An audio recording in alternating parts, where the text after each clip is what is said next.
Sometimes when I walk into my office, I get the feeling that I'm walking among the ruins of a lost civilization. Not because of the reigning disorder, but because it feels like the remains of the civilized person I used to be. Where is the damn detective? I'm gonna rip his head off. I swear I'll tear his eyes out. Hey! Hand over the pictures, you bastard. Now! Otherwise, you're gonna be dead meat. Hear me, cat?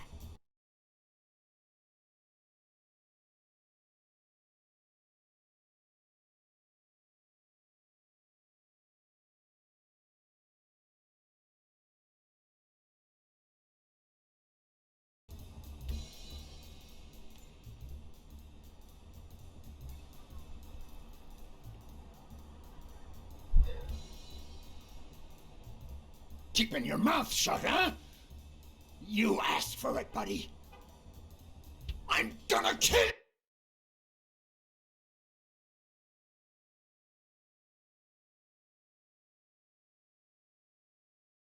you!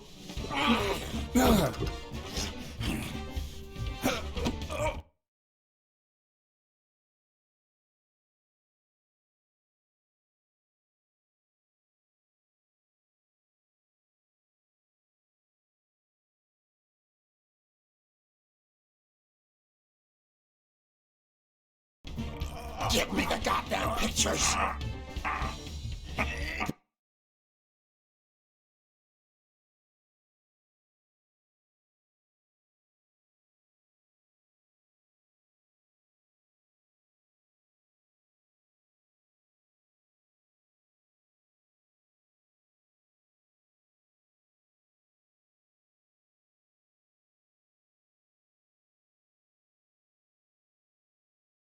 It wasn't the first time I regretted hitting a guy like him. But at least I bought enough time to animate his soft spots.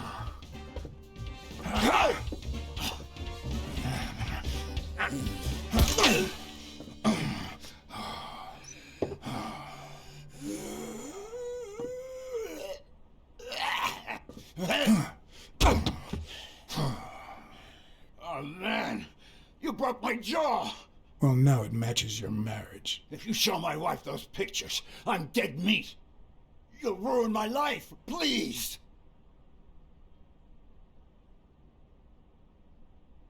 I don't enjoy meddling in others' affairs, but it's my job, and I've got bills to pay. You're the one cheating on your wife, buddy. This is on you. Hey, I'm no two-timer, I swear. It only happened once, for God's sake. I'm just her bodyguard, that's all. She seduced me. I love my wife, honest to God. I even quit the damn job for her. You can't break up a family for one tiny mistake.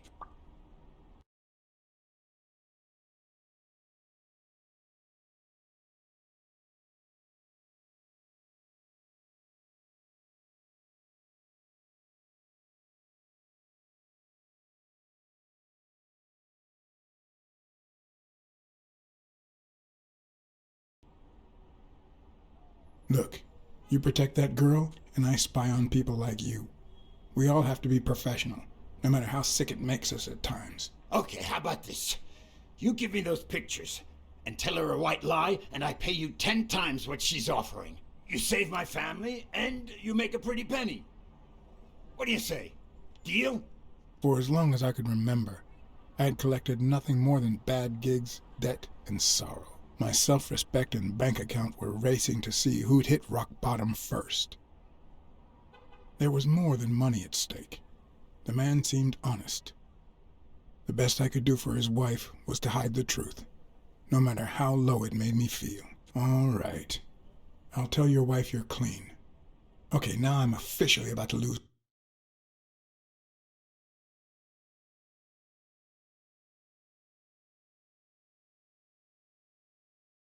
my cool. 3, You son of a... 2, Wait, man, don't shoot! 1. You are gonna regret messing with Eugene Colbert. I swear to God you will. My uninvited guest had left me several gifts. First of all, a massive headache. That guy's skin was hard as a rock. Second of all, an empty wallet. Business as usual. Third, I was starting to second-guess the morality of my last choice. Last but not least, the certainty that more gifts were yet to come.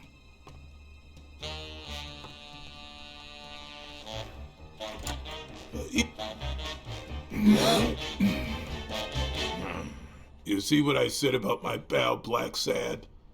Doesn't even know you, and he's already offering you a seat. Jake, how the hell am I supposed to guess it's you if you don't even knock first? Shut up and listen, buddy. All right? I brought you a client.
And that's why we need to find him soon, or we will have a very serious problem.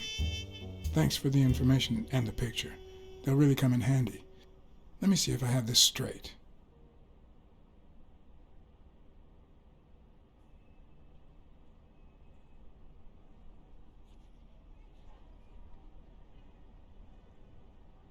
Bobby Yale, a boxer at Dunn's gym, has a crucial fight against the reigning champion in 2 weeks. But he disappeared 2 days ago. Yes.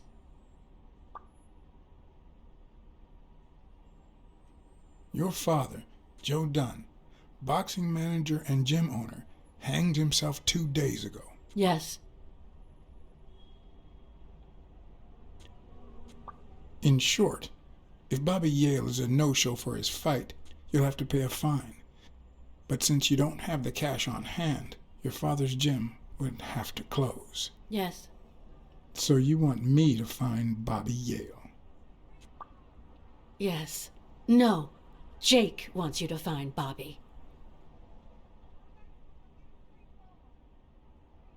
Oh, I see. Well, first of all,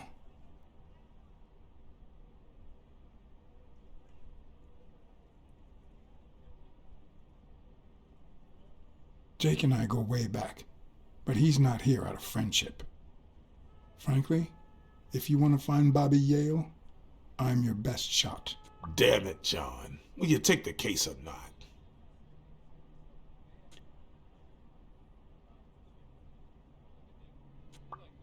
Sure. I know the money is tight, so how about this?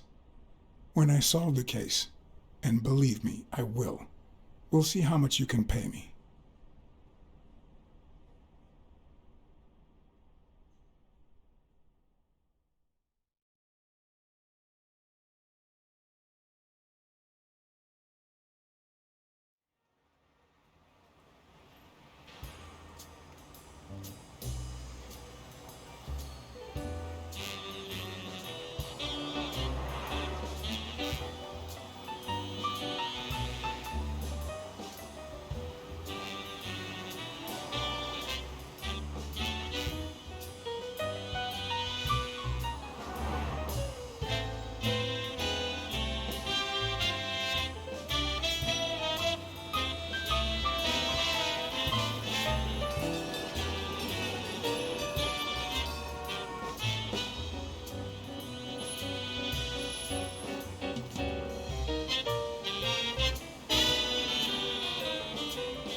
I know you already went to Yale's apartment and found nothing, but I'll search it myself at some point.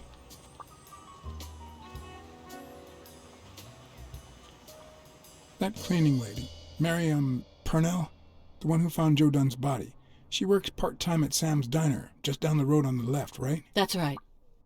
I think I might pay her a visit as well. And the gym, of course, and see what I can find. Okay, I think I've got enough to start with for now.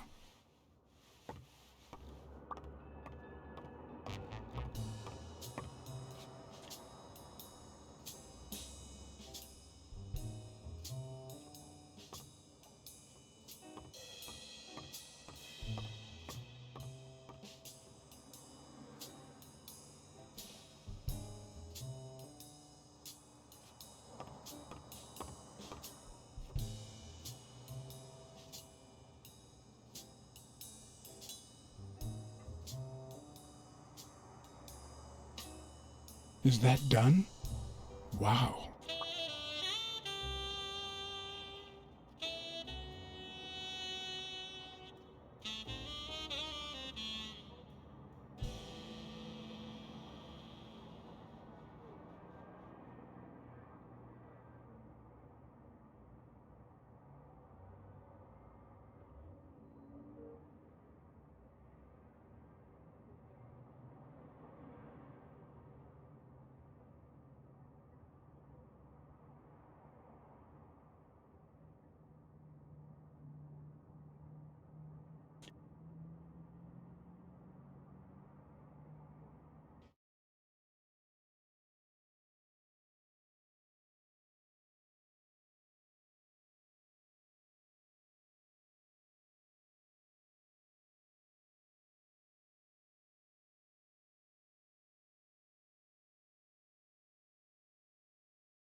I remember that fight, back when Jake was coming up the ranks.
I better leave these two alone.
A good place to spy on Sonia.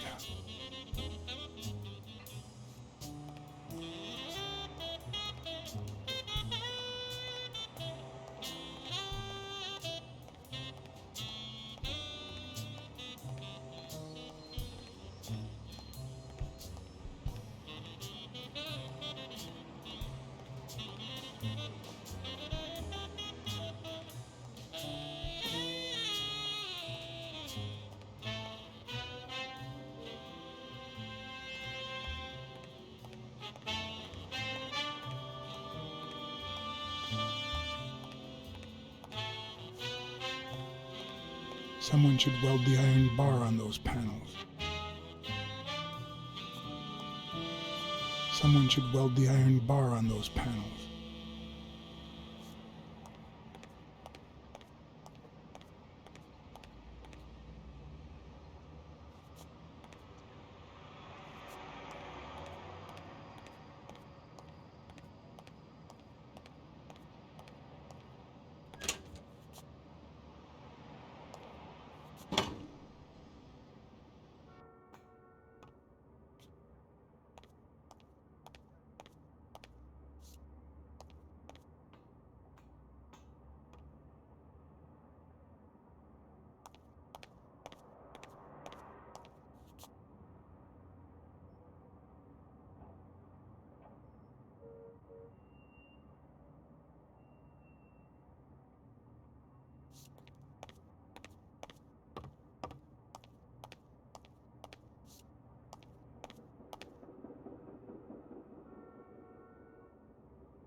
I once shredded a bag like that, just out of pure rage.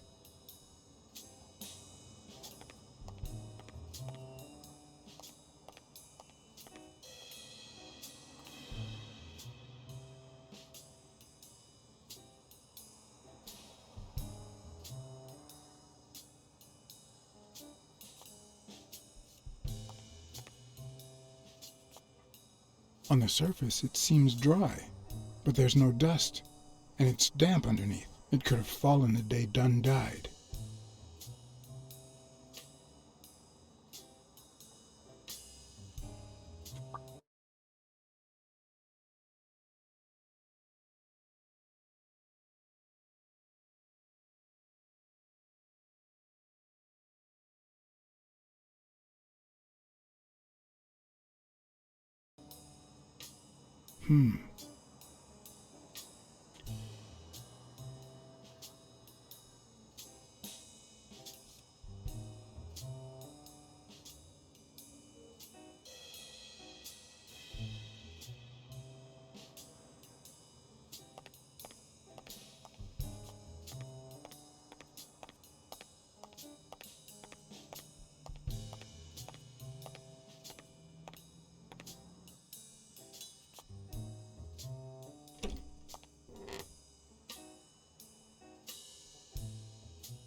Locked. But a true detective never leaves home without his... Huh? Sometimes even the most experienced detective has to go home to get his lockpicks.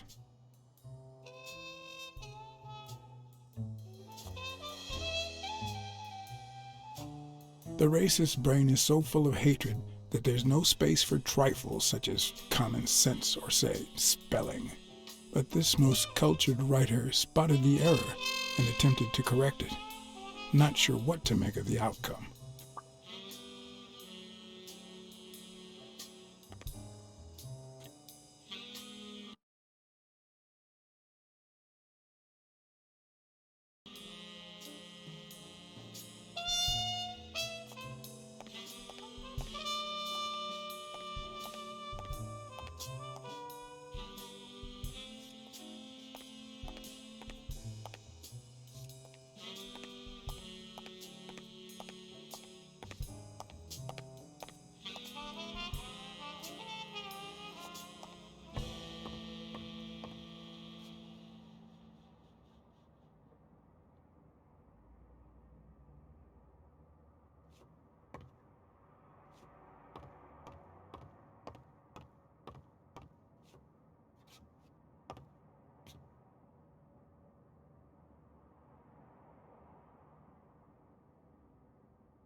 Smirnoff. Joe Dunn, the boxing coach. You hear anything about his death? Blacksad, is that you? I'm just asking a simple question, Chief. Do you have any information on Joe Dunn's suicide? Oh, I'm fine, thanks for asking. Too much work as usual. I haven't been able to assign an officer to that Joe Dunn suicide case. You haven't even heard of it?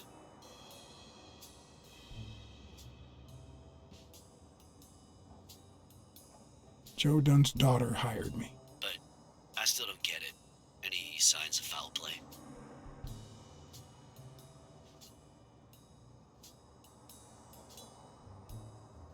It's just a hunch. but I need to follow up on it. All right then. Do your thing.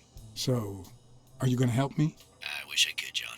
Anyway, I'm afraid I don't have anything useful to share. And it seems like you don't either. But if you do find something, give me a call.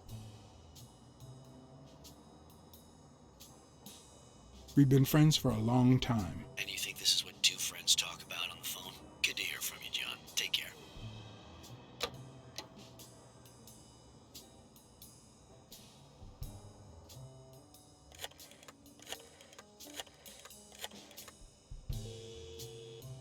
Weekly speaking, the legend of what's news. Hey, Weekly, this is... John, did you get my pictures? Yes, and...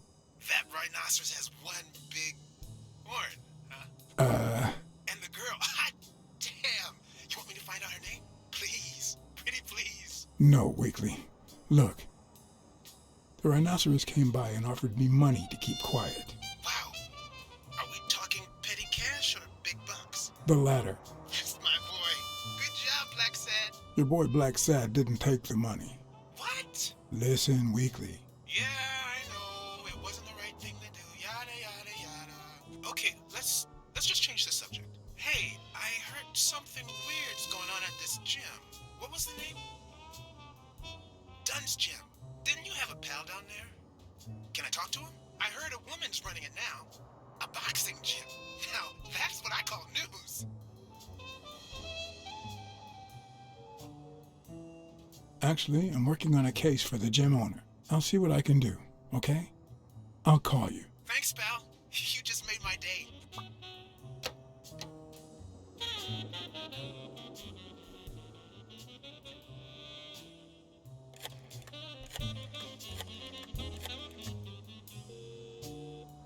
Hello? Blacksad here. Please don't tell me my husband. Yes, Mrs. Colbert. I'm afraid you were right to hire me. Oh, that filthy good for nothing. I'm gonna rip his horn out.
What leads a man to do something like this? Life's already dealt me a fair share of blows, but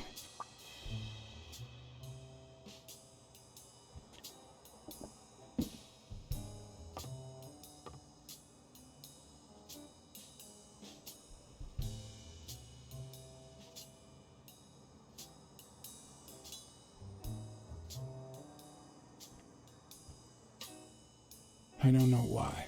Something just doesn't add up.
Hmm.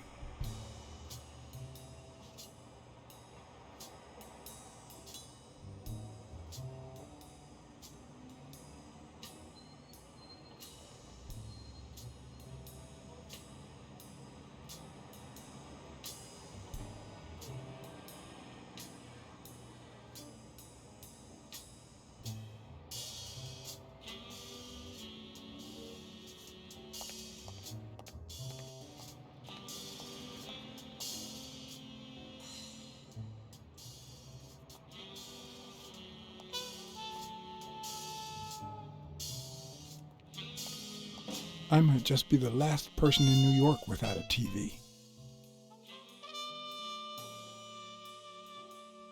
If I had only taken that rhino's money.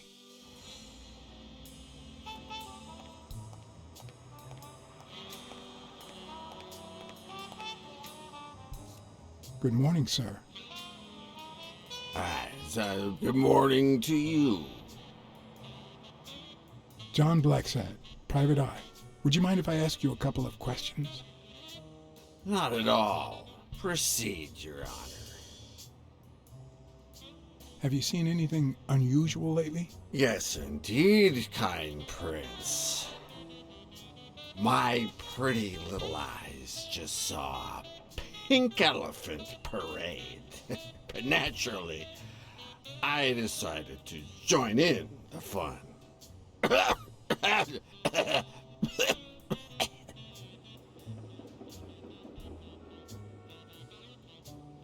Sorry about your condition. Excuse me? What condition? My sobriety? Oh, worry not, kind prince. I have a plan. It just so happens that you can, apple of my eye, do this old man a favor and bring him some sustenance. All right. Hi, Who are you? Oh, yeah. You bring my lunch? You cat. do you want anything in particular? Nothing particular.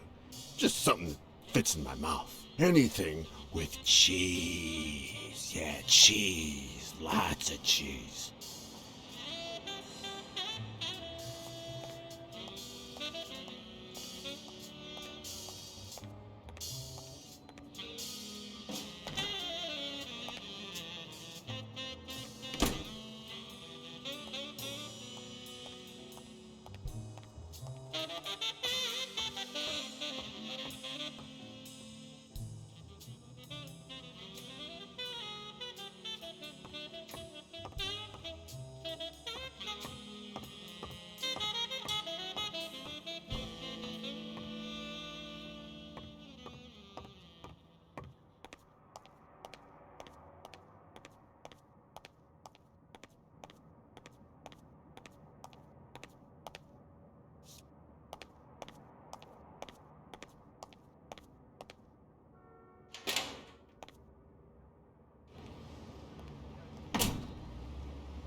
He opened it during the war?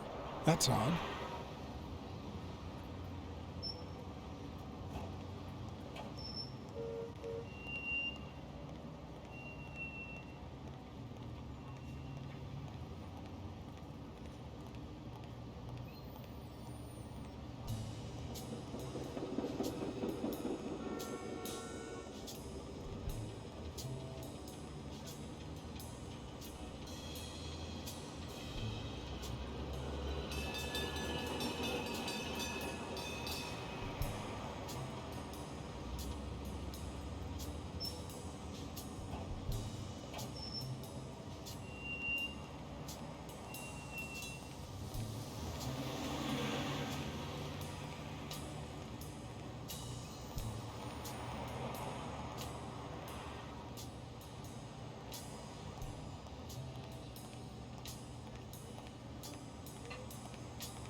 Mary Purnell, the person who found Dunn's body, works a block away from the gym. I'm certain she can give me the kind of information that Hey! Watch where you're going, you jerk! You looking for trouble, moron?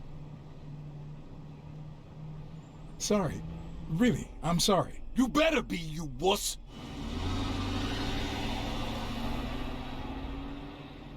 Ah.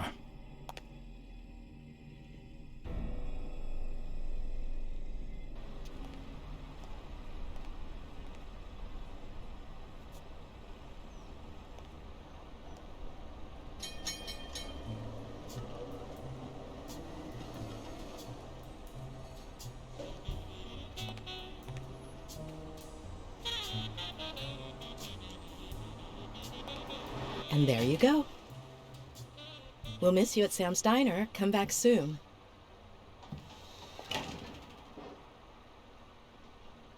Welcome to Sam's Diner. What can I get for you? Blacksad, Private Eye. I work for Sonia Dunn. I need to ask you some questions about Joe Dunn. Sure, but I'm working right now.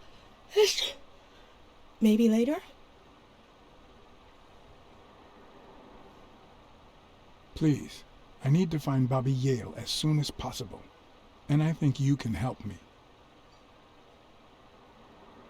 All right. What can you tell me about Sonia Dunn? I barely know her, but she looks like a smart girl, poor thing. Any ideas where Bobby Yale could be? How am I supposed to know? He's rarely there when I clean the gym. Bobby seems like a nice kid, but I barely know him. What do you think about Jake Ostiambi? Who? Who's that? A big gorilla. Boxer, too. A friend of Joe Dunn's. Oh, yeah. I barely know him. I don't like how he looks at me. Can I ask you about your job? Which one? Tell me about your work here in the diner. Oh, it's wonderful. I love it. My boss. Oh, glad to hear that. How long have you worked at the gym? It's been, 4 or 5 years? Although, I don't think I'll be able to set foot in there again. This must be really hard for you. I'm sorry. Other than the diner and the gym, you don't work anywhere else, right?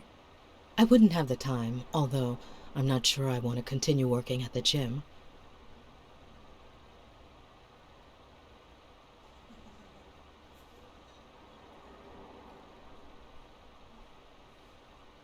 It might be best to stay away from the gym, at least for a while, for your own well-being. In due time, things might change. Joey used to say the same thing. Maybe. I don't know. Thanks. Let's talk a bit more about Joe Dunn. Can you tell me how you found Dunn's body? Well, I thought I was alone. I clean early in the morning before Mr. Dunn comes in. Oh, so you have keys to the gym. Yes, of course. There was paint on the floor, so I thought it'd be a busy morning. And then I saw him, hanging there, like a baby mobile over a crib. Then I think I panicked. When I calmed down, I called the police and waited outside. Sorry, that's all I can say. Don't worry. But if you remember anything else, let me know. What kind of boss was Joe Dunn? A good one. Always paid on time, never raised his voice. If I asked for the day off, he even cleaned the gym. How was Joe Dunn outside the gym? I wouldn't know.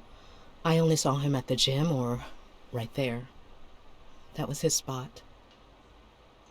I think everyone liked him. Thanks, but I still don't get why he'd commit suicide.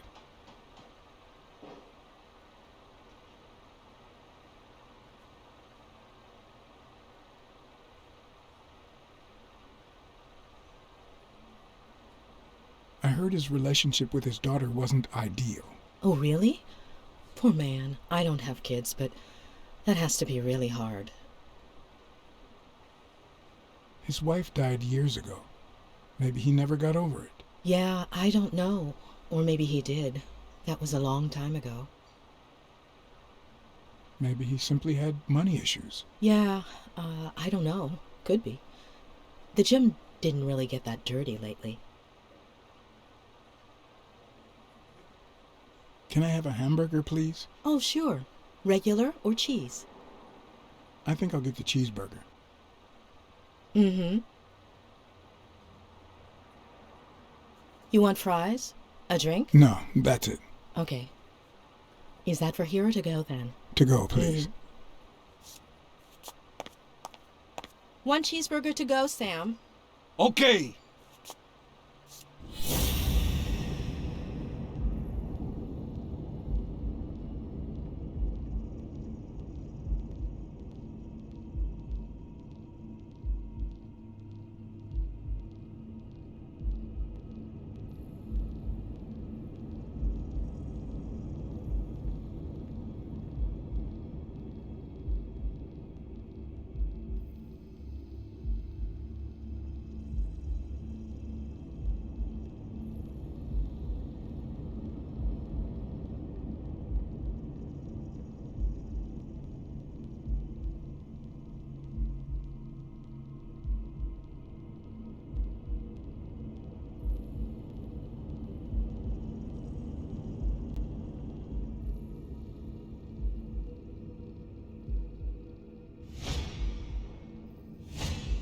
They look puffy and tired. Sleepless nights? Hectic days?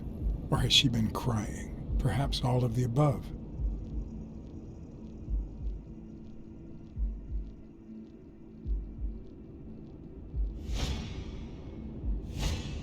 Smells like cinnamon. No, cinnamon and burgers.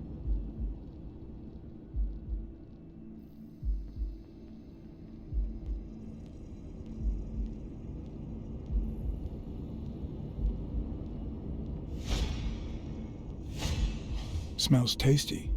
My pal is going to lick his chops.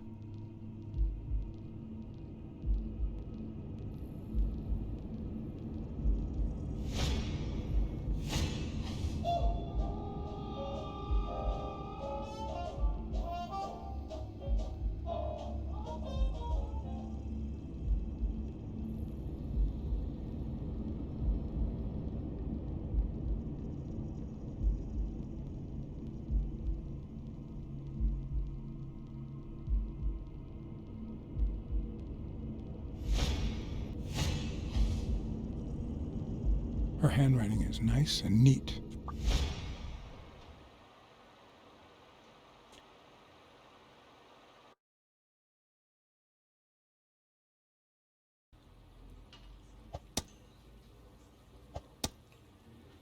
Your burger is ready.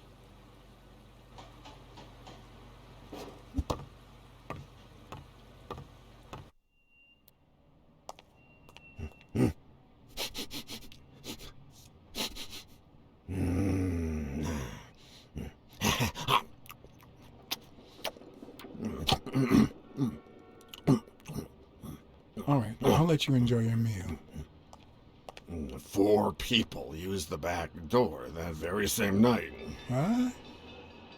Well, I might be blind as a bat, but as you can certainly see, I have 2 wonderfully functional ears.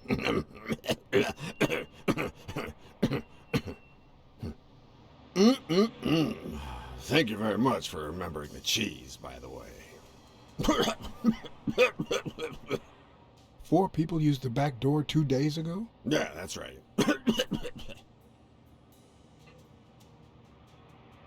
Who was the first person to use the back door? Someone big unlocked the door, stepped inside, then came right back out.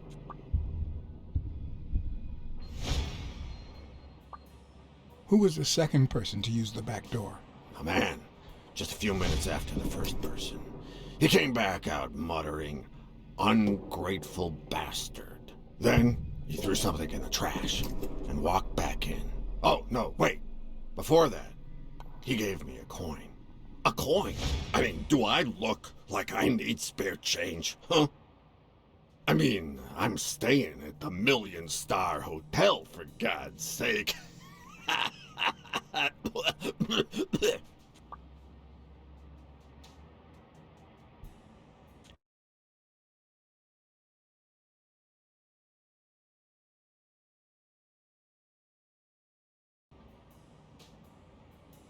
Who was the third person to use the back door?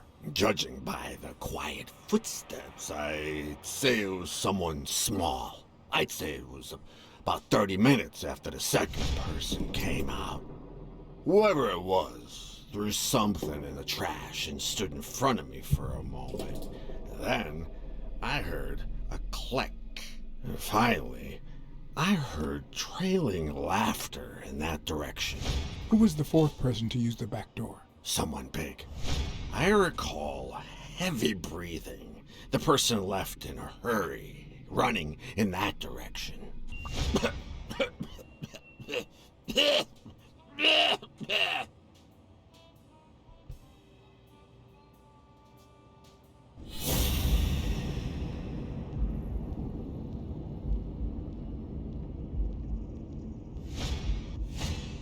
I wonder what it's like to be blind. Would I cope?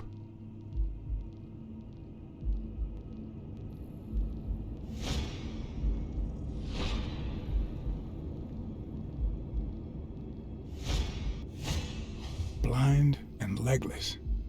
How does he get by?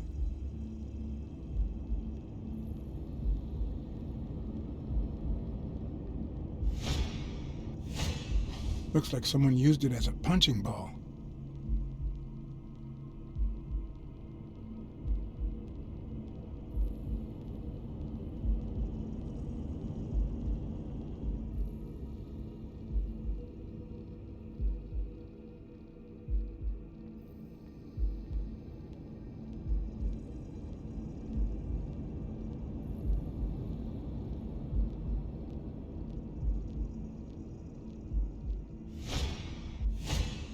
Could he have been a train conductor?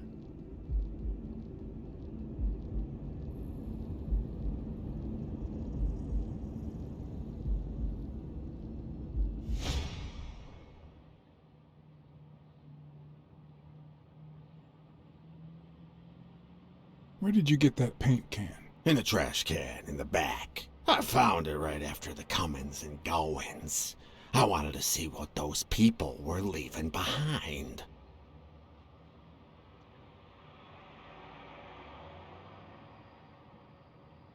There's a chest expander in your cart. A what expander? A thingamajig with 3 springs. Oh, the thingamajig with springs. Oh, I got it from the trash, back there.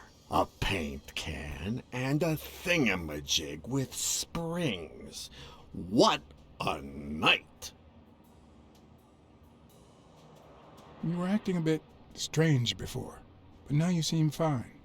Why is that? Hey, you got great vision, sense of smell and hearing. Why is that? Well, I'm a cat. Well, I'm a goat. That's all for now. Thanks.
I hope that wasn't a client.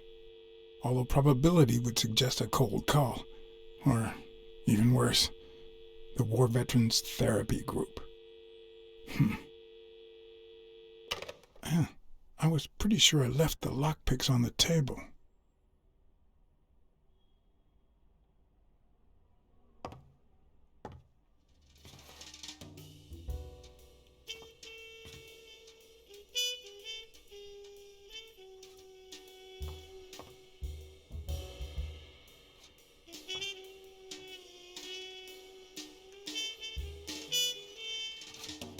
What if the only thing that keeps you going is the very thing that won't let you move on?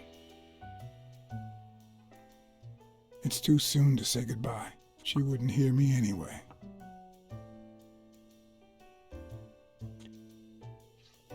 What did you do to earn the admiration of a millinery culture, distant cousin?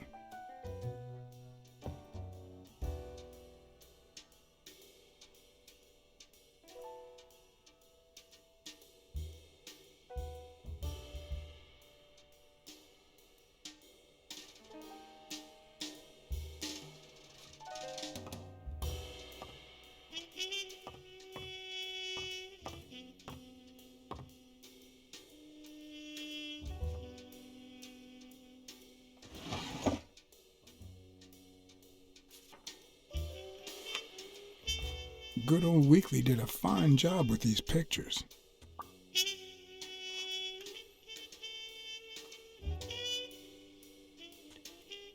I wonder if that rhino would ever have the nerve to use it.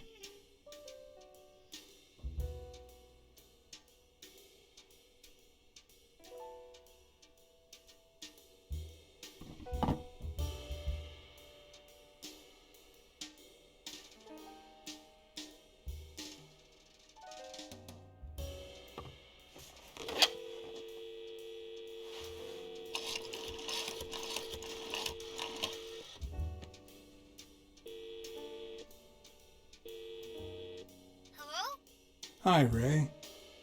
Hi. Who are you? Take a guess. I already gave you a clue. I know your name, so... I don't know. Maybe I know your name because we're family. No way. My dad never calls me. My grandpa never calls me. My uncle never calls... Well, he does sometimes. You're Uncle John. Uncle John, I guessed it. Mom, it's Uncle John. I guessed it. You got me, Ray. Congrats. What did I win? What do you want? I want a gun. Bang, bang, bang. Bang, bang. Good guys don't carry guns, Ray. You know why? Because they always end up shooting someone. Yeah, that's why they're so cool. Oops, Mom's coming. Bye, Uncle John. Ray, is that the way you say goodbye to your uncle? Oops. Love you, Uncle John. Now go put on your jacket. We're late. Bang, bang, bang. What a surprise. How are you? Hey, Donna. Bang, bang, bang. Well, I'm still not over, Natalia? Patience, John. Time heals all wounds. Yeah, can't argue with that. Hey, we're kind of in a hurry. Ray's got a dentist appointment. I'll call you soon, okay? I'm really sorry. Sure. One last thing. Ray, hurry up. We have to go. Love you, sis. And I love you, little brother. Okay, now I really have to go. Bye, John. Bye, Uncle John. Bang, bang, bang.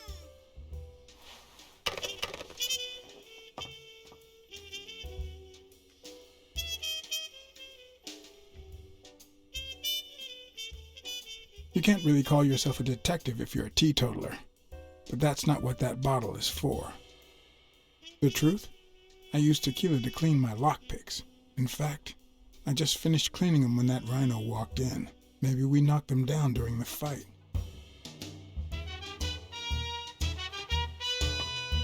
Sometimes, I also use it to type out reports that nobody reads and invoices that nobody pays.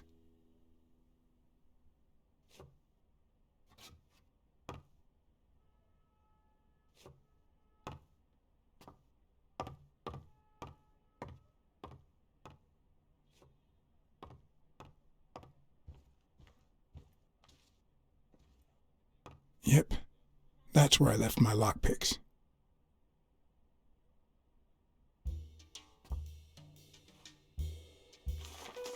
It's too soon to say goodbye.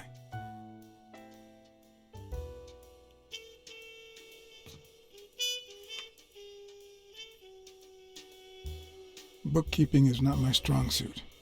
I'm good with expenses, It's the income I don't get.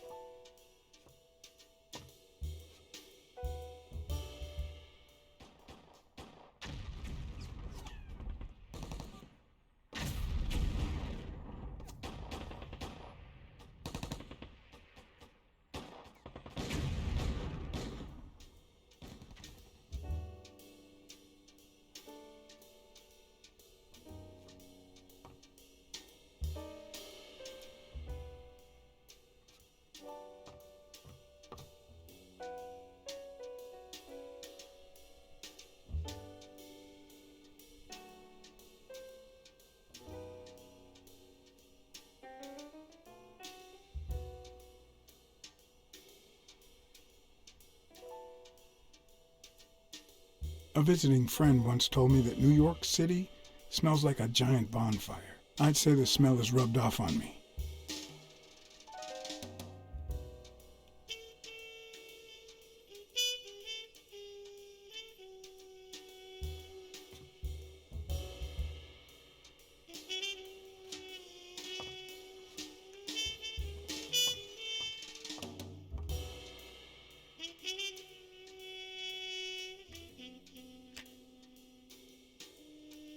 I never understood why I had to be born in New York, but the real issue is why I'm still here.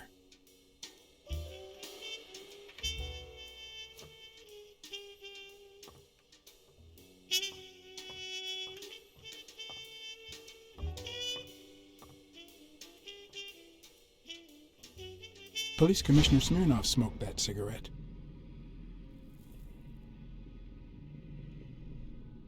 Judging by the way he put it out, he was pretty nervous.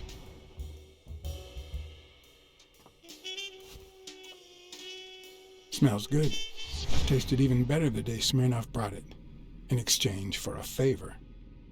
A favor no cop should ever be paid for.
I never understood why I had to be born in New York, but the real issue is why I'm still here.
I won't leave without my lockpicks.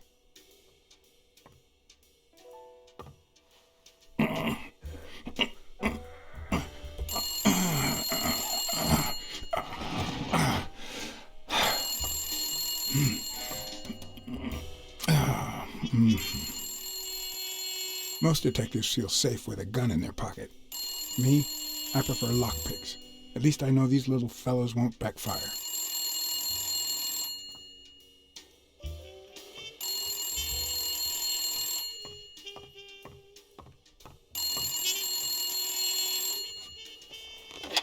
Where the hell did you go, John?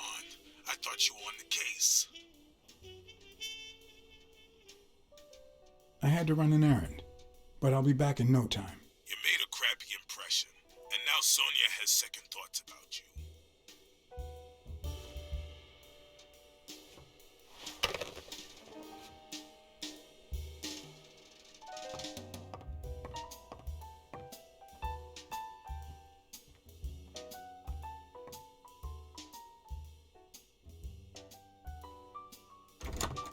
Looking back, I wish I'd never found my lockpicks. Maybe I wouldn't have gone back to the gym. All hell was about to break loose.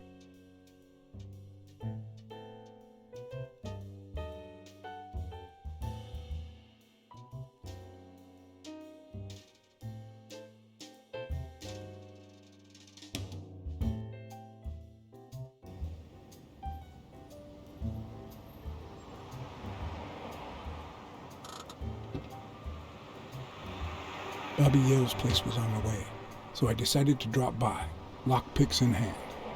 The gym could wait.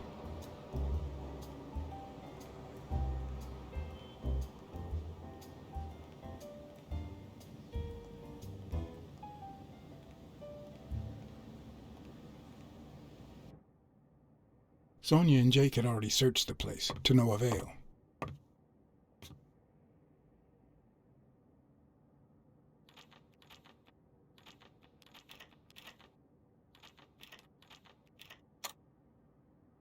But a good detective would have better luck.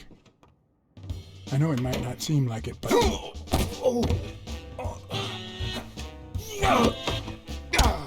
When someone hits you like that, you know you're onto something. It's only fair to show some gratitude. Well, well, well. Long time no see. You lied to me. You ruined my life.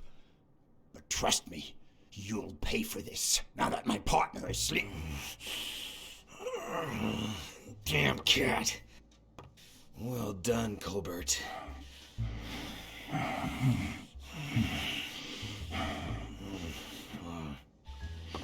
Now.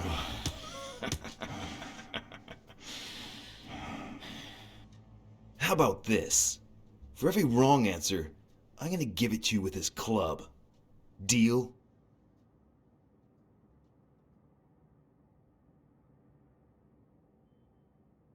Calm down, will you? Revenge is a dish best served at... Wrong answer. First, well, second question. What the hell are you doing here?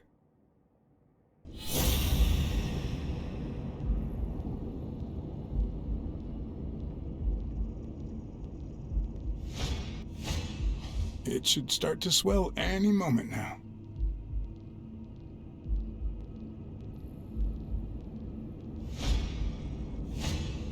A shamrock? Is he Irish?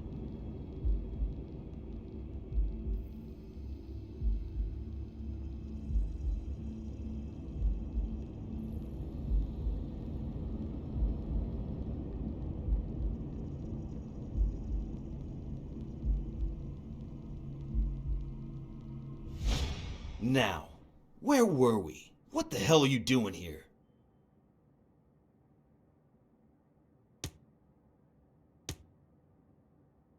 Are you of Irish descent? I've got an Irish boss, just like my friend Colbert here.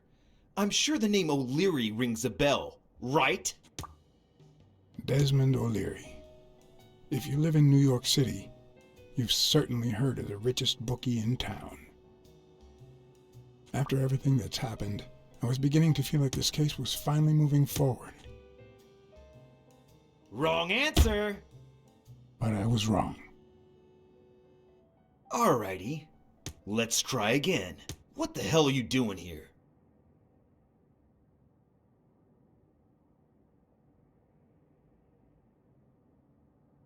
I'm a private eye. Sonia Dunn hired me to find Bobby Yale. I hate detectives.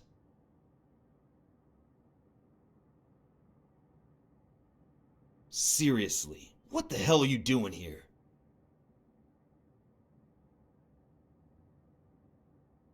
I know your friend Colbert and his wife. Now he wants to insult you. All right then, he's all yours. All right. Now it's your turn. I'll call the boss.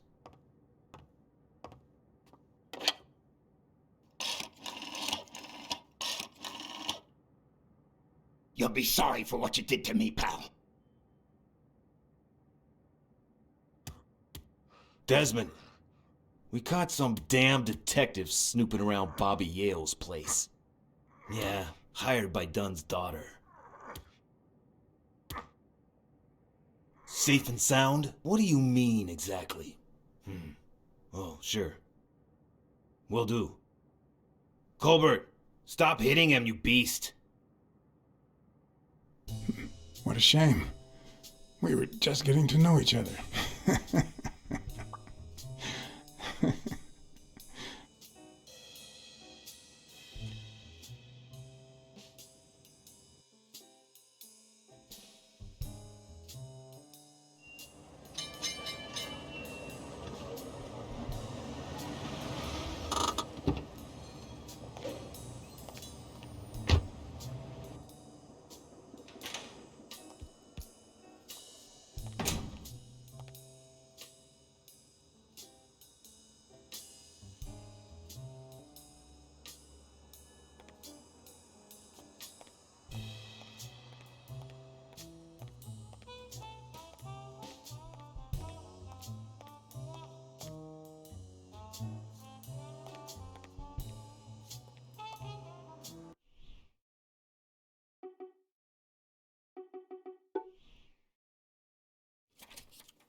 Have you remembered anything else about the moment you found Dunn's body? I really can't remember anything. I'm sorry. Have you remembered anything else about the moment you found Dunn's body? I really can't remember anything. I'm sorry. Sorry. I think that's it for now. See you around. We'll miss you at Sam's Diner. Bye-bye.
Do you remember anything else about the day you found the thingamajig with the springs and the paint can? Yeah, no.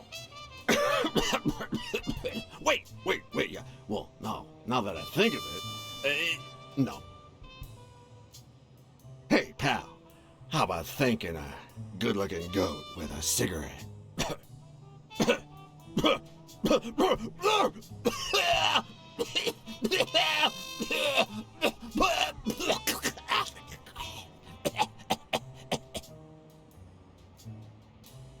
Of course.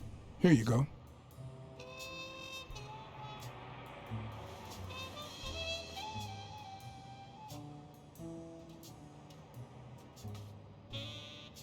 Yeah, you think you're not responsible for my pathetic state? Think you're not to blame? It's the government that shipped me off to war. They shipped me off too. Oh, right. So then you know what it's like to kill too. Well, then another sad hobo shouldn't be a problem for you, Professor.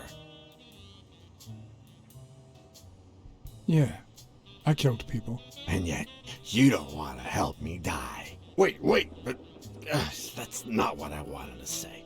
Oh, well, you know we goats tend to jump from one thing to another. The government paid for everything. Army fatigues, rations, weapons, lodging at hookers, drugs. Do you know where that money comes from? Taxes! Your taxes, my dear friend.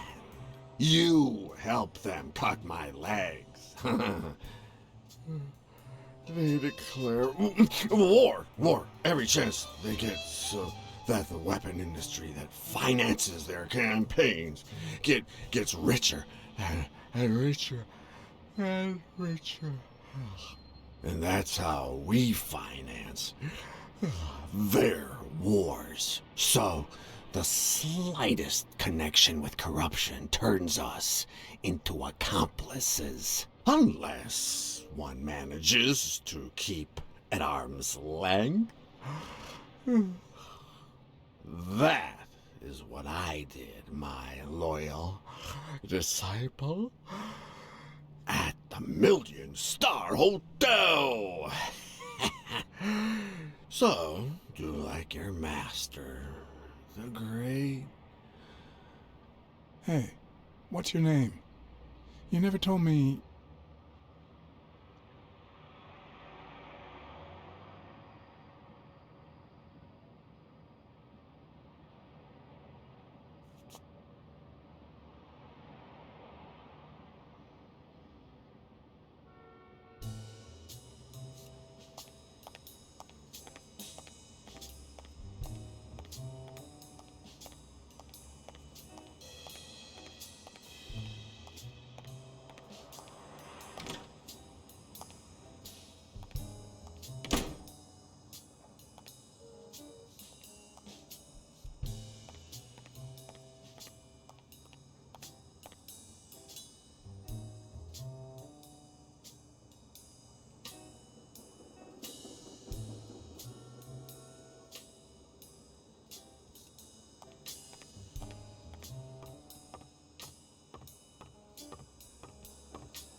Of course.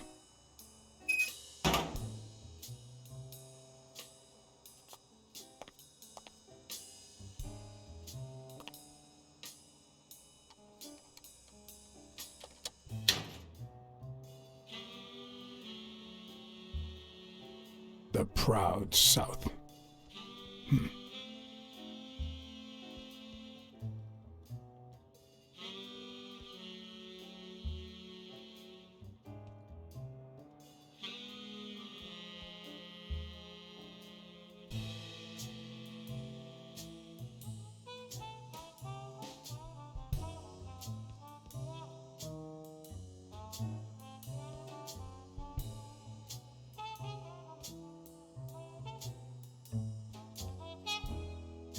Bastards.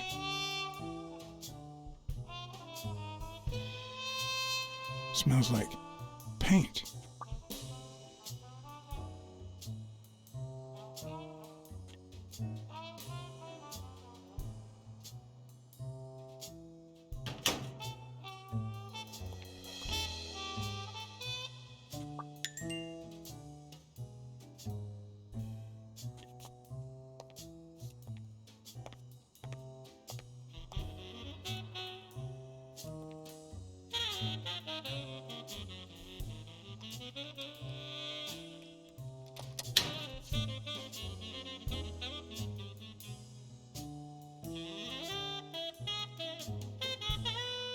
Damn. I'd forgotten that Jake used to work for Natalia. This proves I was right. It's too soon to move on.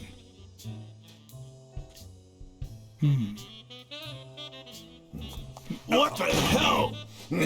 Jake, give me one good reason not to smash in your face. What the hell are you doing in my locker?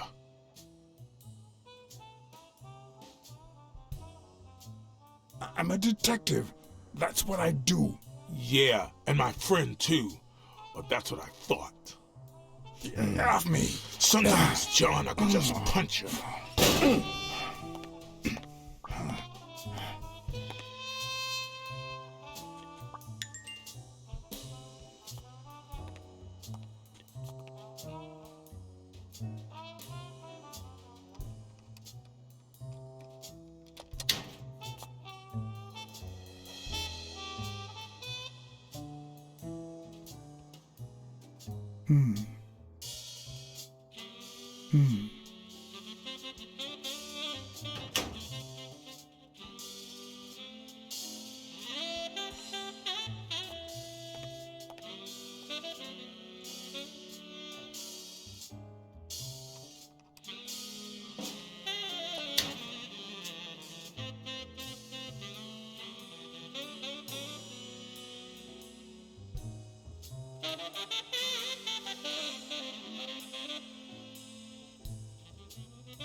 Well, I know this much.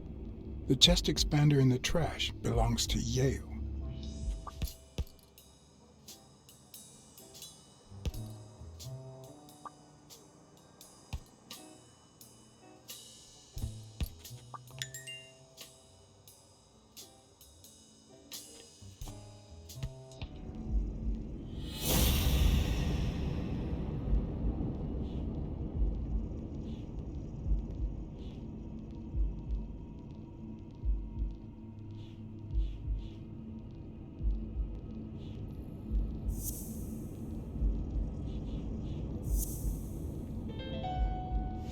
Arthur Tucker painted the racial slur on Yale's locker.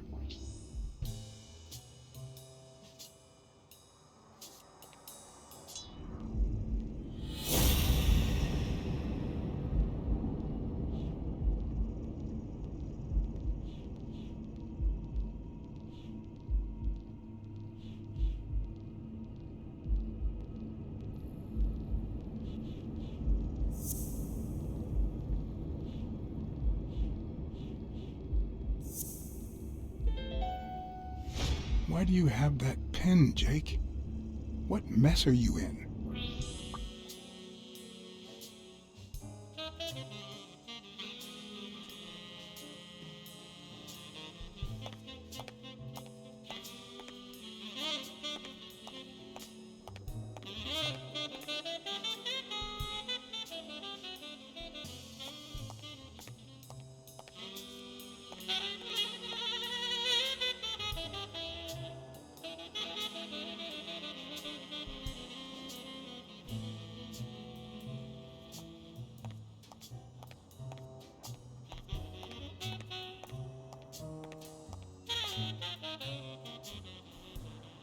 Okay, Jake. I told you. Desmond O'Leary. Huh? I know you work for him. Now you're just making stuff up. Why would you say that? I saw the shamrock in your locker. I know what it means. Okay, let's say you're right. So what?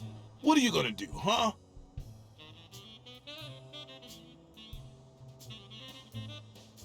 We're pals. I won't do a thing. But please, tell me the truth. Okay, I guess I should have said something.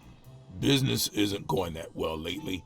Natalia was my last well-paying job, and it's been a while. Then O'Leary shows up and offers me a bodyguard contract. What was I supposed to do? Yeah, I understand. Seriously, you don't seem like the type to accept shady offers.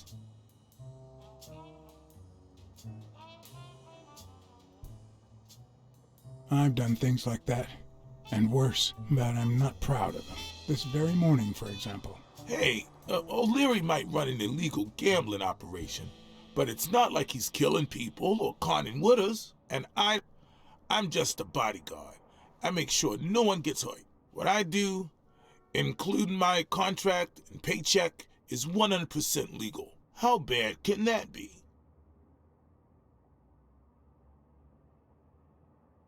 Yeah, you're right. The fact that his business is illegal doesn't turn you into a criminal. We're only accountable for our own actions. But that's not what bothers me.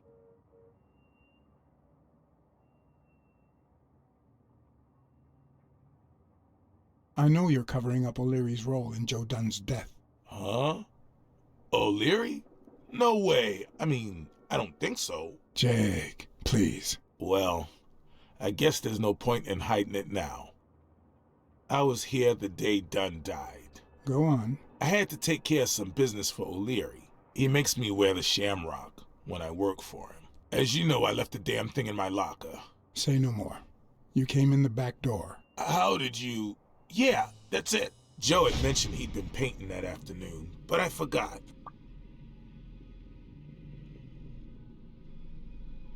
I stopped in my tracks when I saw him screaming bloody murder at Bobby Yale at the top of the scaffold.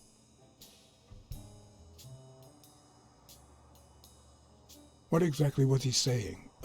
Something like, if you do that, I'll call off the fight and make sure you never set foot in this gym again. I didn't want them to see me, so I left. Jake, why didn't you tell me? I thought you'd be pissed off. Well, you were wrong. I'm sorry, John. I should have said something.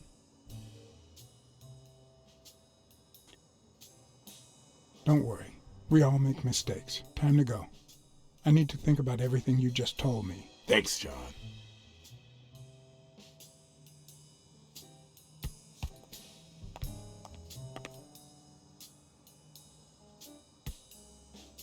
Thanks, pal. So, what else can you tell me about Dunn's death? Well, not much. My memory's not what it used to be. Do you remember anything else about Joe Dunn and Bobby Yale's argument? No, not really, no. Only Joe yelling, "If you do, I'll call off the fight and kick you out of the gym." Dunn wasn't black, but he allowed you and Bobby Yale to train here. Yeah, this was the first integrated gym in the city, I think. But not everyone liked that, You've seen the graffitis, right? If I get my hands on that bastard... I happen to know who painted the lockers. Arthur Tucker. I knew it! I knew it was him, that bastard. I'm gonna whip the white out of him.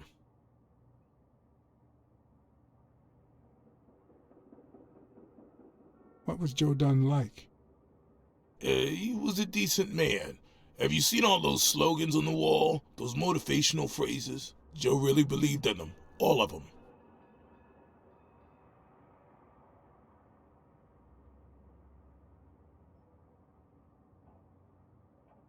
Joe Dunn or Joey Dunn? Huh? Nobody called him Joey. Well, maybe his wife. Although, she didn't call him anything after she died.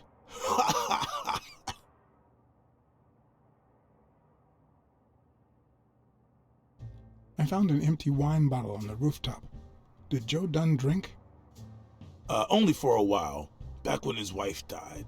But eventually he quit. After that, he'd only drink on special occasions.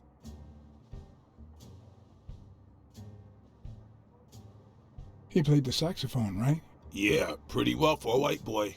But he quit when his wife died. Makes no sense, right? I mean, nothing draws chicks like the brass. Why quit when you're finally free? Ha ha ha ha. What can you tell me about Sonia Dunn? She's hot, ain't she?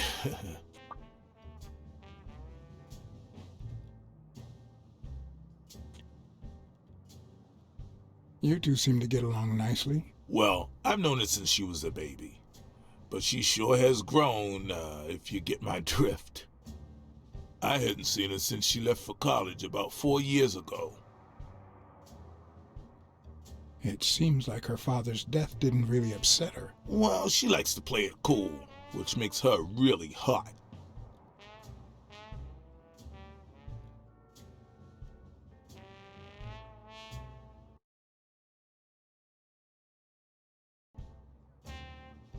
Do you have any idea where Bobby Yale could be? Not a clue.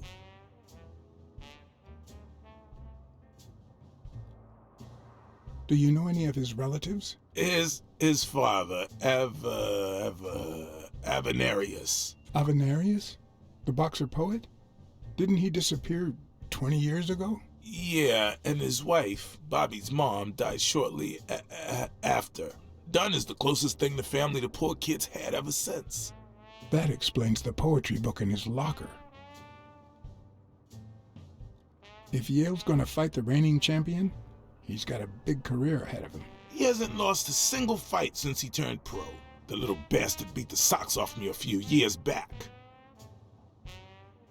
You said Yale joined a gang back in the day? Know which one?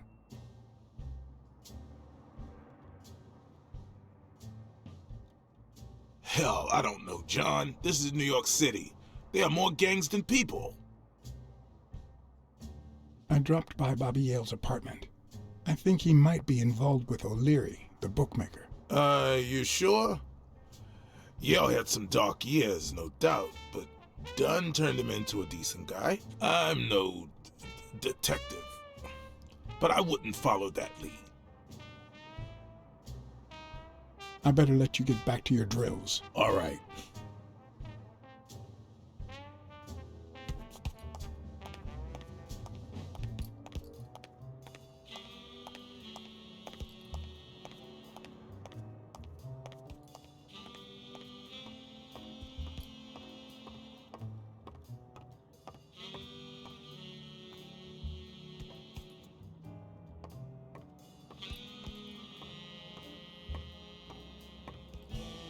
Looks like Dunn liked to measure his daughter and Bobby Yale each year. Sonia's measurements stop at 18, and there's a gap in Bobby's between ages 15 and 17.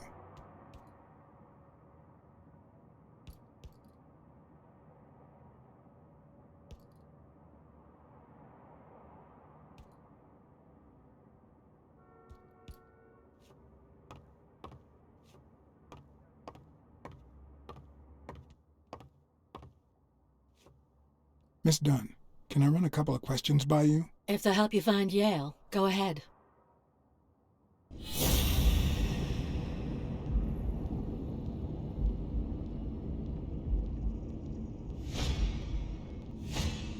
Big, bright eyes. Looks well rested. Either she didn't mourn her father, or she really knows how to work that makeup.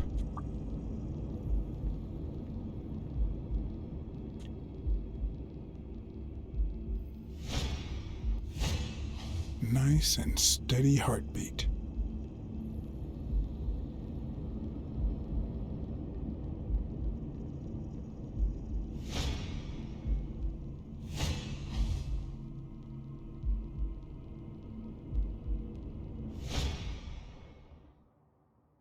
What the? What's wrong? Someone's taking pictures from the rooftop. Are you sure? I'll go take a look. Now, who's that rope for, Miss Dunn? Weekly.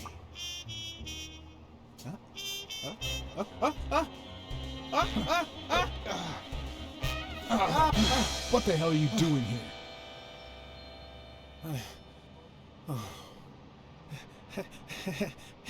Hey, look! Isn't that Cassidy?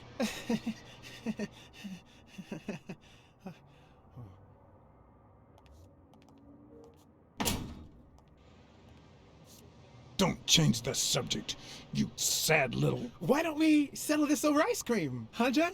Just like in the good old days. How did you get up here? I don't want anyone to see you.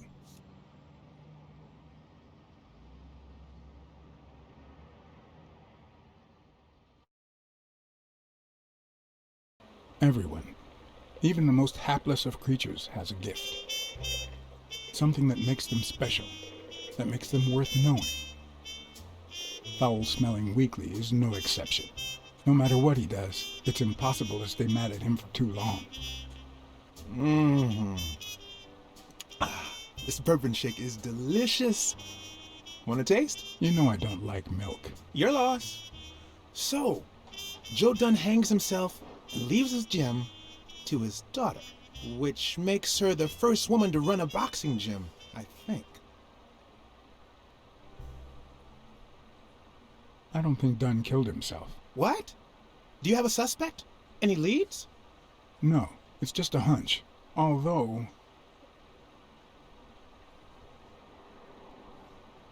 I haven't identified the murderer just yet.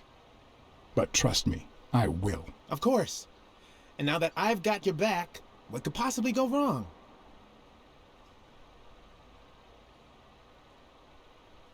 Well, it doesn't really matter. It's just a hunch. I wouldn't bet my life on it. I've got other suspects, like O'Leary, the bookmaker. Desmond O'Leary? The same O'Leary who used to date Helen Moore? America's sweetheart? Now that's a woman. And then there's the Walrus. Who was that guy? Come on. You've never heard of Frank Cassidy? The president of the Boxing Managers Association? Who's also Stone's agent, Bobby Yale's rival. Hey, he might have a motive, right?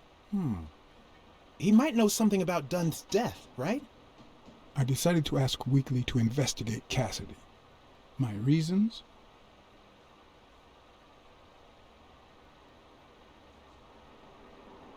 Weekly was right. Cassidy could have had a motive to kill Dunn. Weekly had already proven to be nosy. The farther I kept him from the gym, the better.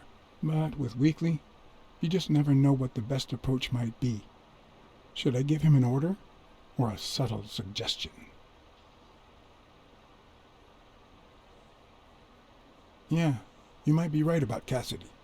But, it won't be easy to make him talk. He seems like a pretty tough cookie. Only a thorough and efficient detective could pull it off. But the problem is, I already got enough on my plate. You're a lucky man, John Blacksad. I don't follow. You just found the thorough detective you need. Oh, of course.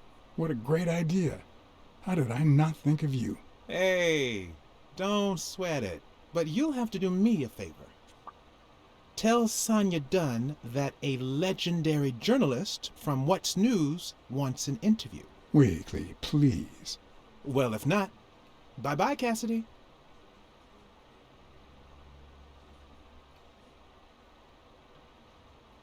All right. I'll see what I can do. Great. That's settled then.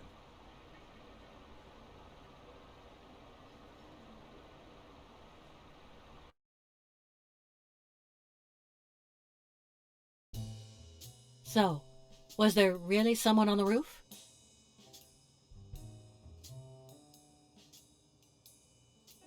There was, but it was just a friend of mine.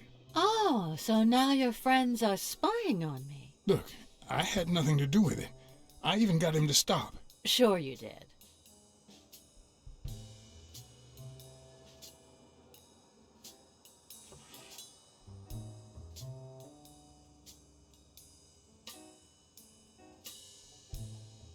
Dunn kept files on the gym's staff and clients. Name, address, and date of birth.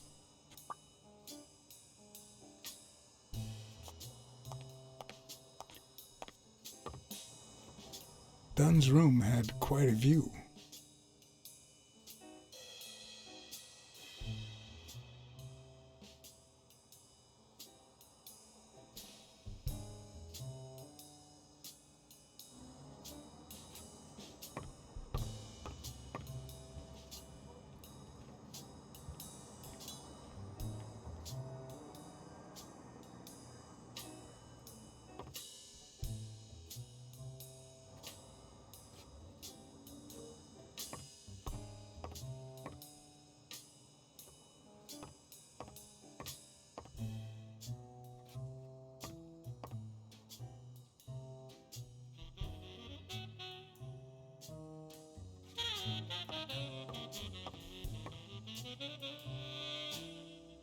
I'd like to take a look inside that safe now.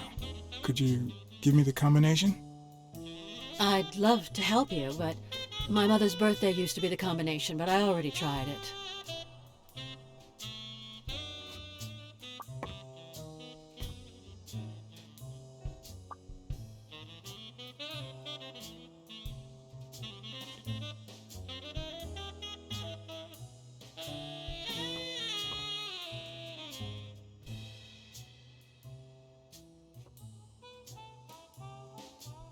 A happy family?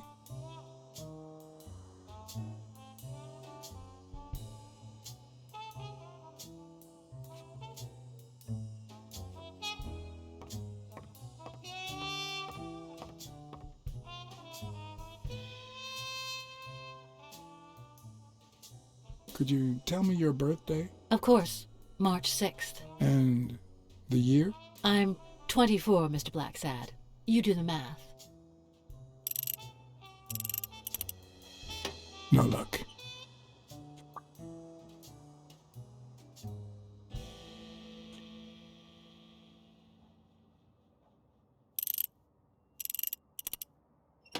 Damn.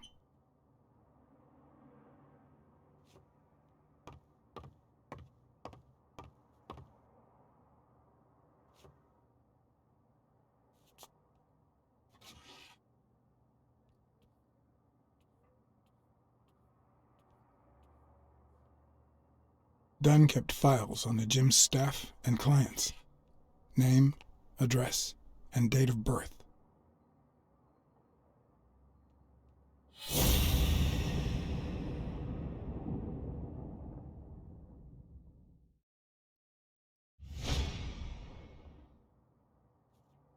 Did you and your father get along? Let's just say our relationship got better when I left for Sunny University. An 8-hour drive from here. Meaning? I'll lay it out for you, Mr. Blacksad. My father, Joe Dunn, disappeared the day my mother died. He became a shell of himself. Joe Dunn, my legal guardian. A man who gave me food, shelter, clothing, and an education. And that's more than you need to know.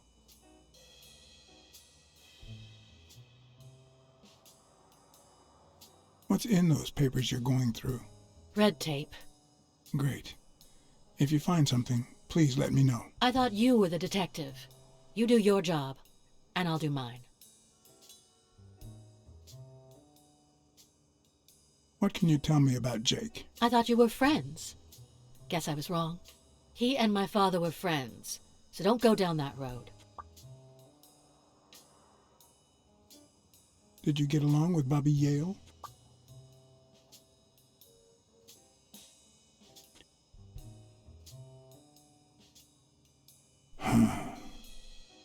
Okay. Forget it. I wouldn't give a damn about him if it weren't for this stupid Jim his stupid fight is supposed to save. Happy? What do you think about Mary, the cleaning lady? Can't say. I barely know her. And I'm not one who's quick to judge other people. I saw you arguing with a guy named Cassidy. What did he want? You remember the fight that needs to take place in order to save this Jim? Well, Cassidy manages Yale's rival, Stone, the reigning champion. If Bobby doesn't show up, he'll lose money. Maybe not a lot, but enough to care. Did you find anything interesting in those papers? No. Investigation work takes time, as I'm sure you know. Did you find anything interesting in those papers? No. Investigation work takes time, as I'm sure you know.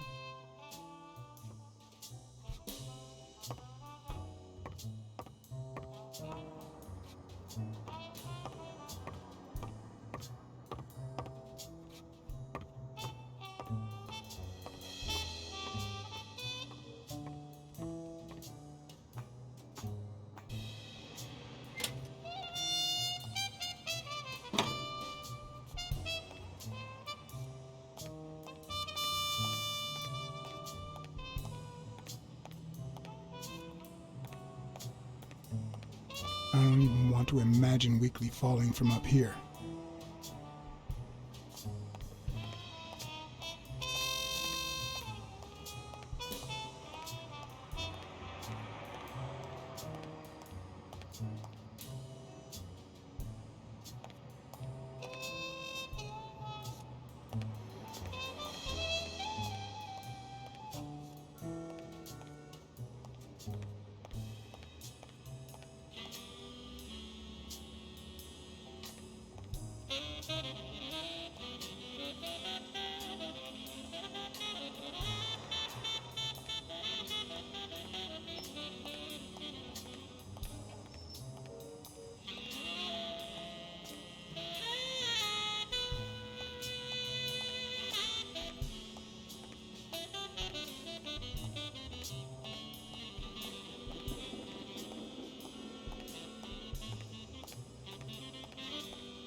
Smirnoff. You're gonna like what I have to tell you about the Dunn case.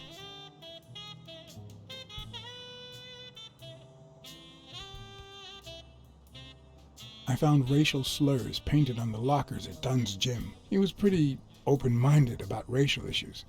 Maybe his death had something to do with that. John, half of the crimes in this city have racial ramifications, unless you have solid proof that it wasn't suicide.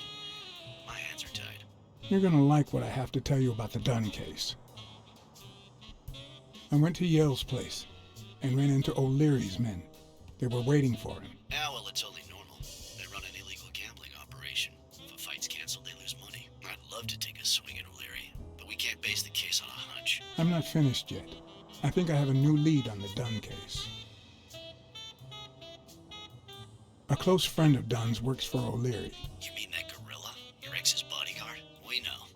O'Leary is a respectable citizen, until we prove otherwise. So there's nothing wrong with him hiring a bodyguard. I think that's it.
I'd prefer a yellow Cadillac, but I can't complain.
Hi, Mr. Blacksad.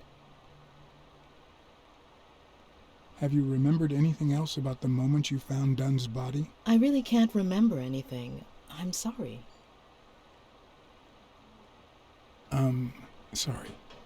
I think that's it for now. See you around. We'll miss you at Sam's Diner. Bye-bye.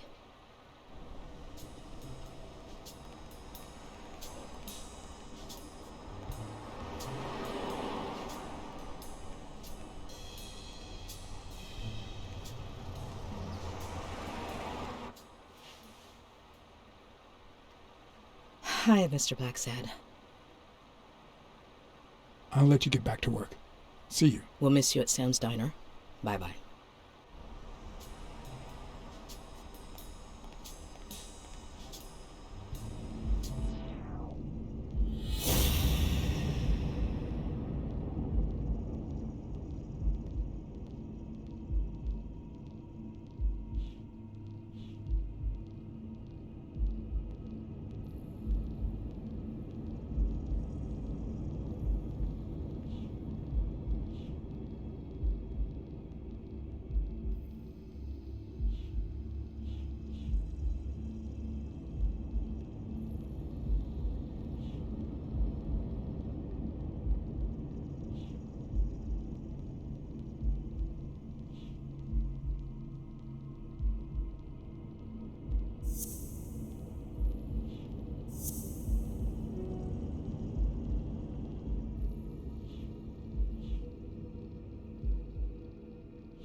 I'd prefer a yellow Cadillac, but I can't complain.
Thank you, Mr. Blacksad.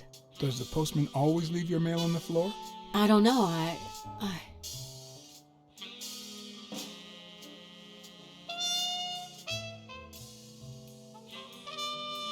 What's wrong?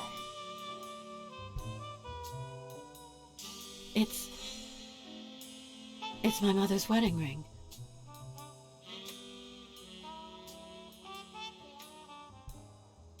Who had it? I don't know.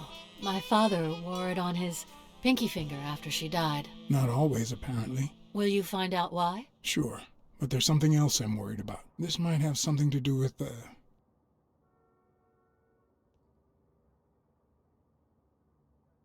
your father's death and Bobby Yale's disappearance. Oh my, yes. It could be. Will you please give me a moment? Of course.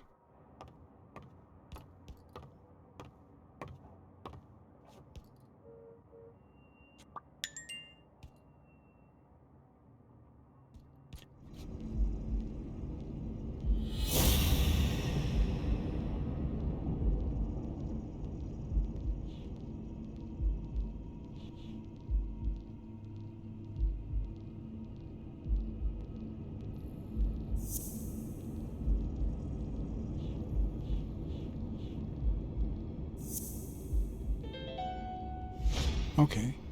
Mary put the wedding ring in the envelope and wrote Sonia Dunn on it. But why did she have the ring in the first place?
Were Mary Purnell and Joe Dunn an item?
What if Mary's birthday is the combination to the safe?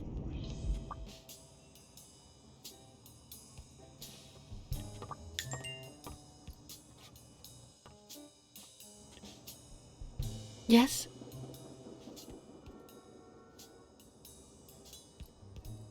Feeling any better? Yeah, I guess. Thanks.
And there it was, Mary's birthday, a week prior to that very day.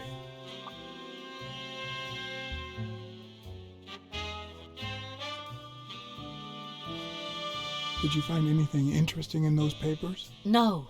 Investigation work takes time, as I'm sure you know.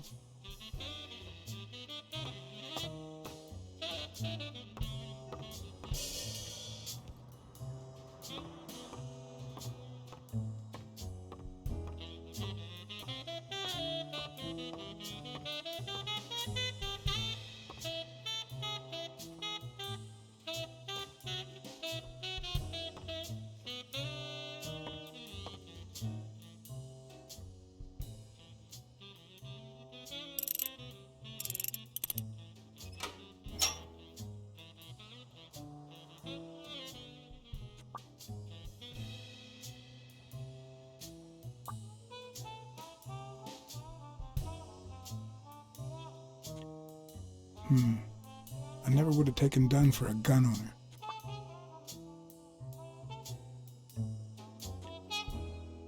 A few bucks, just petty cash.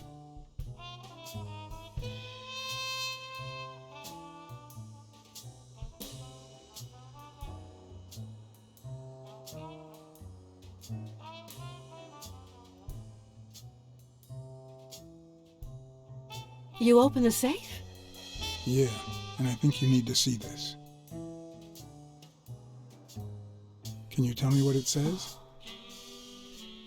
All right. I think this might be useful for the investigation, Mr. Detective. He left everything to me, except some boxing trophies and knickknacks that'll go to Bobby Yale.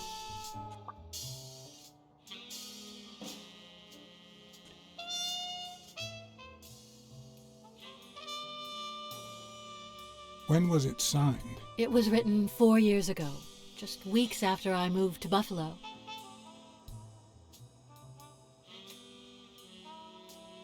Do you think Bobby Yale read it before he disappeared? Maybe.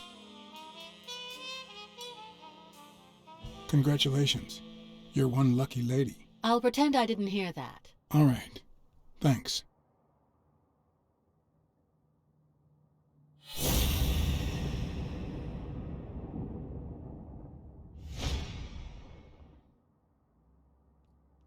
You see, I've got this friend. He's a journalist, and the thing is, well, he would like to interview you. Why? A woman running a boxing gym? That's quite the story. And how did this friend of yours find out, exactly? Well, you know how these things... I don't even want to hear you. I just hope you prove your professional worth before the day is over. I think I know who had your mother's ring. You do?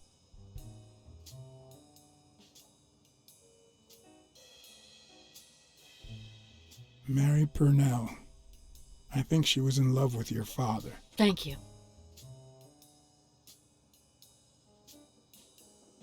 Thank you.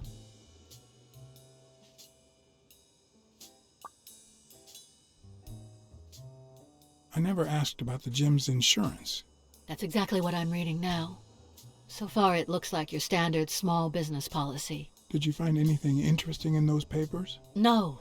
Investigation work takes time, as I'm sure you know. Did you find anything interesting in those papers? No. Investigation work takes time, as I'm sure you know.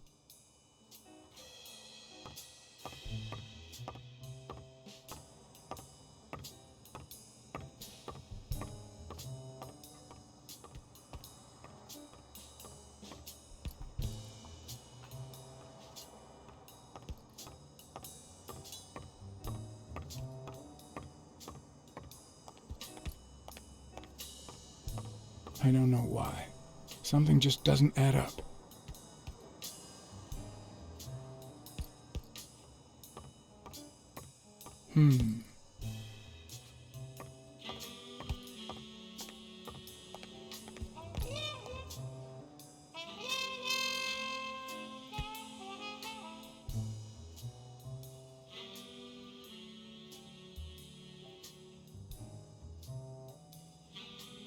Did you know Joe Dunn had a gun in his safe? No way, man. He hated firearms. Although, when Bobby Yale was a teenager, he went through a crazy phase. Even dropped out of the gym and joined the gang. Nothing serious. Early one morning, he broke in the gym. Joe was already here and caught him red-handed. Bobby pointed the gun at Dunn and ordered him to open the safe. So, Joe opened it and asked Bobby to put the gun aside, leave the gang, and start boxing again. I got here 5 minutes later and found Bobby crying like a baby in Joe's arms. Then he just stood up and put on his gloves.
Smirnoff.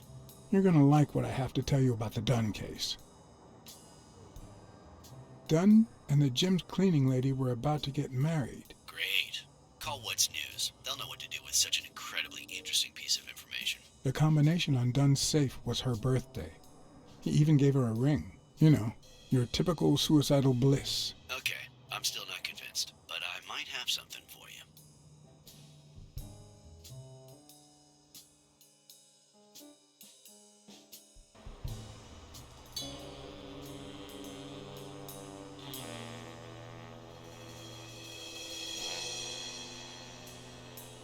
Life is off and off key, like a bad song. The notes come together but feel flat, unable to create anything resembling music. And yet, there are ways to string them together to create harmony. Ways that are not always entirely in our hands.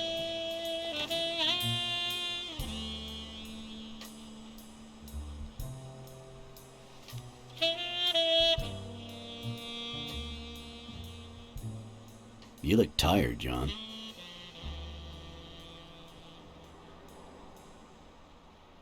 I can't help it. It's just the way we cats are. Well, I can't help but be glad to see you. Yep, I'm beat. I'm starving. Just got back from the annual police medical. Not only did I have to fast, but I also had to chug 2 enormous glasses of water. John, you alright?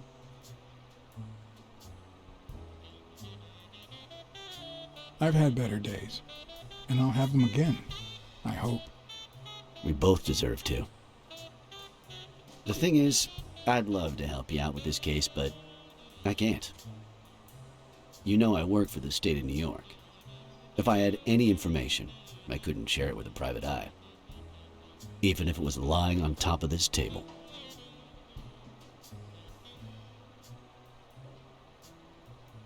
You said you were starving. Why don't you go to the counter and order something? Yeah, sure, good idea. If you'll excuse me.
Interesting.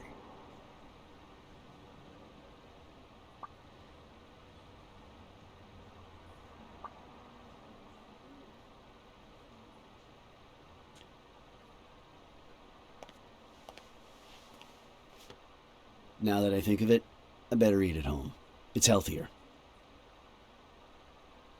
Thanks. Truth is, John, it all seemed clear to me before, but now...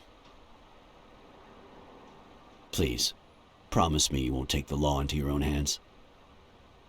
I'd like to think we're not just vigilantes. Sure, you can trust me. I give you my word. All right. In any case, keep me posted, will you? Friend, you can count on it. Take care, John. As always, Smirnov had given me new, potentially relevant information. Not to mention second thoughts. When an old dog like him gets that serious, one must be prepared to bite.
I'm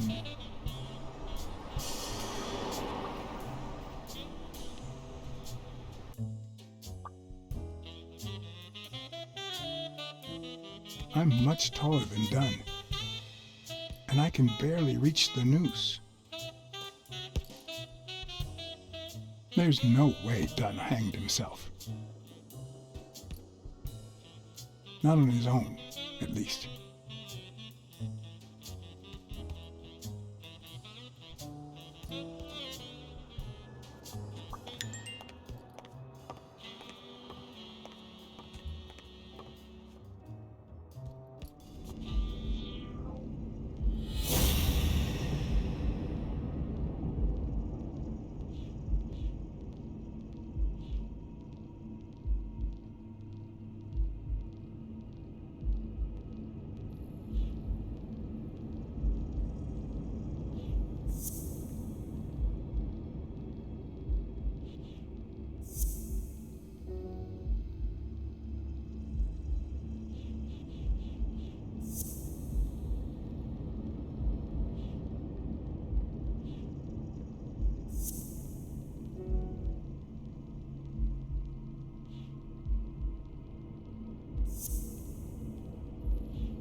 Bobby Yale.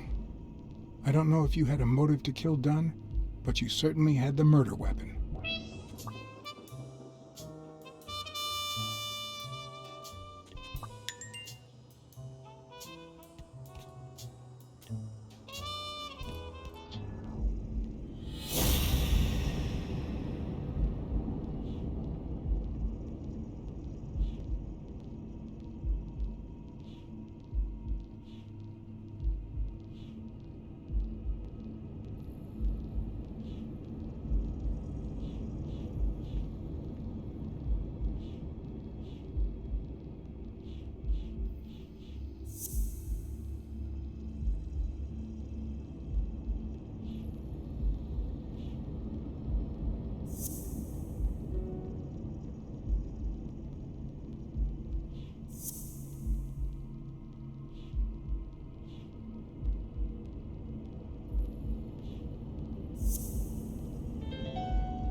Christ.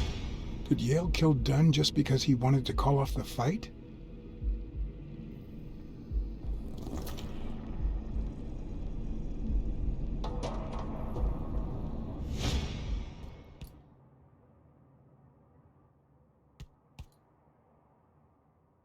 I always knew Bobby had issues. But I never thought he'd go that far.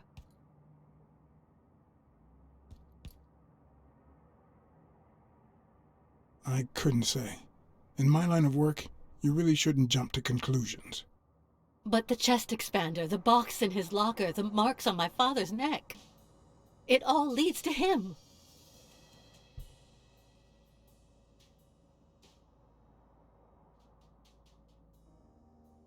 In any case, that doesn't change a thing.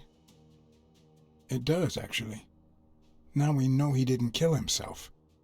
My father's still dead, and you still haven't found Bobby Yale. Nothing has changed. Opening the safe and finding my father's will won't help us achieve anything. So please hurry. Time's wasting.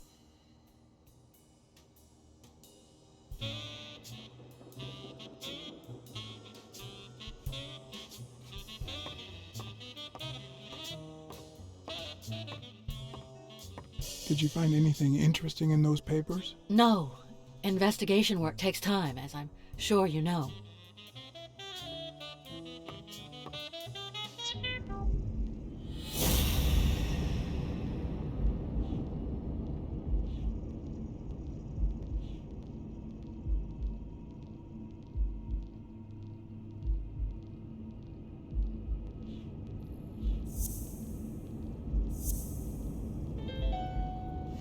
All right. Dunn punched a paint can. But why? Wasn't he calm and composed?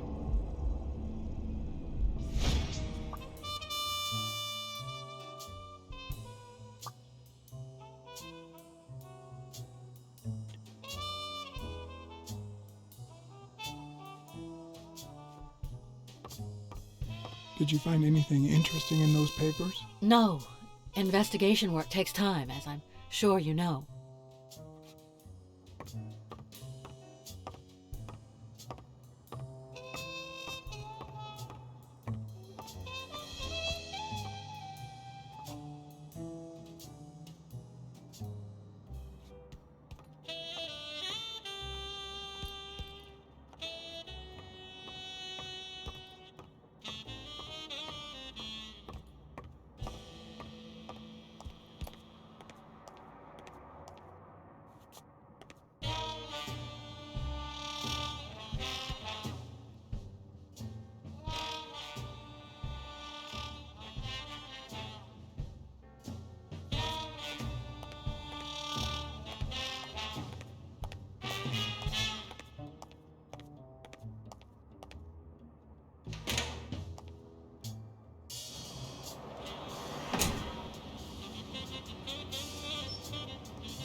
I'd prefer a yellow Cadillac, but I can't complain.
I know you're hiding something. What?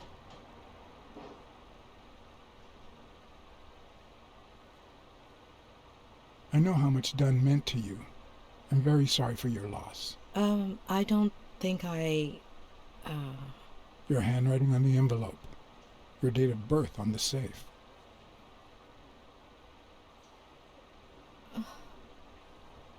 My goodness. I can't talk here. My shift is over in 10 minutes. Can you wait a while?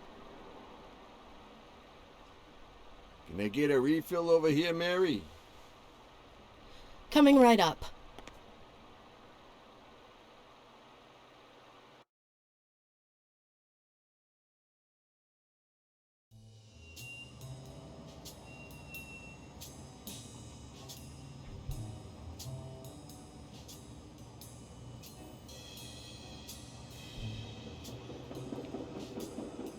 Mary Purnell, the angel Joe Dunn found in his golden years. We'd been seeing each other for almost 2 years. It all started with, well, weekdays I start cleaning the gym at dawn, before my shift at the diner. Joey always came in early, just a little after I got there.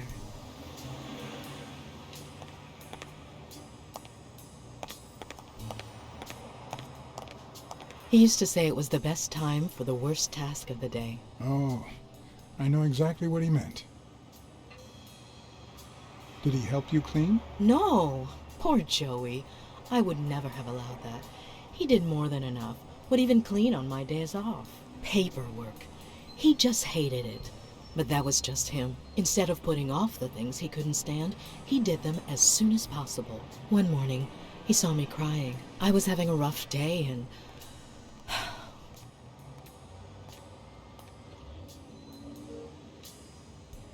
He tried to make you smile. He pointed at the coffee machine. You need a cup of joe and some fresh air. That was the first of many cups on the rooftop.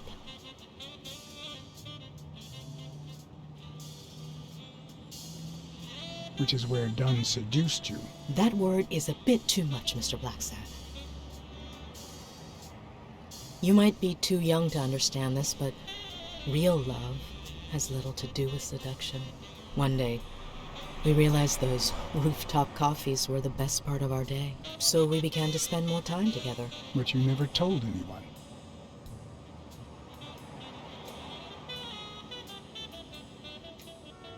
Why did you keep it secret? For Sonia's sake.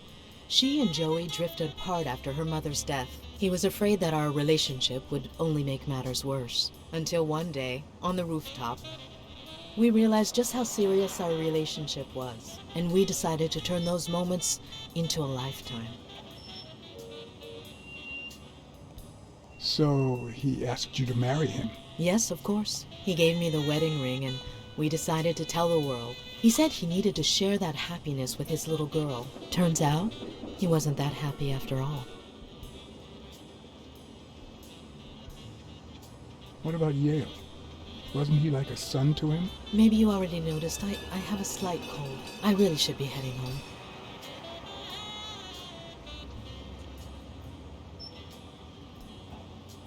Thanks for sharing all that with me. Take care. I lost my scarf a while back, not sure where. And now, if you'll excuse me, that's my bus stop. A pleasure to speak with you, Mr. Blacksad. But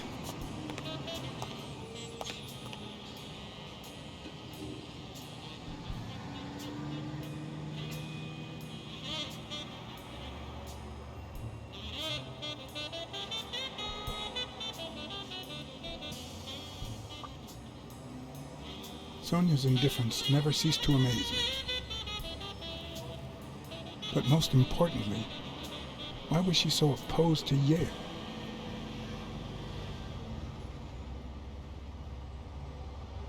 John Blacksad? I think I owe you an apology.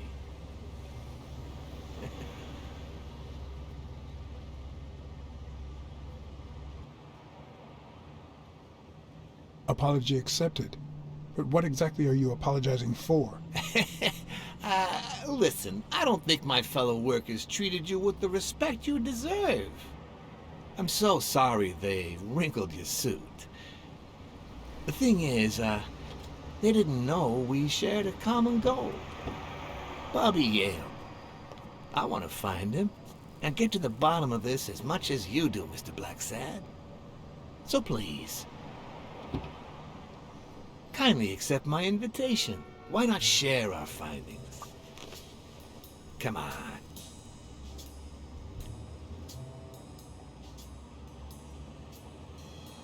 Of course. You don't mind me riding in this fancy car with a wrinkled suit, do you? Aw, I think you look mighty dapper, Mr. Blacksad. Although, if those wrinkles were to rub off on me...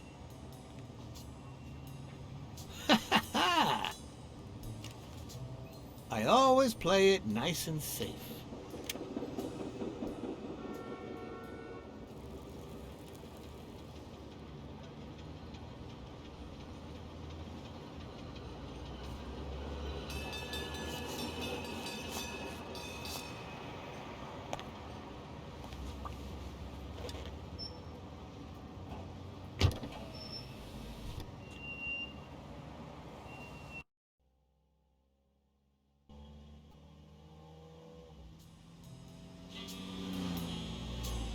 Thank you, Blacksad. You won't regret this. So let's cut to the chase. I need Bobby Yale to fight Stone. There's just too much money at stake. So, I'm offering you my help to find Yale. Let's work together.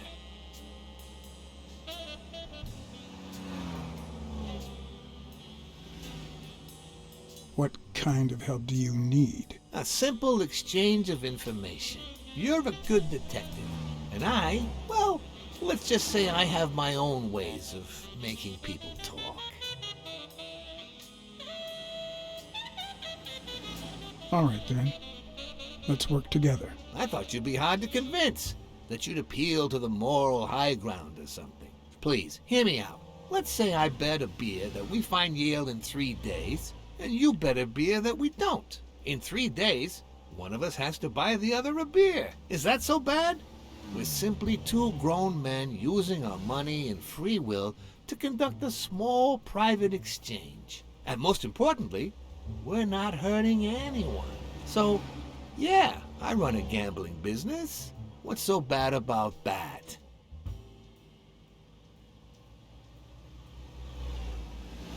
I can't really say. Well, I can. Nothing. But I'll tell you what is wrong. The way our government is ruining America. We live in a so-called free country, a place where honest people can make a living, provided they don't hurt anybody. We're not communists. Well, at least I'm not. I would have never thought otherwise. As for me,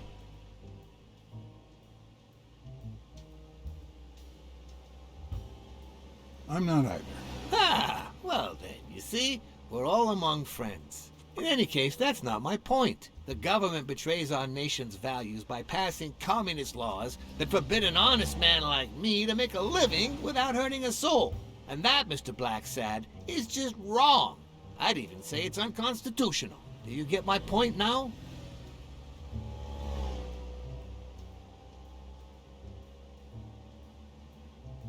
All right, I get your point. Ha! I knew you would. When the government passes these laws, there's only one legitimate weapon the people can wield. The same weapon that turned America into a great nation. Civil disobedience. So, as the proud American that I am, it's my duty to disobey.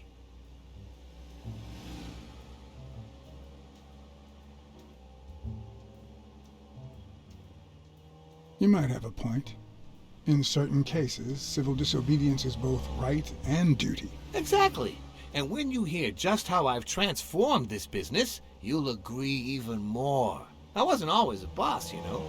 No, sir. I started at the bottom, when Lucky Blitzen ran the show. That good for nothing. His was a reign of terror, extortion, violence, you know, that sort of unpleasant thing. When I took over, I decided I'd make people want to do my bidding, not out of fear, but out of gratitude. I decided to help people so they would help me. That beating your thugs gave me was really helpful. Thank you so much. Those poor bastards didn't even know you were a detective, that you were on our side. Maybe at first. But when they tied me up and beat the socks off me, they knew very well who I was. Seriously? That goes against my rules. Who was it?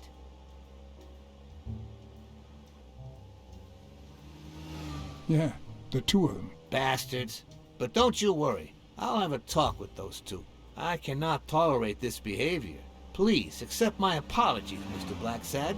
As I said before, I like to help people so I can count on their gratitude. That applies to fellow partners like police or, in this case, a detective. I won't deny this business has its fair amount of violence, extortion, and casualties, but I'd rather leave that to my enemies. And you are not my enemy. And, it looks like we're here.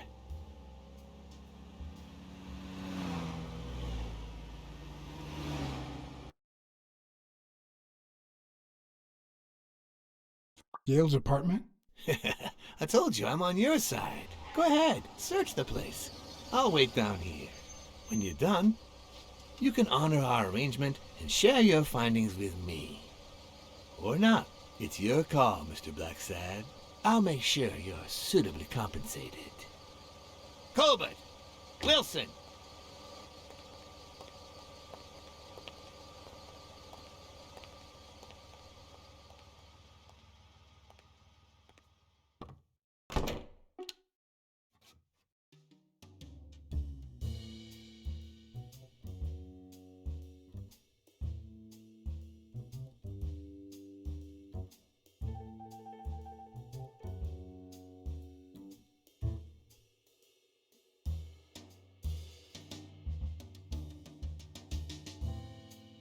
The worst thing about O'Leary's boys dropping by isn't the beating, but the fact that I can't tell what's theirs and what's Yale's. Can't say this is the ideal drink for an athlete. Then again, it could be your classic bookie thug lunch.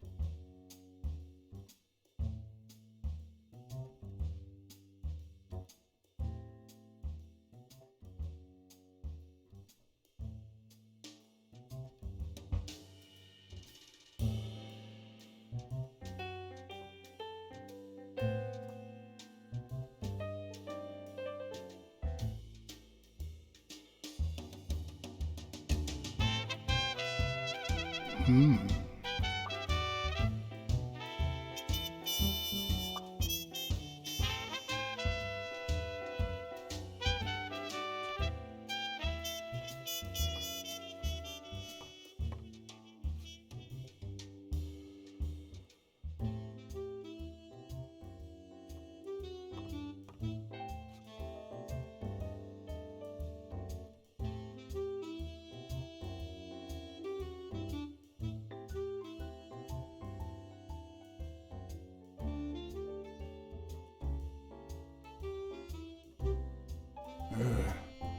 17th century French fables.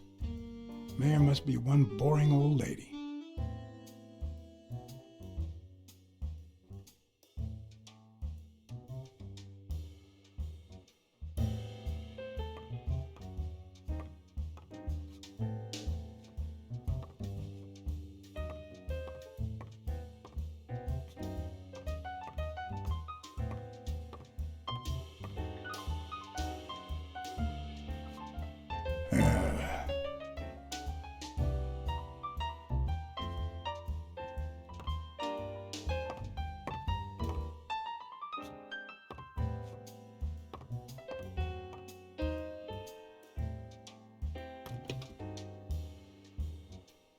I'm not sure how Yale's love of pickles will help me crack the case.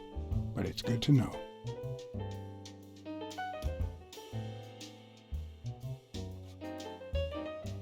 A woman's fragrance, almost angelical.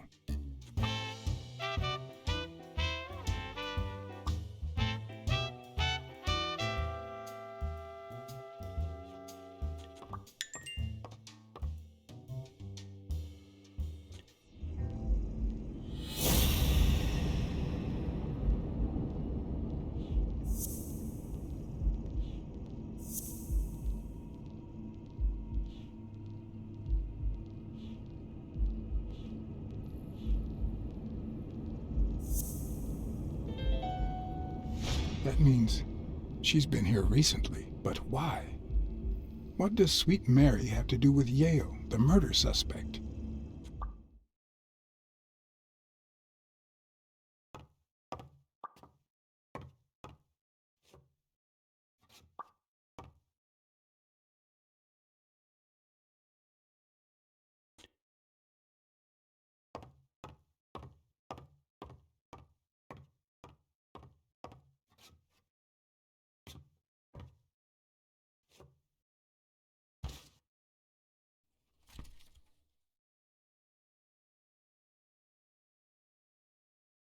Copy 1 of 3. Do you know any of his relatives? His father,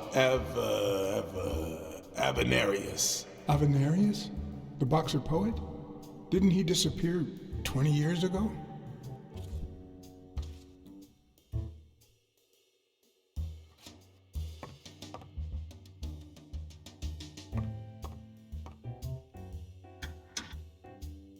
Why would you want such a big closet for so few clothes?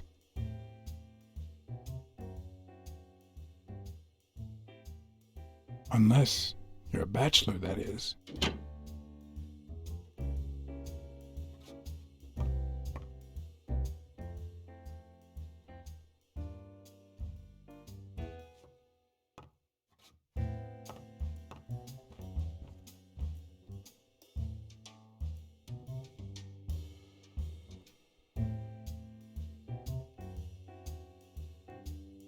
Nice chain.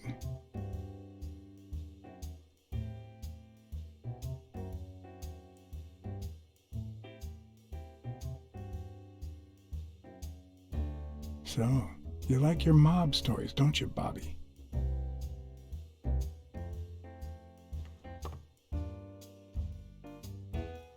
Seems like Bobby inherited something more than boxing skills from his father, besides the tendency to vanish into thin air, of course.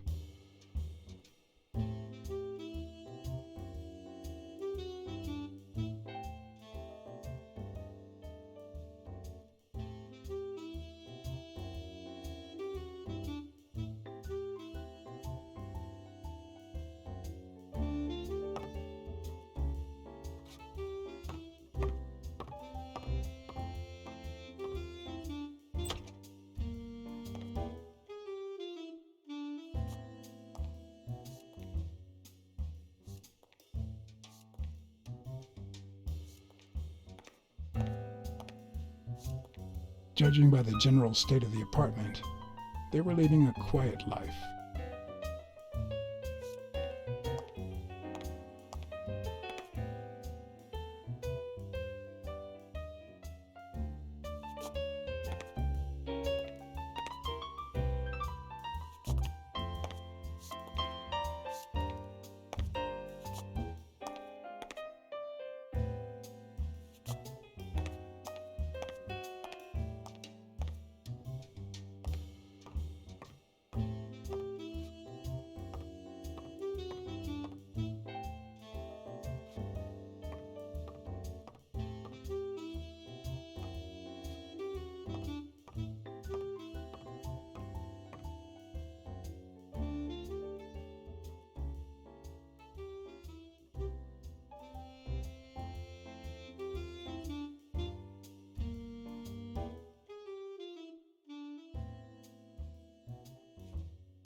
When I left, I told O'Leary I hadn't found a thing.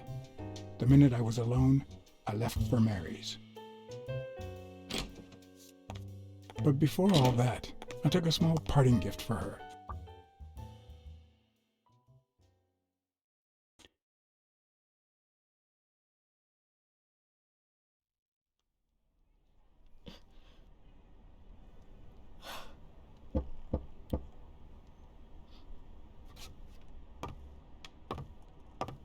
I've never trusted angels. Mr. Blacksad? What a... Surprise? When they fall, they turn into demons. Joey told me he was going to spend the afternoon painting the gym and that Bobby would be fixing something up on the roof. So, after I found the body and called the police, I went to Bobby's place, but he wasn't there.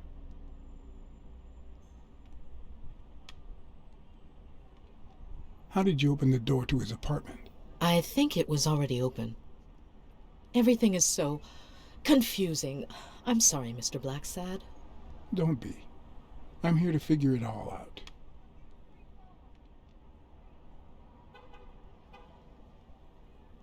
What's your relationship with Bobby Yale? He was like a son to Joey, and we were about to get married, so, you know. Okay, I think it's time to set things straight.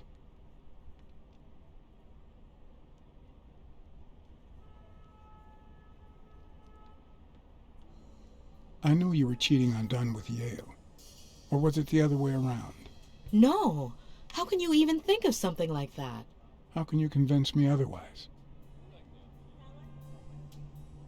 I found a picture at Yale's apartment. It's you and him on a roller coaster. Care to explain, Miss Purnell? I'm not white, Mr. Blacksad. What? 7 of my great-grandparents were white. The 8th was black. According to law, I'm a black citizen, even if my skin says the contrary. Do you know what that means when you're born in North Arlington, Alabama?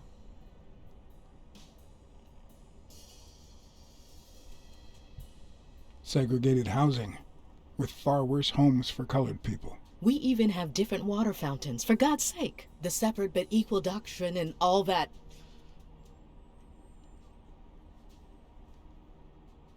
That damn nonsense. And all the lies. That's why I moved here. No one knows what color my great-grandparents were.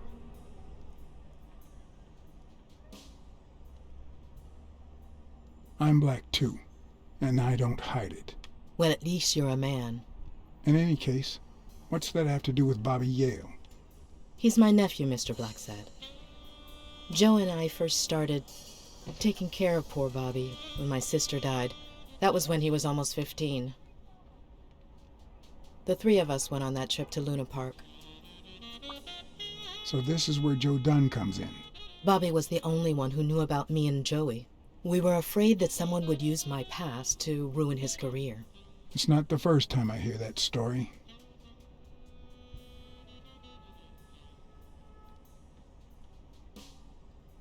I'm sorry I accused you so lightly. Don't worry, I understand.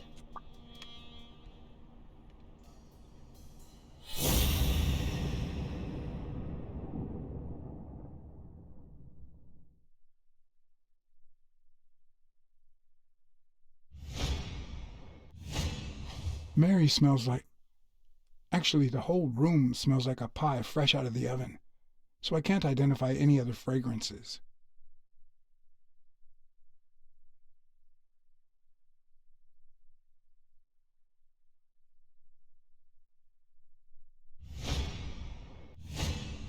TV and radio all in one. Where will these mad times lead us?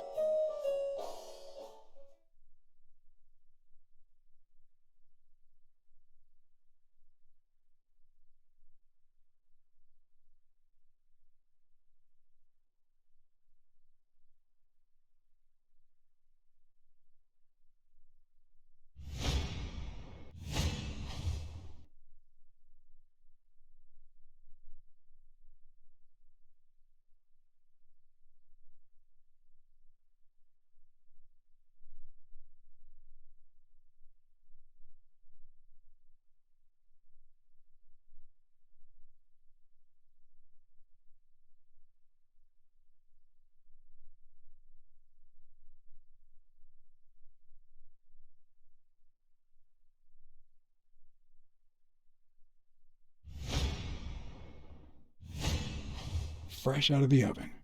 The whole room smells like pie.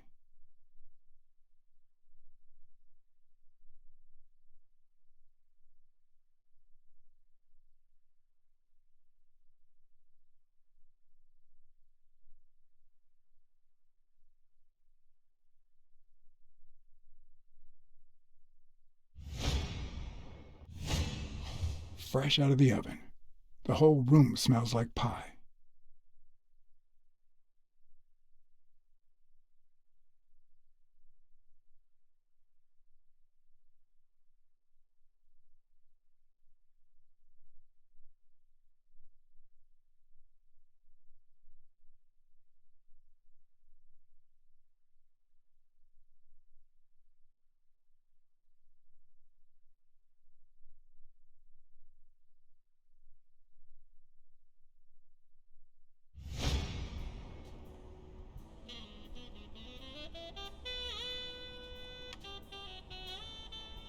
About Sonia Dunn and the ring. Well, I told her about you and Joe Dunn. I had no choice. And what did she say? I don't think she took it too well, but she might come to understand it. Maybe. But I'm not so sure you'll be able to keep my other secret safe.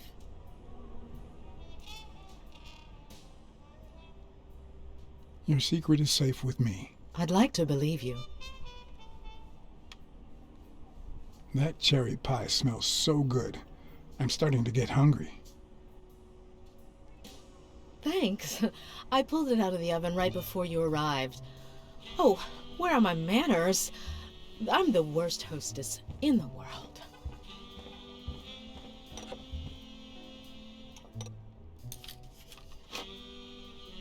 Let me go get a knife from the kitchen.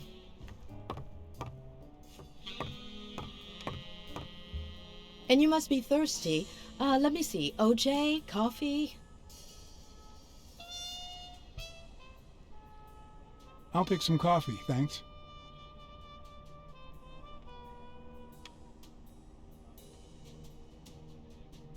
She's wearing the same clothes in both pictures, so she's probably telling the truth.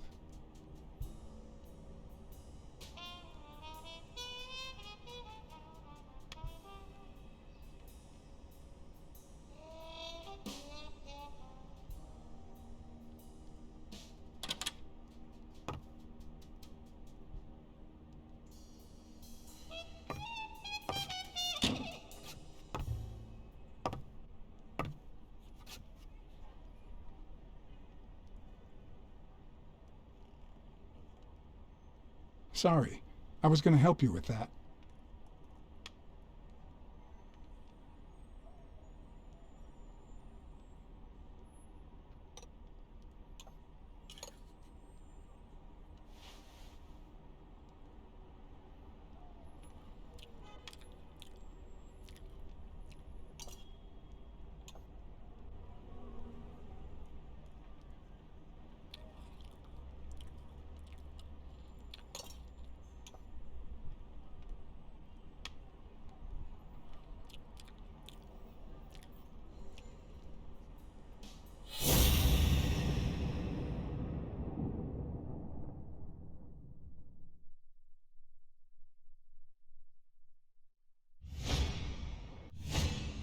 Now that there's almost no pie left, the scent has also disappeared.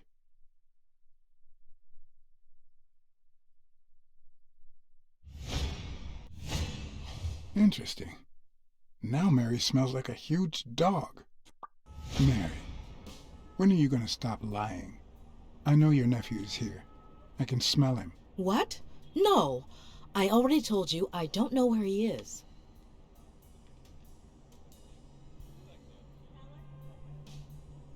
Look, I understand why you're protecting him, but it's in his best interest to end this hide and seek. You can search the whole house if you want. Go ahead.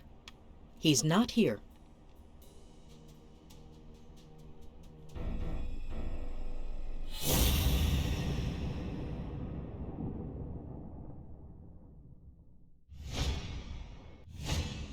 Wait a minute.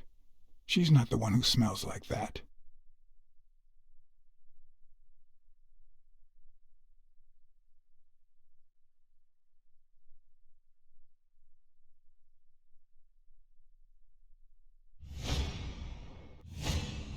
That's where Bobby Yale's scent is coming from.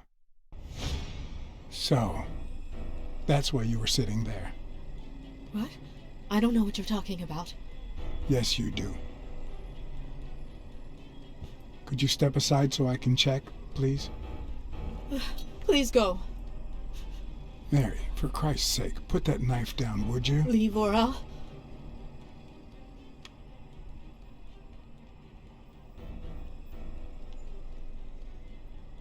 Mary, I came here to help. I mean it. I don't want to hurt you. Leave her alone! Bobby! Ow! Ow! Ow! Ow!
I'm gonna kill you! I'm on your side, Bobby. But I'm not on yours!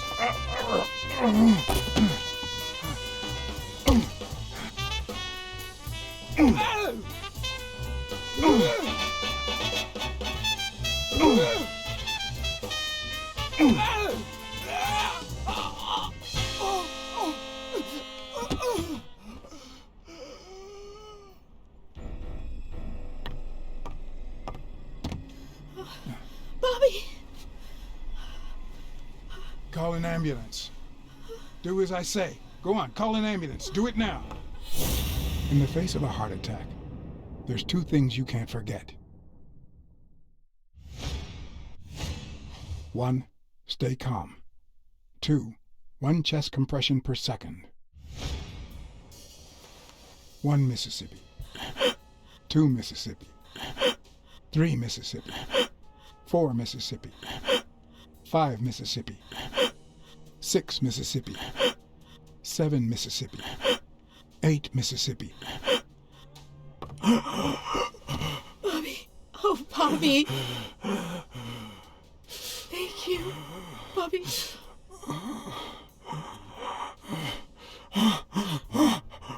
Bobby. Thank you.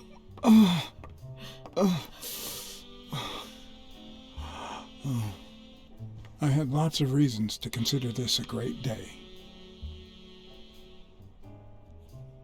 I had investigated a suicide case. I had discovered that, in truth, we were dealing with a murder. I had found and captured the prime suspect. And I had saved a life.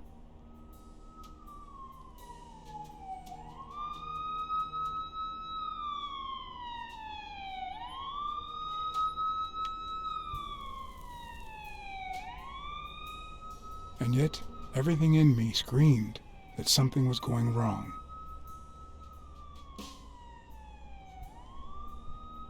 Terribly wrong.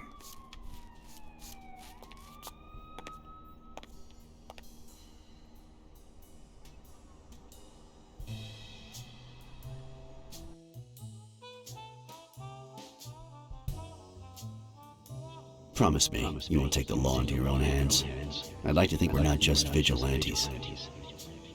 I want a gun. What the hell? Bang, bang, bang. A fair amount of violence, extortion, and casualty.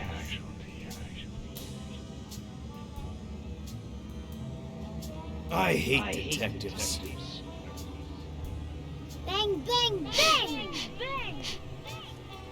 You're dead meat, cat. That you, Smirnoff? You seem agitated. Nightmare?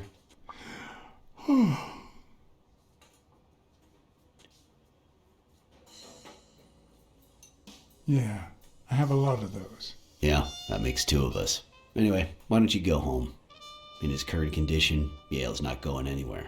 Besides, we'll take it from here.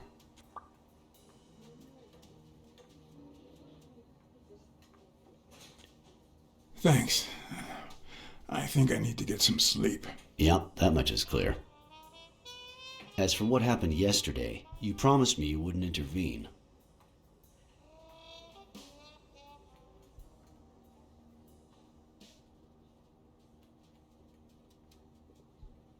If I hadn't intervened, Bobby Yale could be dead. If you had warned me, maybe we could have avoided a heart attack. Anyway, what's done is done.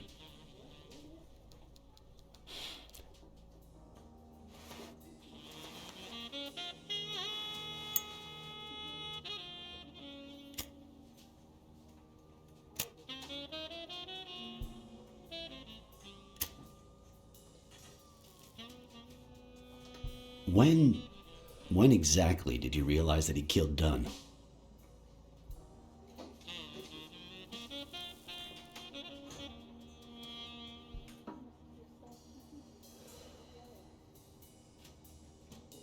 Out of sheer curiosity. I'm a cop after all.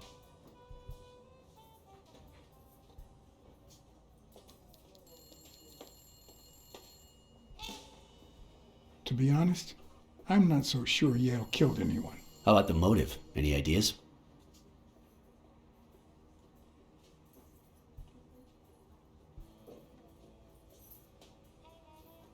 I've got several theories, but that's about it. In any case, hopefully Yale will tell us more. Would you let me ask him some questions when he wakes up?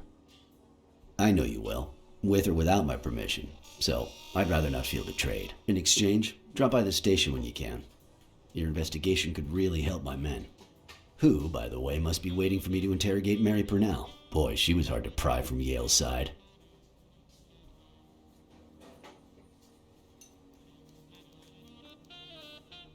She's been through a lot in the past days. Be nice to her. Of course. In spite of it all, we're not just vigilantes. And as for you, go get some rest. God knows you need it.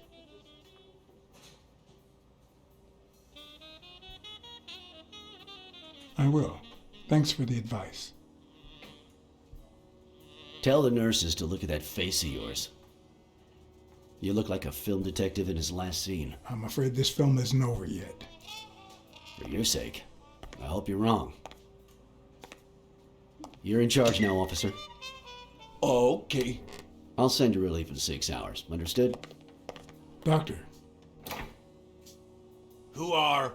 Oh, detective. Congratulations. You fared pretty well against that kid. Better than most would have. Now, if you'll excuse me... Well, I always land on my feet.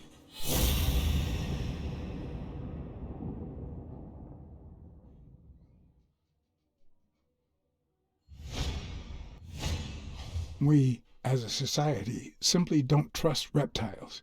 But that's not the real problem. The real problem is our extended belief that there's logic to that distrust, that it's natural and well-founded.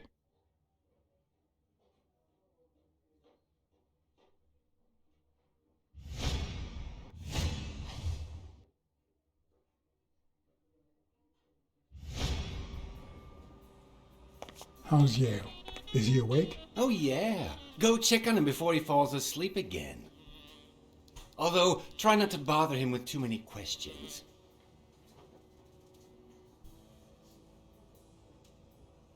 Will this have long-term effects on his health?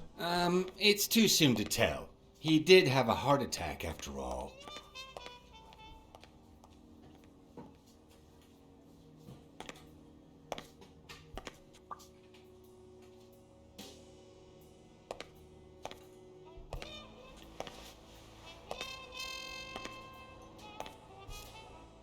Go away. I don't want to see you. The doctor told me to sleep. I rarely get to interrogate a suspect with his guard down in a place as quiet as this. Getting the chance to study his body language with no distractions is a rare gift.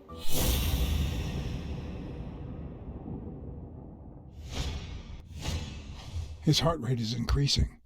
It could mean that he's lying, but it could also just be pure, unadulterated rage.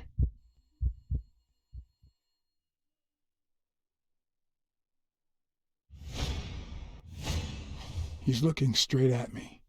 If he couldn't hold my stare, I'd think he's lying, but that's not the case.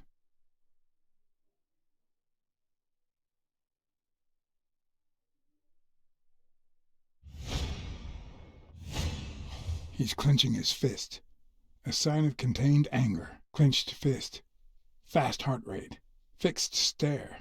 He feels some genuine rage towards me. I'm sorry you don't want to see me, but...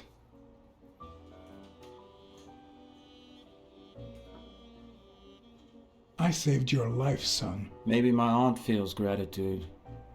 I certainly don't. Luckily, I just got my medication. I'll be snoozing soon. All right, I'll just cut to the chase.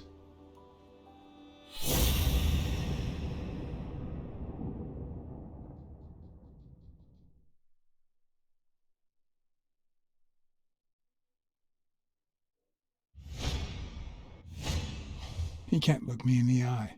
I'd say he's lying.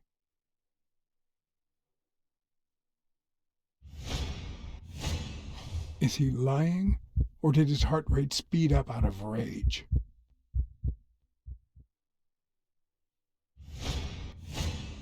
Is he holding back his rage?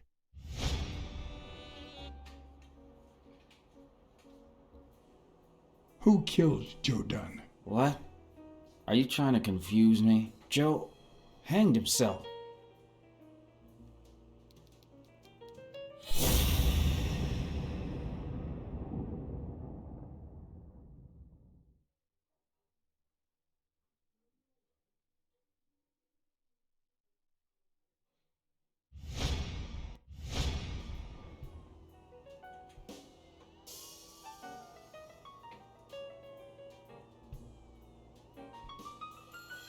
Dunn was too short to hang himself with that rope. So, it's true? He was murdered. I know Dunn threatened to call off the fight. Why? How do you know that? I'm a detective. That was his anger talking. He never really meant it. That doesn't matter. Why was he so mad at you? What did you do? Nothing. Joe thought that I wasn't training hard enough. That I was going to lose. All right. Let's just say that I believe you.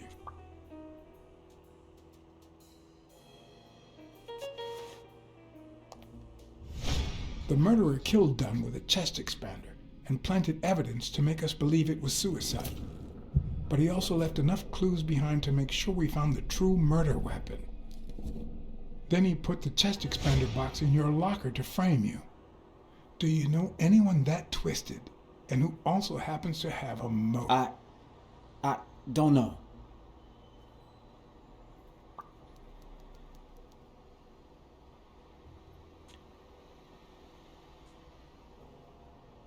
What about Sonia Dunn? Sonia? I doubt it. She's odd, but she's his daughter. I've seen worse, believe me.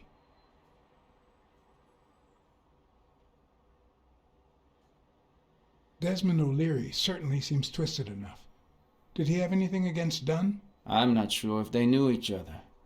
At least not in person. About a month ago, Joe kicked one of O'Leary's men out of the gym. He was trying to give a business card to... Jacob's Giambi. Yeah, exactly. Did Jake tell you about that? Something like that. Maybe it was... What am I saying? Jake could never pull off something like that. Nothing. Never mind. What about Frank Cassidy? Do you think he has a motive? Maybe. A few weeks ago, Joe took me to a boxing managers association meeting. Headed by Cassidy. Yeah. He was obsessed with making it illegal for boxers to fight without a manager, or without an associated manager. Everyone seemed to go along with it until Joe spoke up. He said that would lower us to mob status. That Cassidy had founded the association just to make money by monopolizing the sport. That made others think twice. And Cassidy ended up empty-handed. Poor Cassidy. Blacksad, I think I owe you an, You know, my father disappeared when I was 6, right after winning a fight. We never heard from him again. Do you know what that does to a kid? Who knows where I'd be if Joe Dunn hadn't been in my life. Even when I lost my way and put a gun to his head years later, he still took me under his wing and managed to steer me in the right direction. And now that he's gone, you're risking your life to find his murderer. Thanks.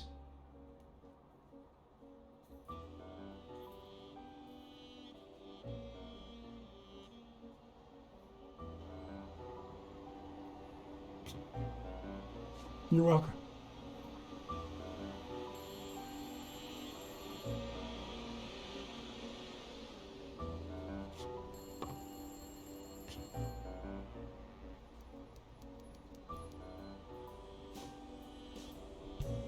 The number of cigarette butts is inversely proportional to my hours of sleep. Ah, damn.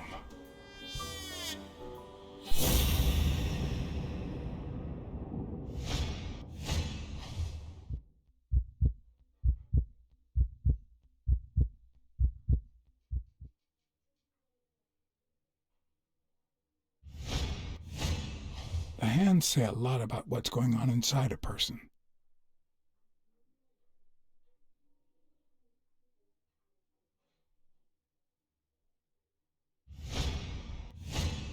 Is that eye movement normal?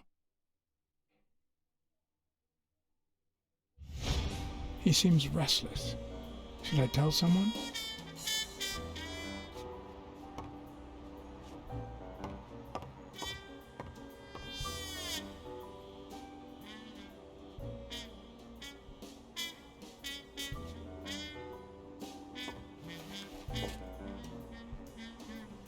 Ugh.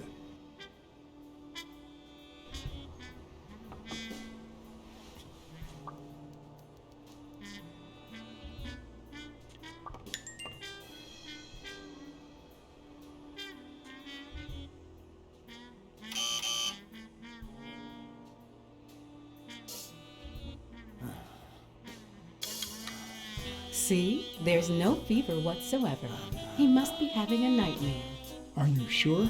Wouldn't you have nightmares too after what he went through yesterday? I know I sure wouldn't sleep. I have nightmares myself, but those go way back. Oh, the poor thing. Do you know what my nightmare is? It's that witch I have to work with. Oh, good thing she's got trauma surgery at 12:30, but I wish it were a little sooner, you know? Anyway, thank you for letting me know, and for bringing him in. You don't know how excited I am to be involved in a criminal case. It might not be important, but I need to take a look at his medical report.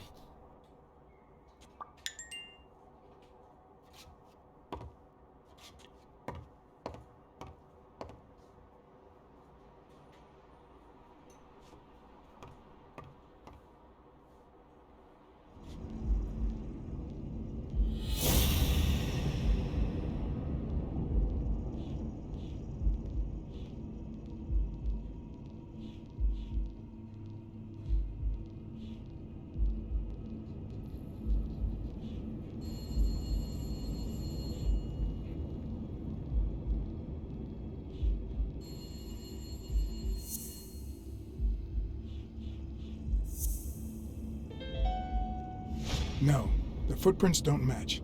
If Yale killed Dunn, he did it without stepping in the paint, or in different shoes.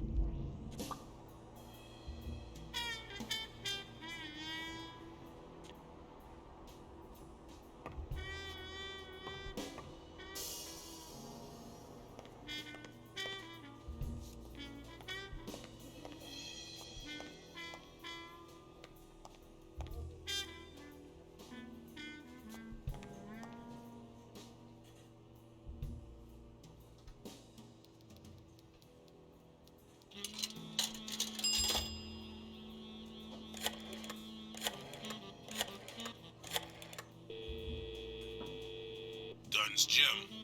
Sheikh Ostiambe speaking.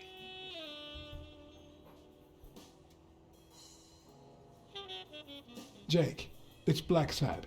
I just wanted to... I have work to do, John. Call you later. Ronald, get on that ring!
Hi. You're awake, handsome?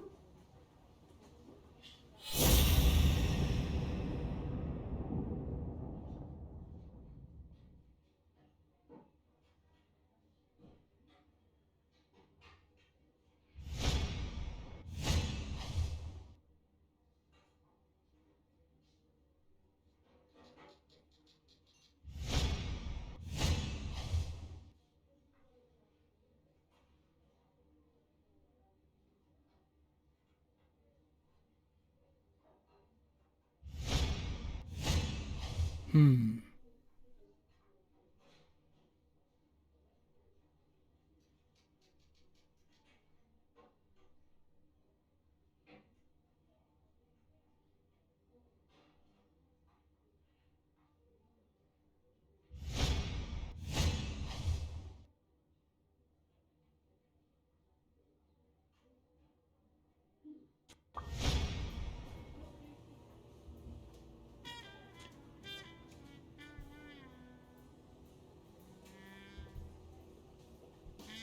I'll take a pack of Morley's, please. Honey, get me a pack of Morley's for Mr. Hanson.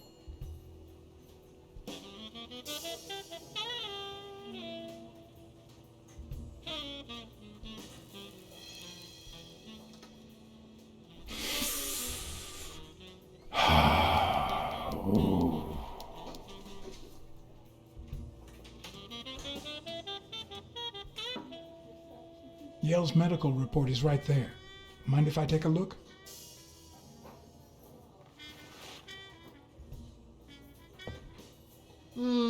No, I don't think so, Hanson.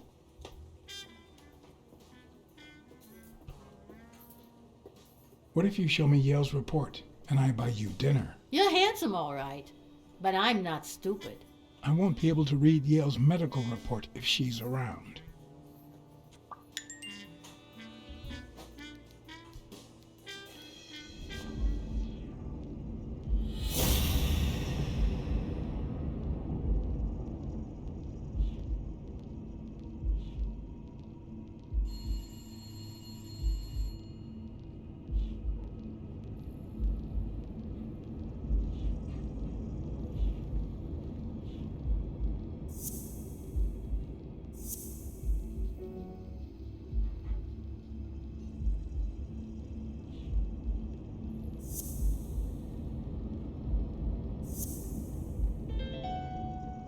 It seems like the Doe nurse will be assisting Dr. Talbot during his 12:30 surgery. In 4 hours. Could I get them to operate any sooner?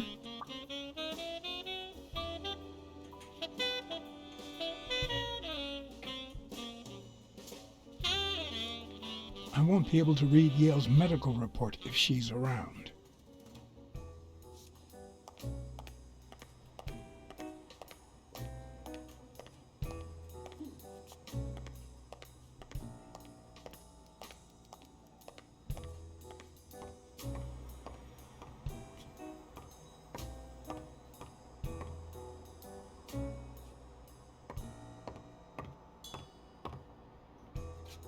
I need to get my hands on his test results.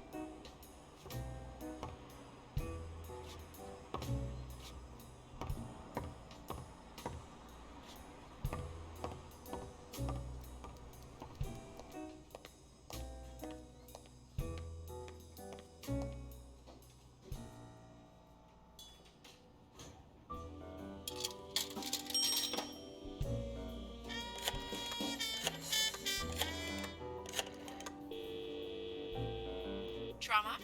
Sherry speaking. Get Dr. Gregor Talbot, please. Yes, 1 minute. No, actually, Dr. Talbot won't be in until 12:30 according to my registry. Can I ask who's calling, please?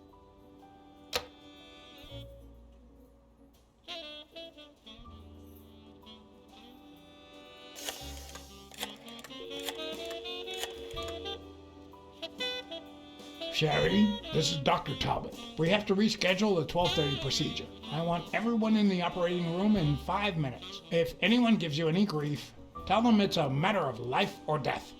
Understood?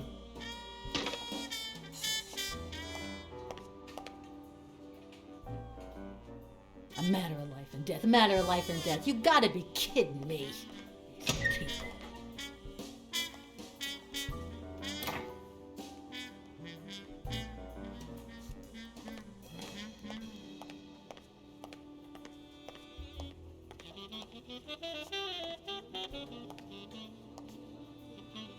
All right now.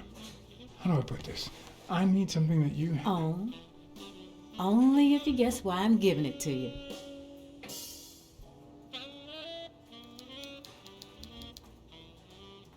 You want to help me solve a criminal investigation. Well, aren't you smart? But be quick about it. You hear me, huh? If that witch comes back...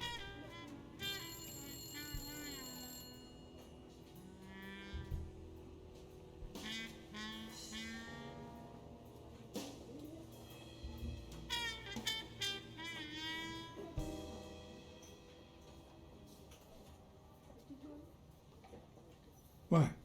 What does it say here? Ah, you know doctors.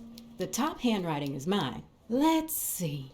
Extrasystole and dehydration caused by panic attack. Extra what? You know, arrhythmia, like skipped heartbeats. What about this here? It's a good thing I know that Mr. Yale is in Dr. Ferguson's hands. Otherwise, I'd be worried. Hey, no means no, miss. You really don't know who I am, do you? Miss, I've got orders. And the fact is, those orders say that... There you are, Miss Dunn.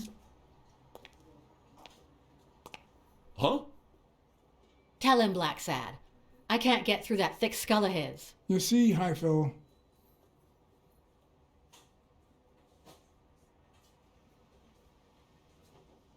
she's the owner of Yale's gym. A woman? Whether the kid recovers or not depends entirely on her. Between you and me, and all due respect, miss, but aren't we taking this woman's liberation a little too far? All right, let her in, but she's your responsibility. Thanks for convincing the cop.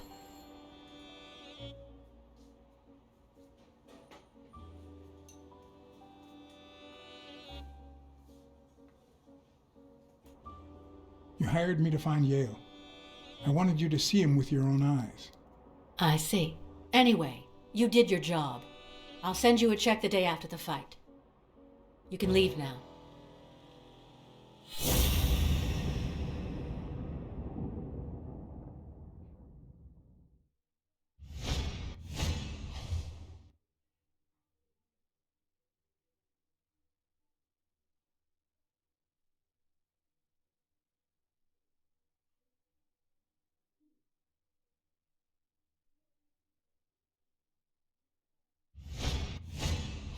Huh, no. She's gonna do something stupid. Sonia, don't. He killed my father. You said so yourself.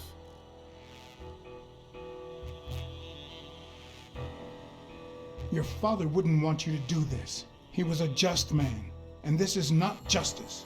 He almost killed you in that floozy's apartment. How could he not be guilty?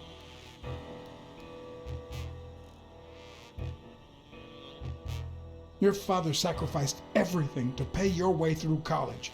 If you do this, you'll destroy the future your father wanted you to have. Shut up! None of that matters. How could he not be guilty?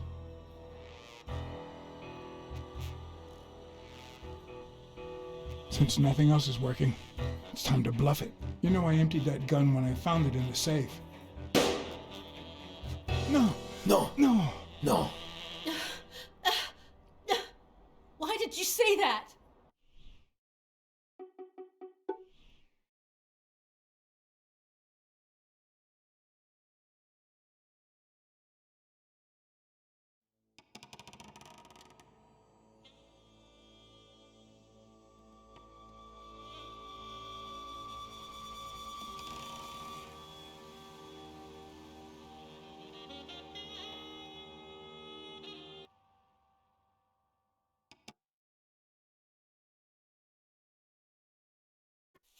Hey, no means no, miss.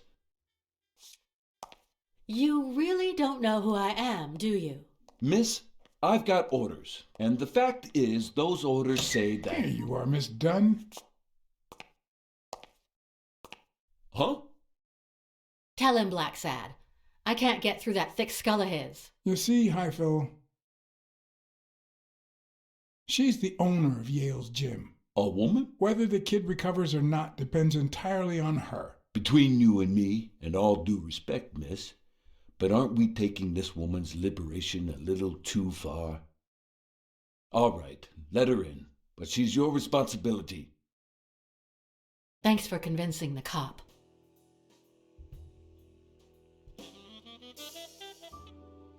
You hired me to find Yale.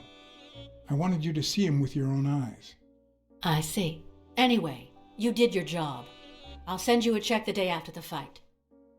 You can leave now.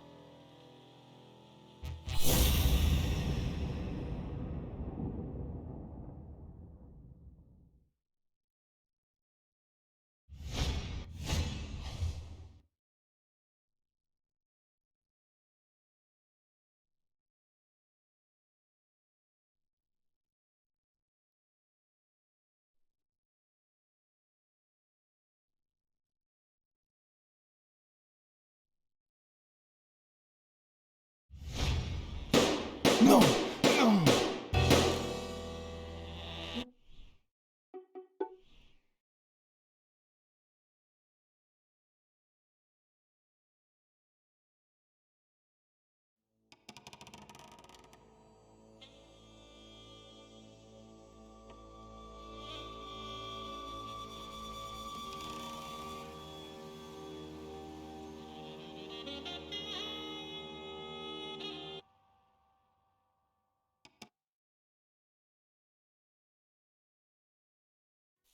Hey, no means no, miss. You really don't know who I am, do you? Miss, I've got orders. And the fact is, those orders say that... Here you are, Miss Dunn. Huh? Tell him, Blacksad. I can't get through that thick skull of his. You see, Highfill, she's the owner of Yale's gym. A woman? Whether the kid recovers or not depends entirely on her. Between you and me, and all due respect, miss, but aren't we taking this woman's liberation a little too far? All right, let her in, but she's your responsibility. Thanks for convincing the cop. You hired me to find Yale. I wanted you to see him with your own eyes. I see. Anyway, you did your job. I'll send you a check the day after the fight. You can leave now.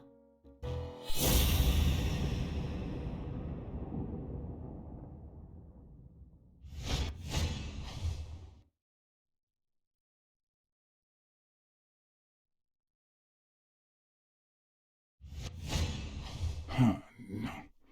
She's gonna do something stupid. Sonia, don't. He killed my father.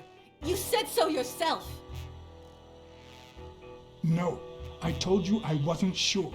He almost killed you in that floozy's apartment. How could he not be guilty?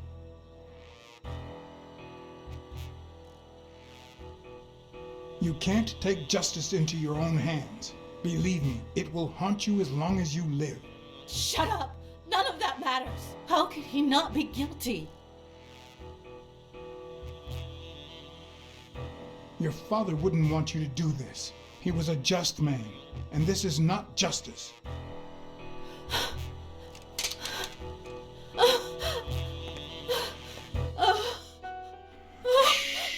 It's okay. It's okay.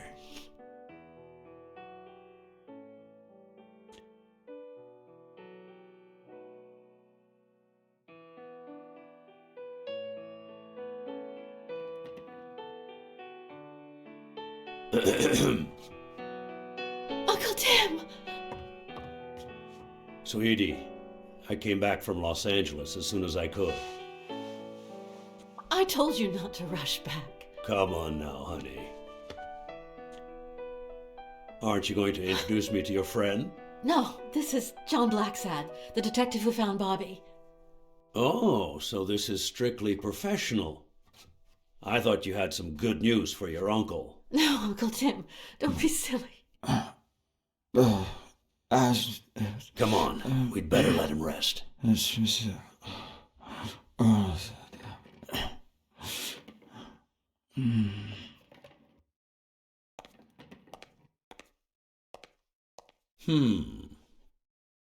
see.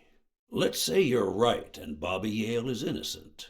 Who should we focus on now? We? Well, your father turned down my money, but he made me promise one thing, that I'd take care of you if anything happened to him. But I can... I know you're perfectly capable of managing that gym on your own, but we don't even know if he'll be ready to fight Stone. Besides, someone seems really invested in stopping that fight, and someone has to pay Mr. Blacksad to get to the bottom of all this. Please, talk some sense into her.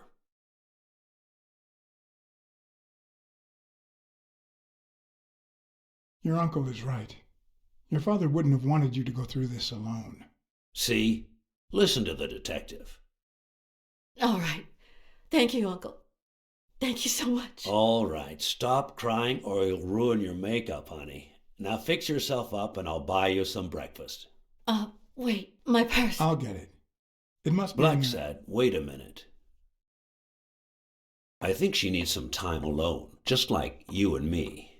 Listen, boy, do whatever it takes to find Joe's murder. Whatever it takes. If things get messy, don't worry. I'll clean them up. Deal? Sure. I'll do my best. Thank you. I trust you to get that ball to the end zone. No. Are you telling stories about the great iron arm again? Wait a minute. Of course. The Milestones quarterback. Tim Iron Arm Thorpe. It's a good thing folks usually recognize me sooner. Blacksad, you coming to breakfast? I'd love to, but I have to go ask for a favor.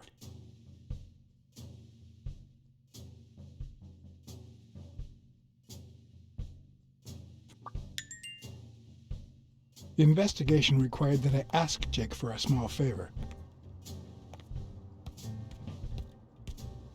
Or demand it, if worst came to worst.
That lizard isn't Yale's doctor.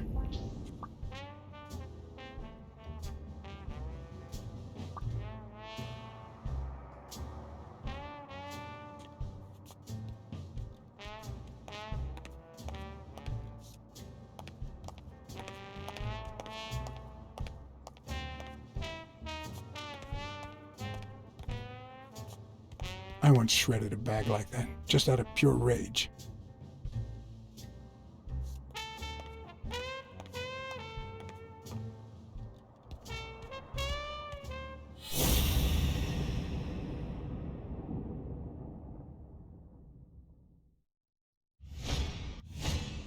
He's been training with those same shorts for who knows how long.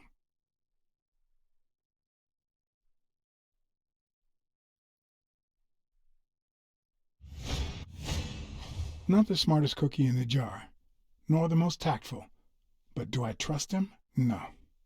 Do I consider him a friend? Yes.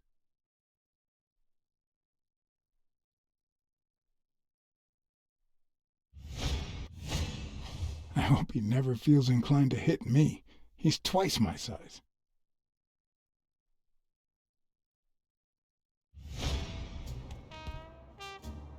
Hey, Jake.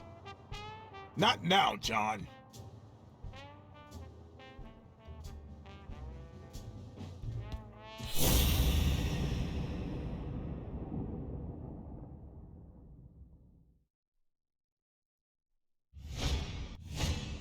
How many hits does a boxer take to the head throughout his career?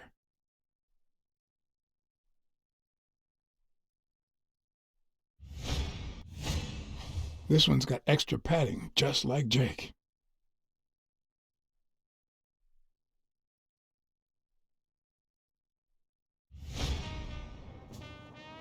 Hey, hi. Hey, focus, will you?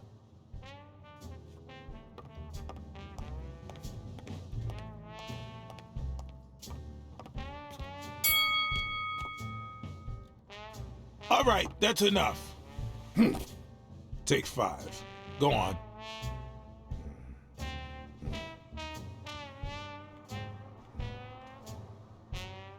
What, John? What's so important?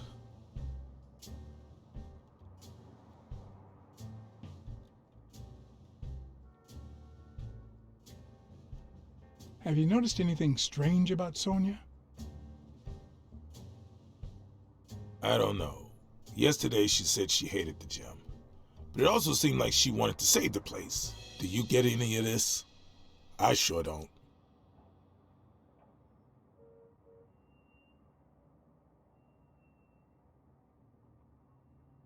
It might not have seemed that way, but she loved her dad. Believe me, I've got reasons to be certain. Why are you coaching that guy? Oh, that's right. You don't know. Sonia asked me to run the gym. Well, at least the fun part. As soon as Bobby Yale's back on his feet, I'll turn him into a champ. I'll make him crush stone. Just you wait. What? Why are you looking at me like that? Is it the first time you coached anyone? Yeah, but you think I can't do this, don't you? Well, screw you. We'll win that fight. Could you tell me where O'Leary's headquarters are?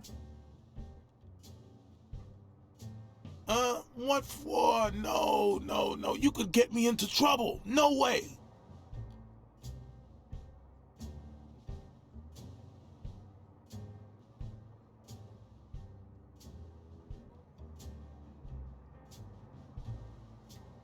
You lied to me yesterday, and being the good friend that I am, I kept your secret. You owe me. I don't think I'd keep protecting you if we weren't friends. Although, if we were friends, you wouldn't hesitate to help me. Tell me, Jake, are we friends or not? Damned cat. All right. O'Leary's hideout is in the basement of a Chinese restaurant. But I don't even know how to get in. Well, I'll see you tonight. Wait, were we supposed to meet? Of course. Your place, 11 p.m. See you there. Ronald, the break's over. After 30 hours of work and several beatings, every bone in my body ached for a bed. Now it's my turn. So I went home to recharge. Because the night ahead was bound to be promising.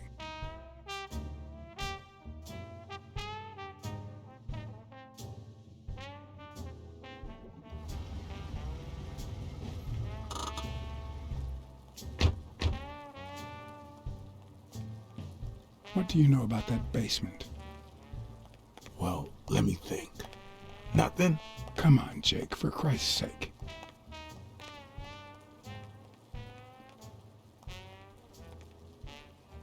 Strain that little boxer brain. You must know something. I've come to get O'Leary several times, but they always make me wait in the dining room. One day it was so late that the restaurant was closed. They made me call from a payphone in that alley over there to let them know I was here. A few minutes later, O'Leary came out the back door, that red one there. All right. You stay by the payphone. Wait till I'm inside. If you see anyone, call the same number you did that one time. That got it? Screw you. A promising night indeed.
A bit too high to climb, if the basement I'm looking for were in that building.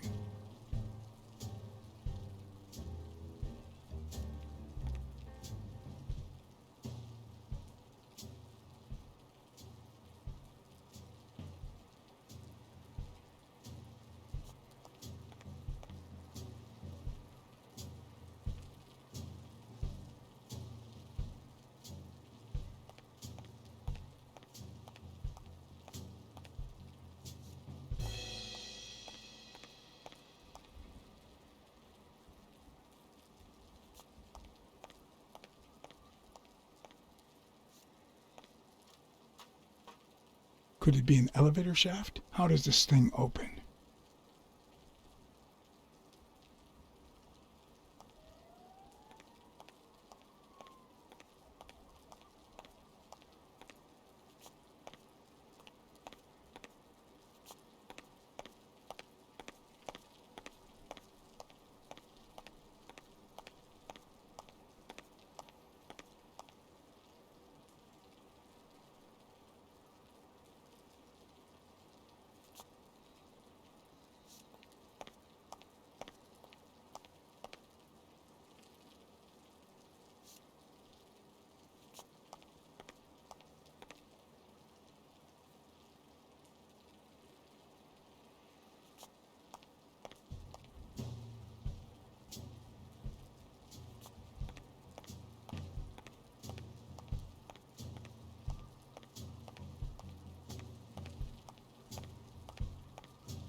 If only I could reach that box.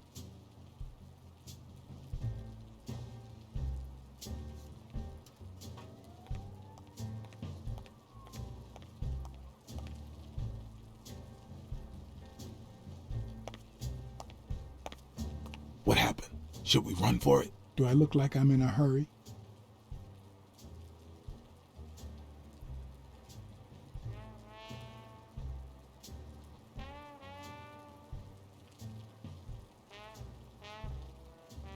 Check out that graffiti. You're in On Leon Tong territory. Wow, I thought the Tong Wars had ended years ago. Maybe someone nostalgic just got bored. Damn Chinese mafias. Yeah, American mafias are infinitely better, no doubt. Are you done? What do you think? The carpet store neon sign is still on, even though no one walks down that alley. Don't you find that odd? They must have forgotten to turn it off. Plus, they're not short on cash. I heard O'Leary say he was gonna buy 10 carpets the other day. What's taking you so long? You want to switch places? There's a trapdoor on the ground, right by the restaurant. Does that sound familiar? Huh?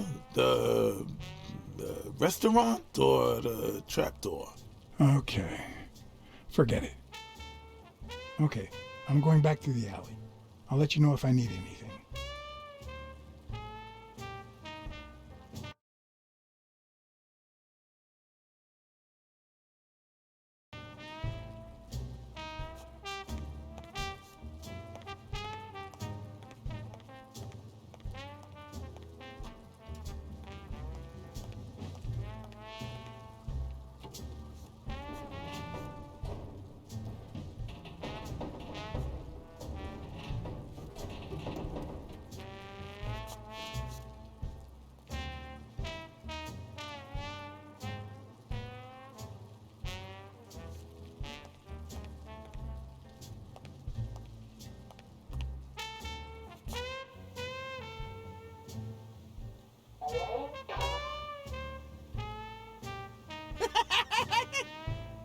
I'm guessing it lights up when they ring at the main door.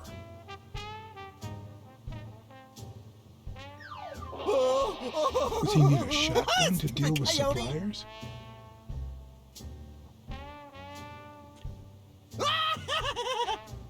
Oh, stupid duck! Maybe it leads to the basement. Stupid cat!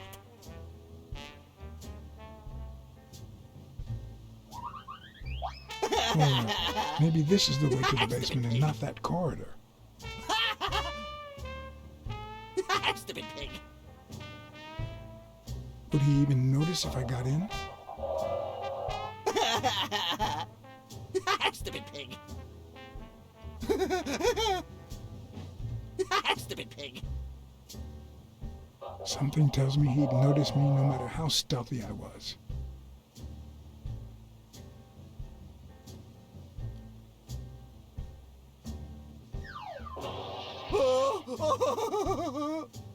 Stupid rabbit.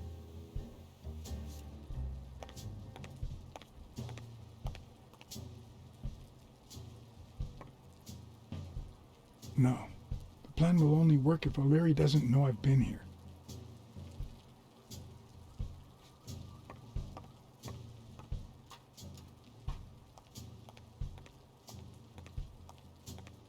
What? There's a guy watching TV inside the restaurant. A red panda, I think. Doesn't ring a bell. I don't recall any panda waiters.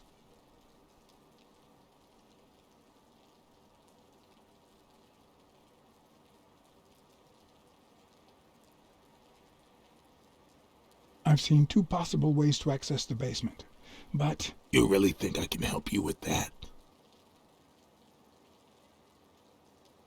I need your brute force, Jake. What's wrong? Is the little kitten too, And your silence.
There are questions we only ask ourselves when it's far too late.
I was expecting some frozen bodies.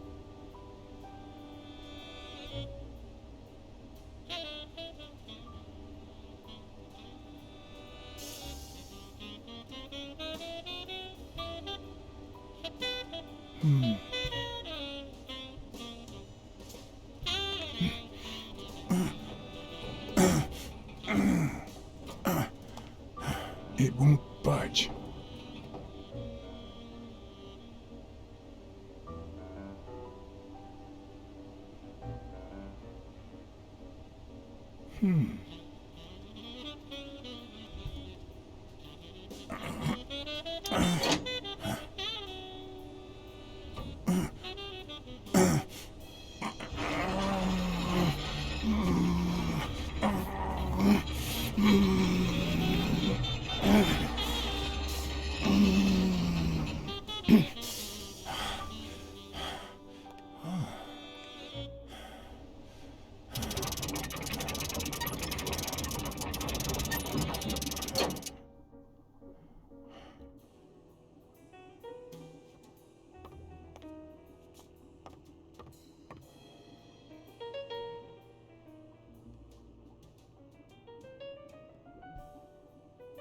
The odds are incredibly in Stone's favor.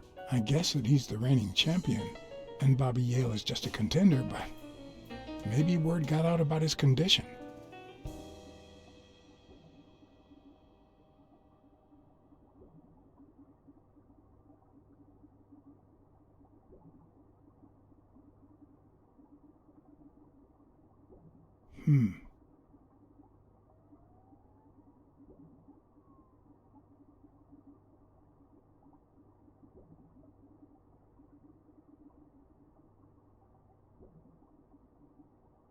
There's one on each table, except this one.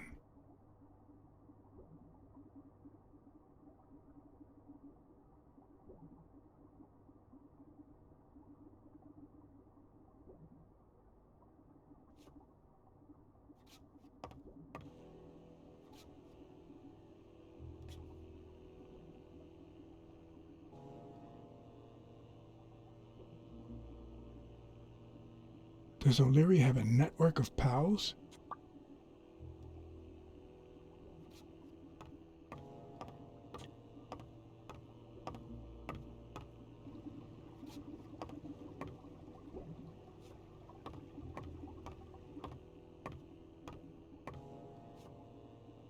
Wow, I didn't realize you could place so many bets on a single baseball game.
A little thingamajig that adds on its own.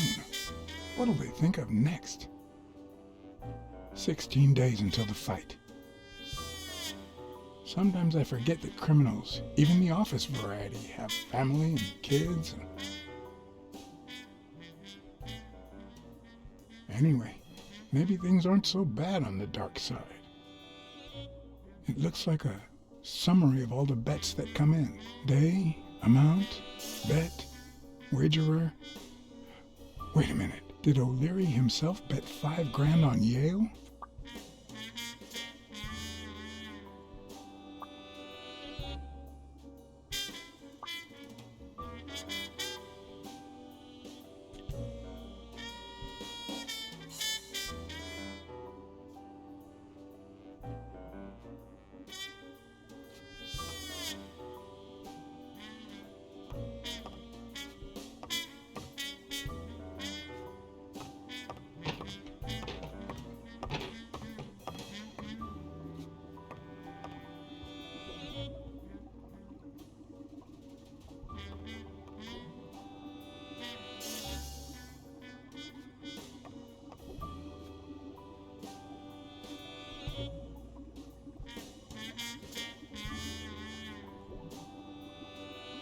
Could that be Ireland?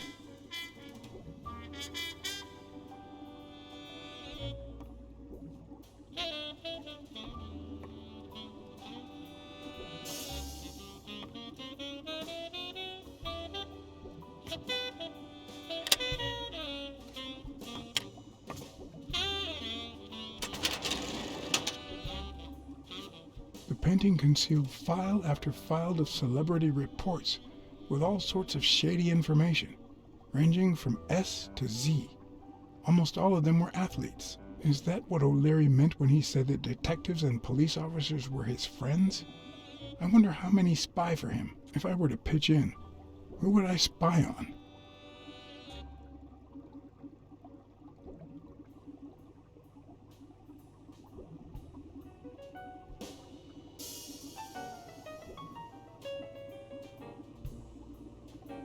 In Bobby Yale's folder, all I found was a log of his incredible stats as an aspiring champion. 20 victories, 16 by knockout. Although, at the end of the report, someone had underlined one word several times: untouchable.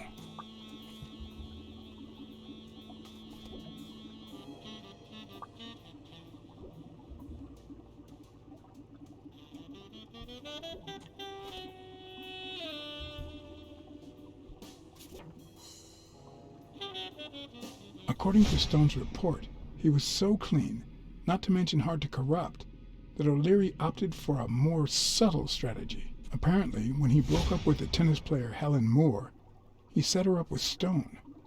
Lucky for him, they hit it off. As I put away the report, I stopped in my tracks.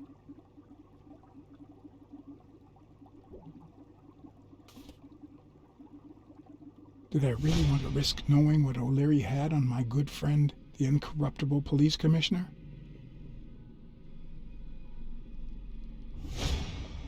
I sighed in relief. O'Leary had tried to buy Smirnoff on several occasions, but failed. Luckily, O'Leary had nothing on him, or me.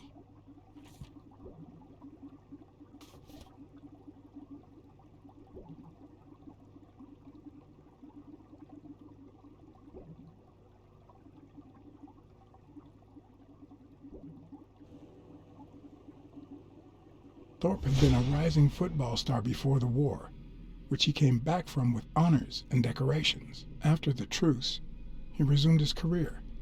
He won 3 season trophies and a couple of MVP awards. He retired after an accident that left him paralyzed from the waist down. He started his own sports advertising agency 4 years ago, but according to the files, O'Leary hadn't even tried to corrupt him.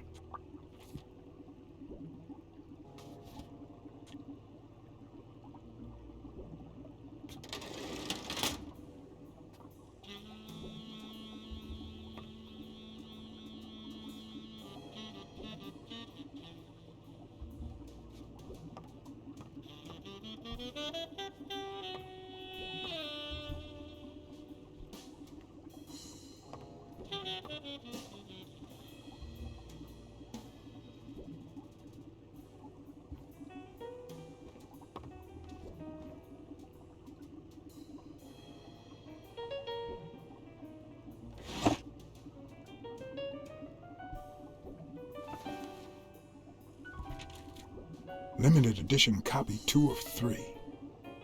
We listen, if you call it listening, to the sentimental romance. Your eyes act like the moon.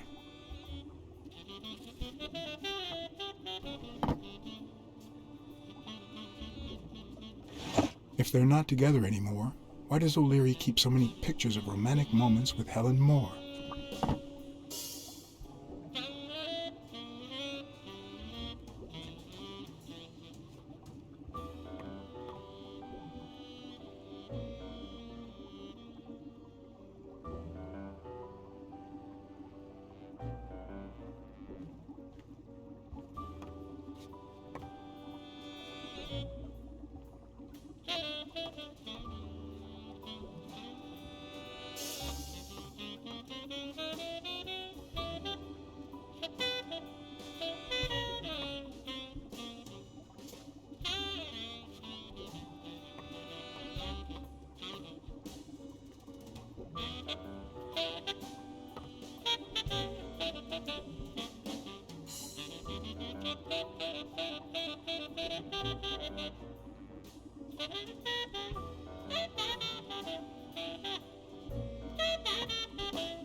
Luckily or not, files in through R included no one that I could somehow connect to the case.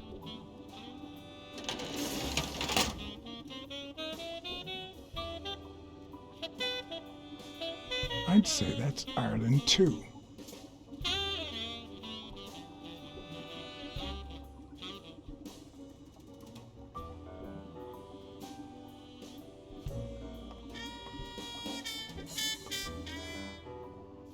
Ireland, of course. This guy's obsessed.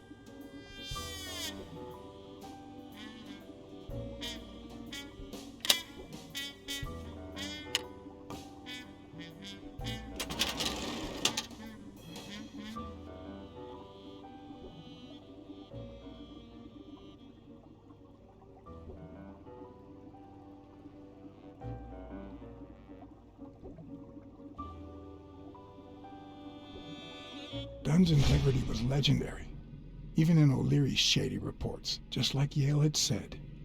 Dunn had kicked one of O'Leary's men out of the gym when he found him snooping around.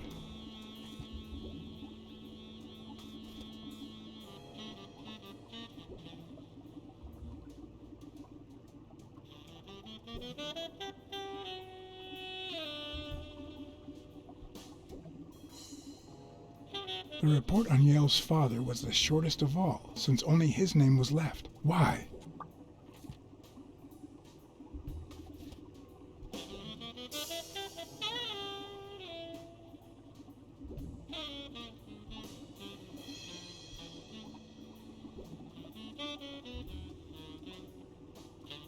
Cassidy's report was possibly the longest among all of O'Leary's files. Apparently, their rivalry went way back.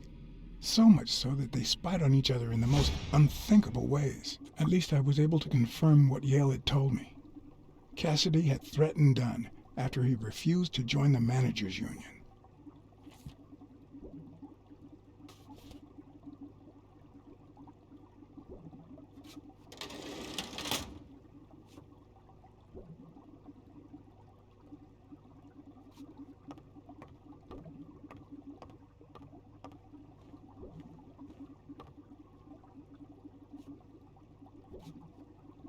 A Crossler?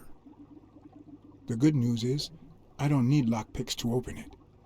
The bad news, I didn't bring explosives.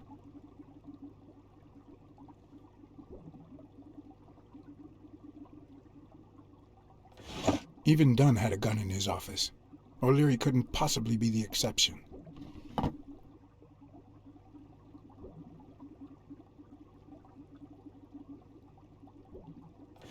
Dunn had $200 in his safe. O'Leary had about $20,000 in a drawer.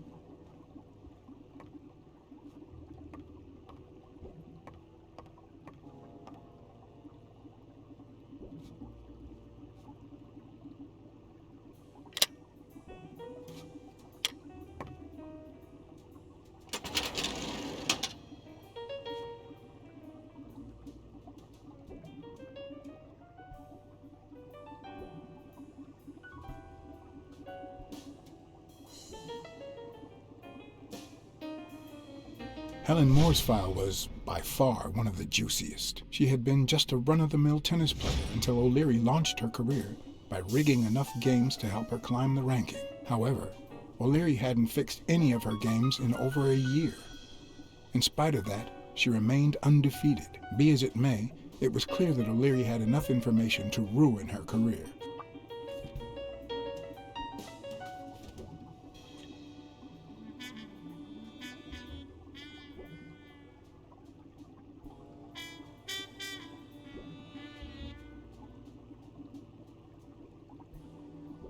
Strange as it may seem, the reports revealed that O'Leary had hired Jake as a bodyguard precisely because he was absolutely clean.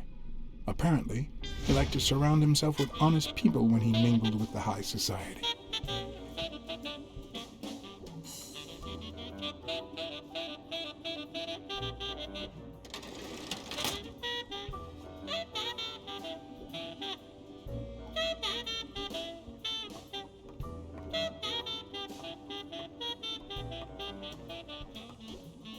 I hope I never become the object of O'Leary's obsession.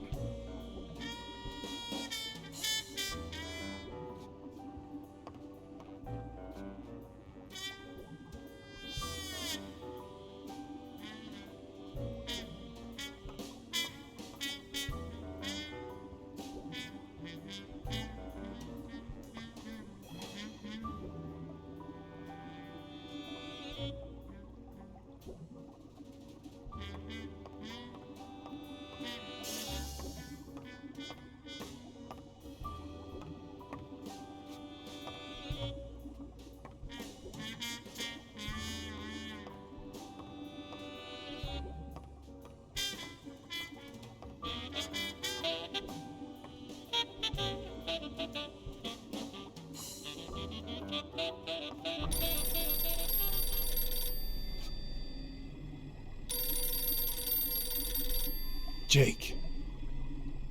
Someone was coming.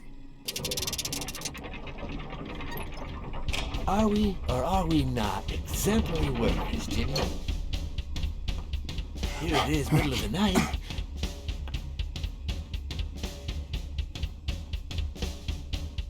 And we're working extra hours.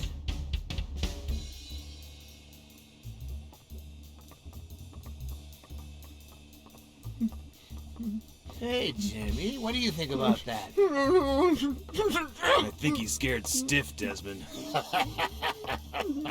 Why's that, Jimmy? We're giving you the red carpet treatment. We even let you in the boss's office. You're one lucky fellow. You can't say I don't treat you well, Jimmy.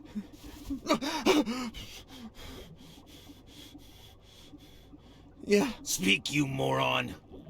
Yeah, very well. Why are you... Shh. Calm down. How long have you worked for me, Jimmy? 3 months. 3 months. Oh, yeah. I hired you right after your cousin Martin died. I need your opinion. How would you punish someone for ruining an innocent man's life with a hit and run, Jimmy? I don't know. And tell me, what about you, Wilson?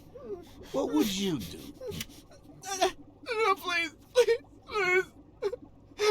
I didn't do anything. I swear.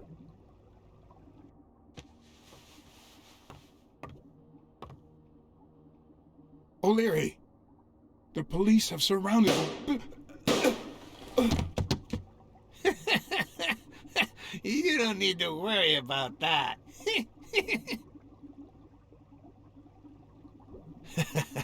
You can't say I don't treat you well, Jimmy.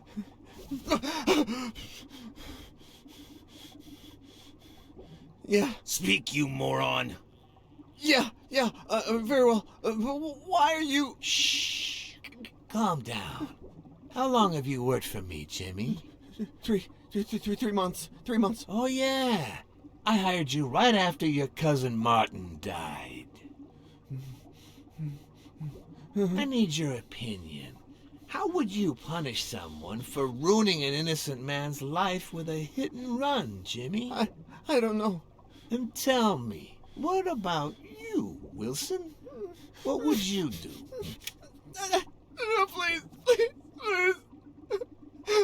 I didn't do anything. I swear. He was a good guy. Of course, you already knew that. You knew him better than me, right? He was my cousin. That's why I hired you, Jimmy. You see, Martin was a dear friend. And his widow said you were a nice kid. That you do a good job, and you needed the money. And I have a soft spot for those in need. Please. But, you know what? I talked to her just yesterday. She told us you did some naughty things to her with that gun, Jimmy. No. That's no way to treat a widow, is it?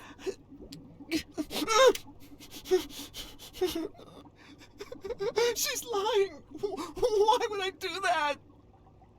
What about the kid? Are you so sure you know how long a kid can hold his breath? With his little head inside a toilet bowl? Son of a bitch. I didn't want to. It was his idea. Selfishly, I was glad I hadn't risked my life to save Jimmy. Maybe not even someone like him deserves to die. But one could also argue that I didn't deserve to die for someone like him. Who's your boss? Give me your name! Cassidy. It was his idea. He said you'd hired me if I'd managed to scare the widow, and I just... All right. Let's just... calm down now. Okay? It's gonna be okay.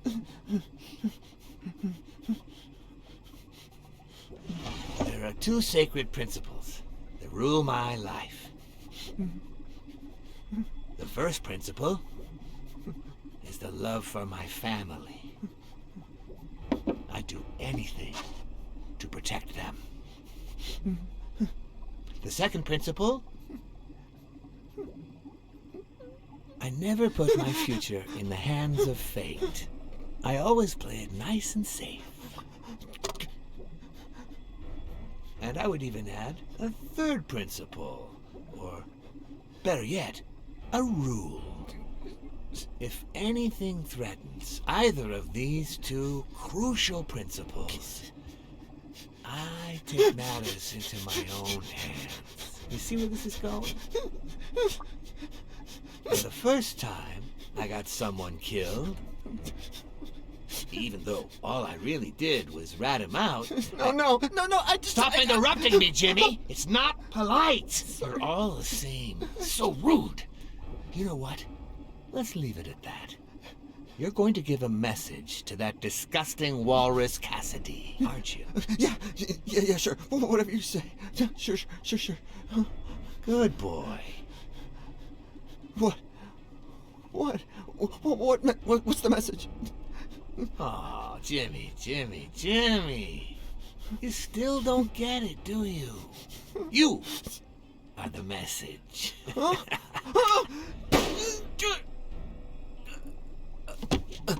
Come on. Wrap him up. Make sure Cassidy gets the message for breakfast, will you? I hope he chokes on it. Got it.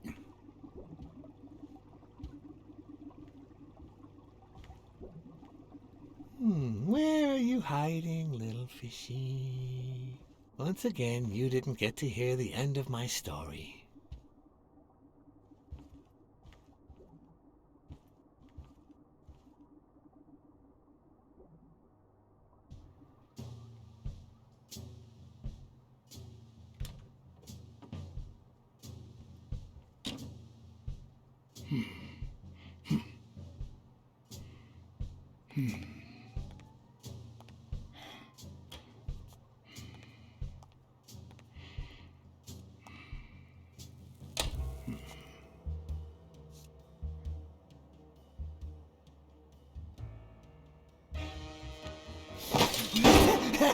Pussycat!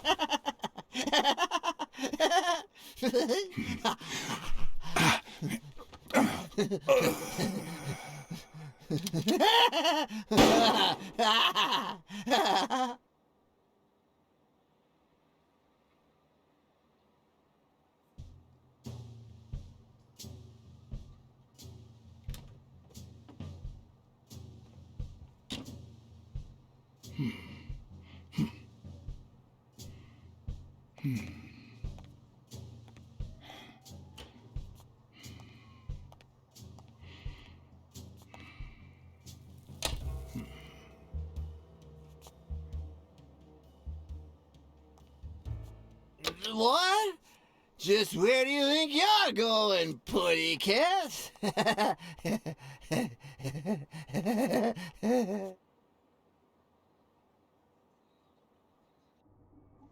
Two sacred principles rule my life.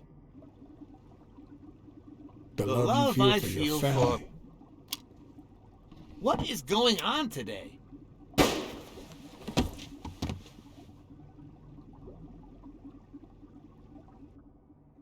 Two sacred principles rule my life. The first is the love I feel for my family.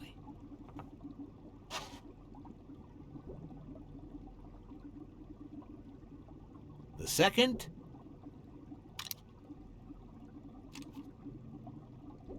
never leave destiny in the hands of fate.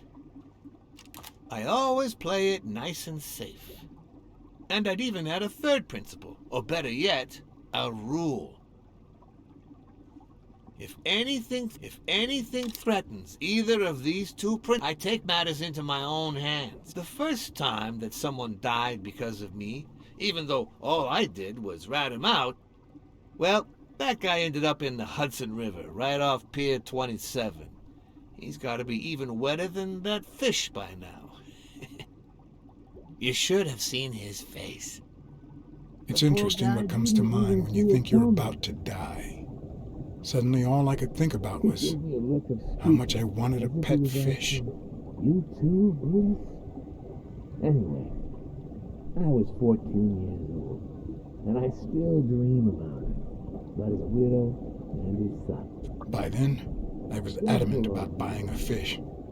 But first... That was that. Never again. Nowadays, whether it's me who pulls the trigger or not, I have zero regrets. What's more, I sort of enjoy it.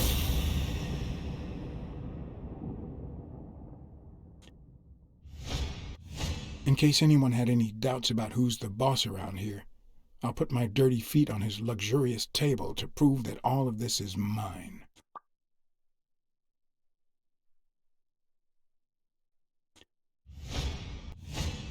When a mob boss declares his love of family, it can only mean that A, he won't hesitate to ruin yours, and B, he's cheating on his wife.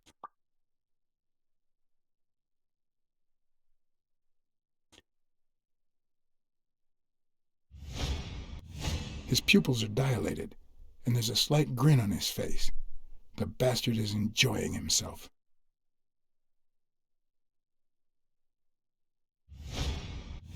The guy never hesitates to pull the trigger. Even if I hadn't seen what he did to Jimmy, I'd know he's not bluffing. I knew I had it in me to get out of that place alive.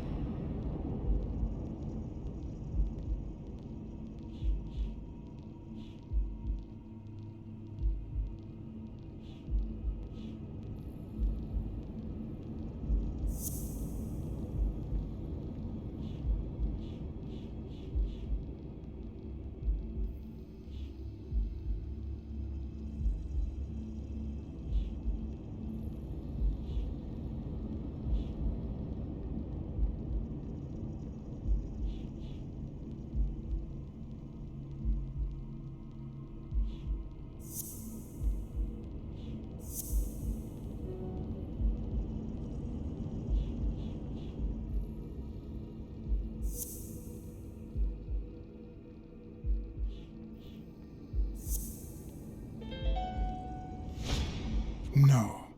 O'Leary's wife is having an affair with Colbert? Should I serve this to O'Leary on a silver platter? Or threaten Colbert so he'll get me out of this mess? And, well, that's it, I think.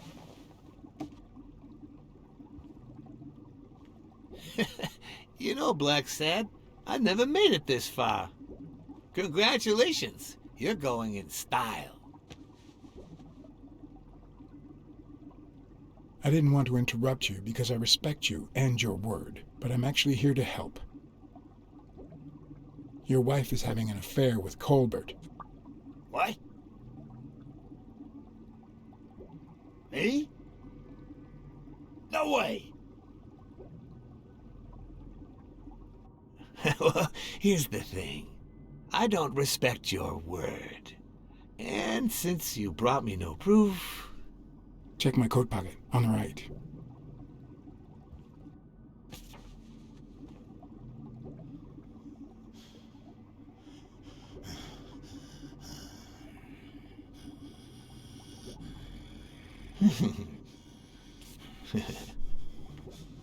Oh, Blacksad, Blacksad, Blacksad.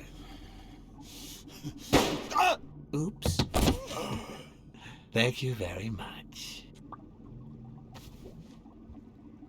And sorry for jumping to conclusions. First, you get a random beating from my men. And here we are. When you shared what you'd found in Yale's apartment, well, it made me sort of want to trust you. But as you well know, you can't trust anyone in this world. Take it. It's only fair.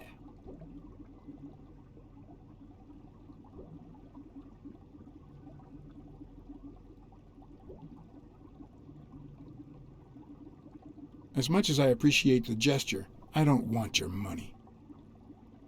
All right, then. I understand. No problem. Really? Oh, Blacksad. Aren't these odd hours to pay me a visit? Your message was important, but certainly not urgent. It could have waited until tomorrow, don't you think?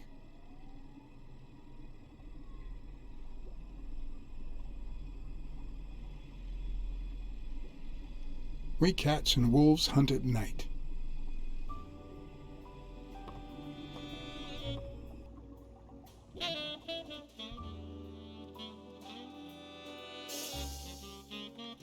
I wish I was a noir fiction writer. At this very moment, I could write a couple of pointed, ironic remarks for the narrator to recount what I just lived through. The dark, crooked alleys of New York reminded me of the state of my own soul. No. Fall loomed over me with the...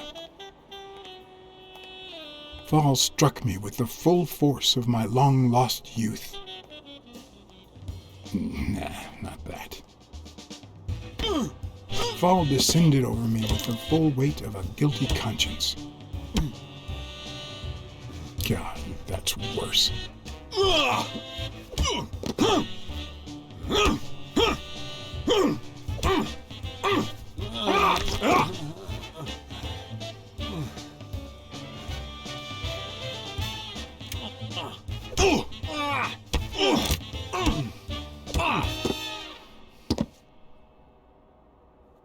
What were you thinking? He wants him alive!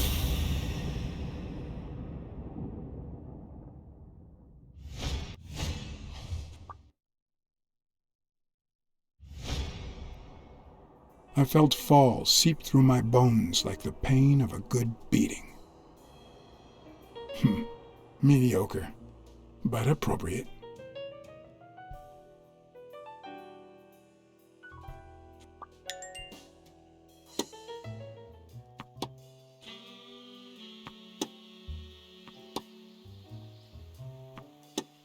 Against all odds, next morning I got up bright-eyed and bushy-tailed. And I had my kind, unknown assailants to thank. The beating had taken its toll, but for the first time in months, I had slept like a baby.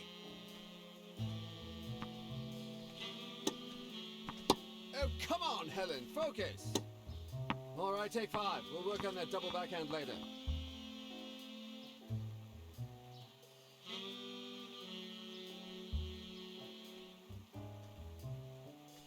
Well, Mr. Blackmore, what can I do for the FBI?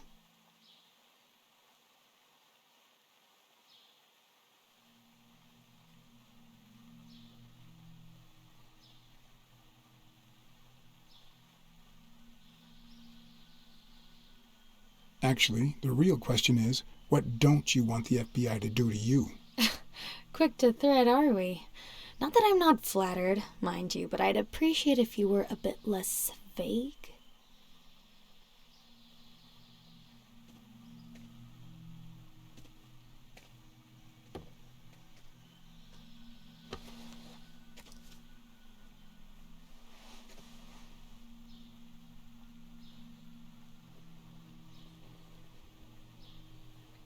Maybe if we could speak in private? Alec! Coming! You've got 4 minutes, Mr. Blackmore, so... make them count.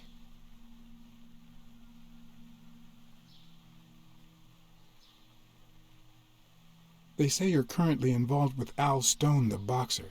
Is that correct? Wow. The FBI sure knows what it's doing. So, out of the 100 million Americans who know about that, who did you extort to get such highly confidential information? Don't beat around the bush. We know why you're with him. Oh, so you like his biceps too? Desmond O'Leary asked you to seduce Stone.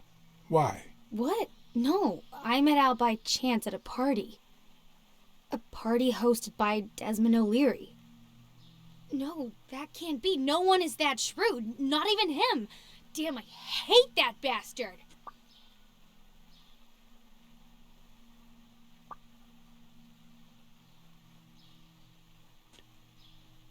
We know you smuggle contraband during your international tournaments. Oh, really? Are you sure? Like, what exactly? I think she called my bluff. Or did she? Should I follow through or say I was kidding?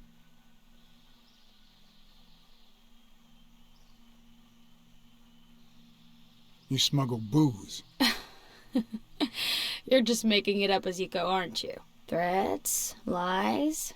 Come on. What do you really want from me? We know about you and Desmond O'Leary. Wow, your sagacity never ceases to amaze me. Wait, I get it. They must wrap your FBI sandwiches in gossip magazines. The thing is, well... You see, I'd love to wipe out that part of my past, but whatever. Do you have any regrets? Ads pay more than trophies. Can you believe it? Being associated with such a shady character could only damage my reputation. Trust me, never get involved with a married man. We're aware of at least 6 rigged games during your first year as a professional player. And? You won all of them. Are you trying to offend me? I give my all on the court. I can't be held accountable if my rivals don't do the same. Go interrogate them. In any case, now I know why you mentioned O'Leary. What do you really have against him? And don't say illegal gambling.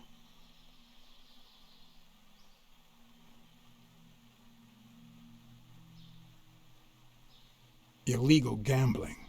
I see you don't want to tell me. Although, maybe I can guess. Oh yeah! Smuggling booze. I'm serious, Miss Moore. America can't afford to let anyone shake its foundations like that. And America's sweetheart can't afford it either. Help us out. Talk to us. And why should I, Mr. Blackmore? What do I stand to gain or lose?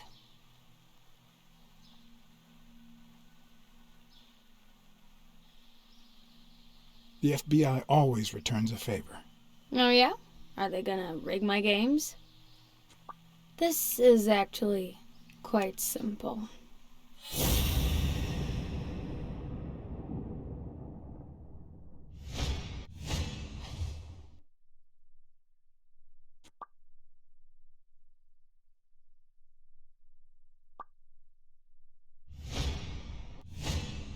One lucky gal. You have a light, sir?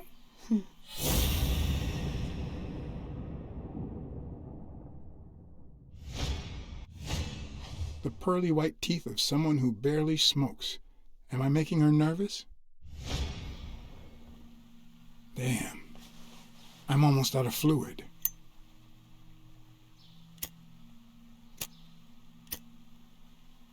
Wanna know my trick?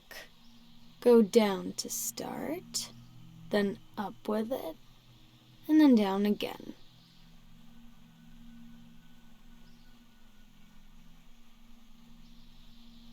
Don't worry, I'm not making any assumptions about your masculinity.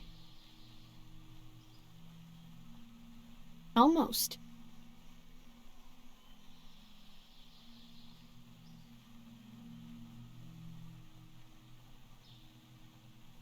Thanks.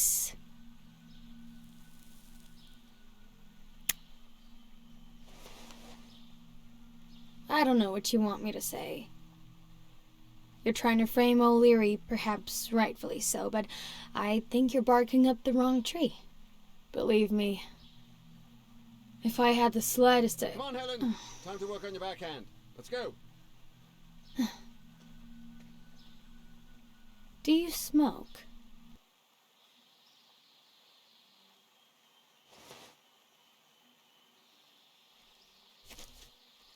Nice meeting you, Mr. Blackmore. Did you bring my water?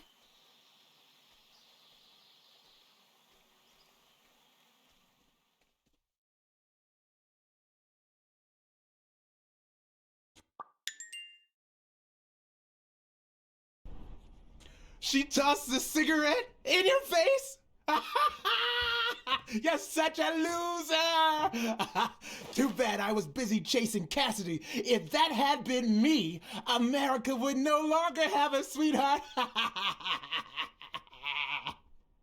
So, what do you say, you and me, we change places next time, huh? Your turn. Now tell me, what did you find out? You're gonna love this.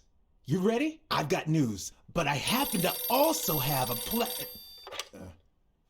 Blacksad. He's off with that whore, isn't he? What? Who is... Oh, Mrs. Colbert. I told him I knew all about it, after our chat. He cried and asked me to forgive him. He said he was gonna leave her, that he loved me, and it was over. But last night he got a phone call. He said he had to work, and he still hasn't come back. Nobody's seen him at work since yesterday evening. He left with her, didn't he? Tell me the truth. I can handle it. I don't know how to put this, but your husband is dead. He had an affair with his boss's wife. I'm guessing you know who I'm talking about. He found out and killed him. Mrs. Colbert?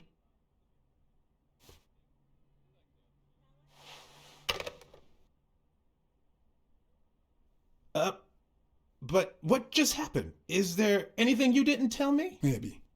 But now it's your turn. Tell me about Cassidy. Come on, spit it out. I didn't find anything suggesting that Cassidy had anything to do with Dunn's murder, but... That's quite the tale. But I know Cassidy will be playing poker tonight with one Howard M. Farnham II, a Texas tycoon looking to get his claws on the boxing business.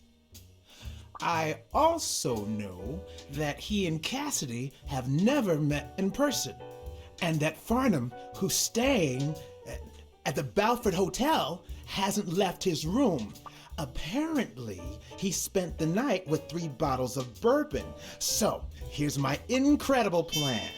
I'll go to the hotel, I'd knock him out, and then take his place in the poker game. That way, I'll get Cassidy talking. What do you think? Incredible, right? Didn't we agree that you would handle Helen more while I dealt with Cassidy next time? No?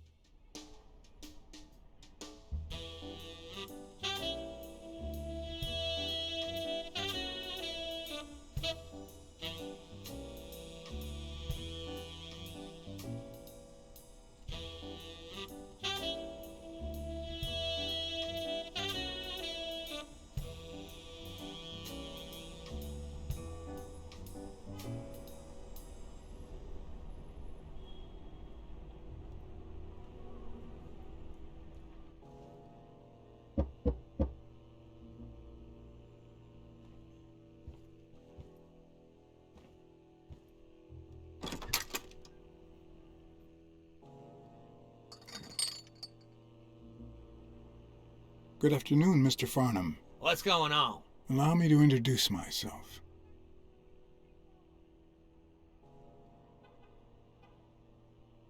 Room service. I've brought the bottles you ordered. I didn't order me no drinks. And you're not wearing the hotel uniform. Move on, you drunk.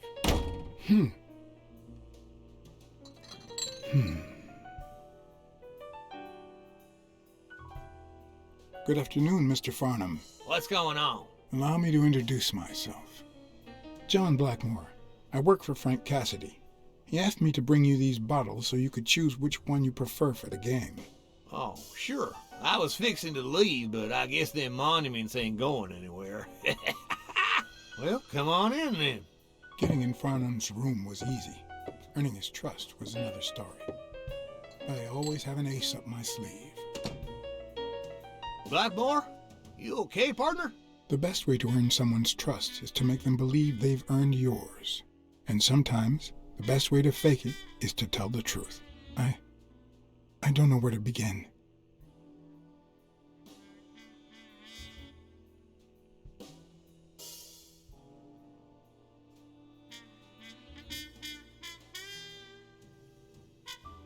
I ratted out a two-timer, and now he's dead. You told the husband and he restored her honor, right? Something like that.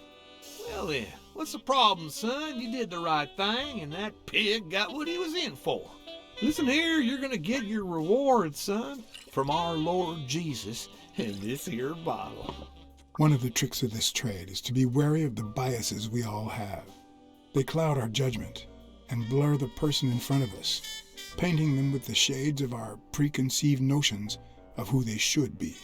But every once in a while, you run into someone so locked in personality that they can only be regarded as a stereotype. Farnham was a disgrace, not only to himself, but to Texas and the entire human race. To think I had to impersonate him. I wish I was like you. You seem so content, so free of burdens. Stop right there, partner. You think this old dog don't have ticks? Let me tell you something about my first wife. Woo-wee! Once I had gained Farnham's trust, the hard part was deciding what I needed to know to become him and not get myself killed.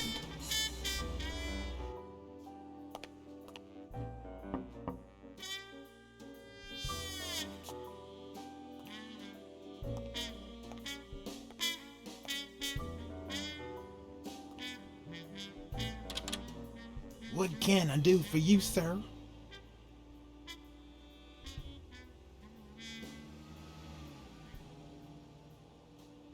Howdy. My name's Howard M. Farnham II. Okay. Should I know you?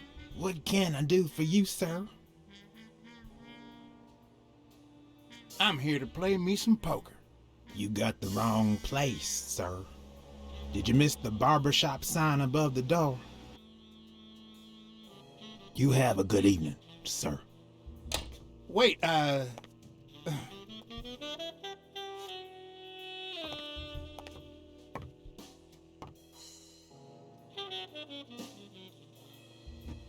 The hard part was deciding what I needed to know to become him and not get myself killed.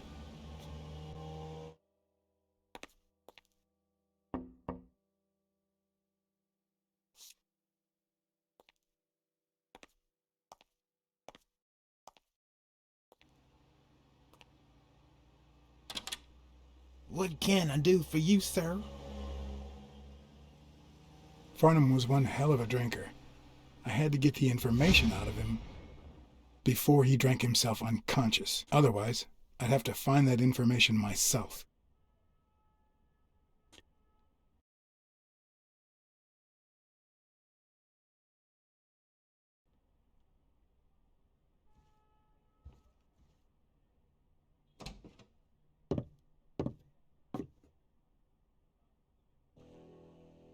Farnham's address book. Who knows what kind of shitty characters are in there?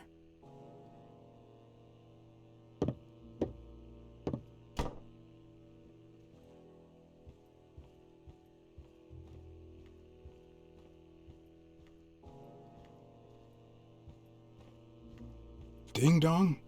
Interesting name for a town. Ding Dong? Interesting name for a town.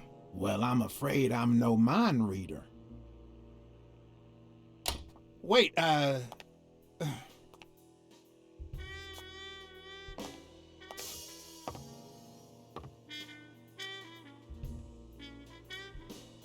The hard part was deciding what I needed to know to become him, and not get myself killed.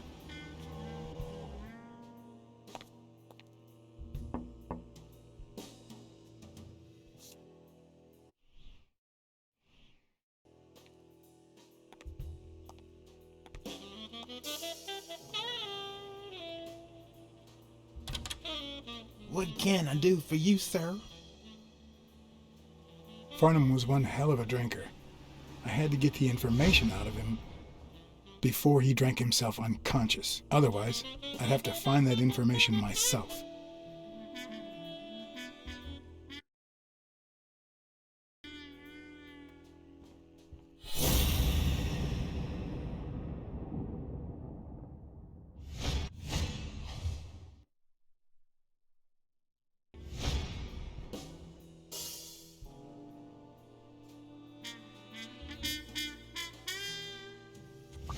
Yes, I got a Vietnamese shave last night. No, please, come in.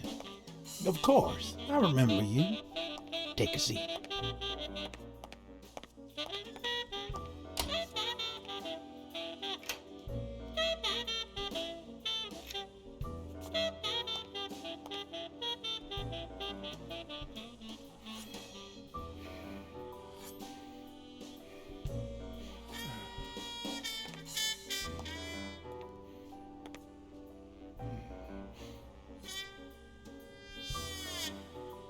I'm sure you'll understand we can't be too careful.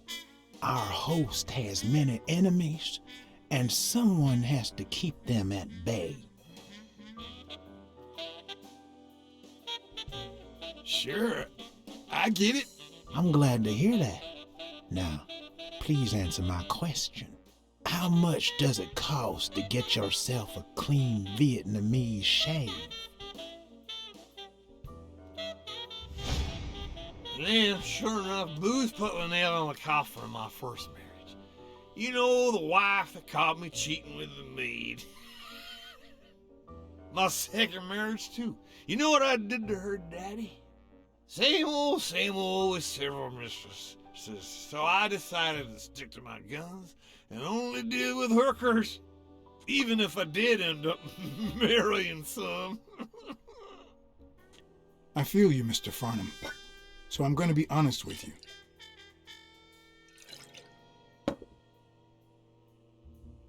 I'm Cassidy's slave. He lent me the money for a game deposit, and I lost it all. Now I have to work off my debt. Oh, Cassidy's not your problem, son. It's poverty. Sure enough, I had to pay my own deposit this morning to y'all, and that was just petty cash to me. Petty cash, to be honest. I asked you how much. Of course, they gave me one receipt. What do you think I am, boy? Wait, I'll show you. I got it somewhere. Just a sec. I'll get it. I just put it over. I think I'll be right back.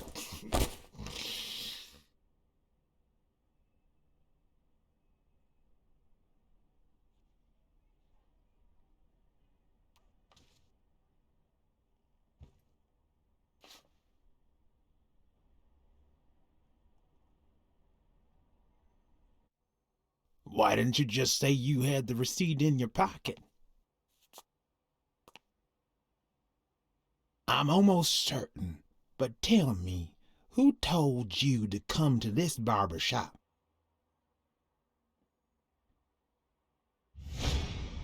Let me tell you a little secret about my first wife, sonny boy. When I met that woman, she had no manners, no money, no... Who in the hell?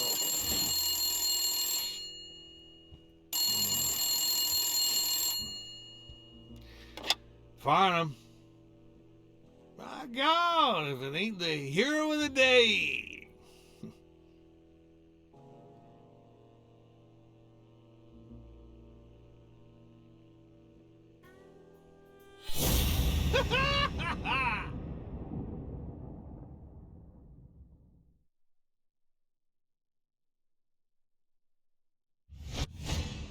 It's not going to be easy to sound Texan, but I'll give it my best shot.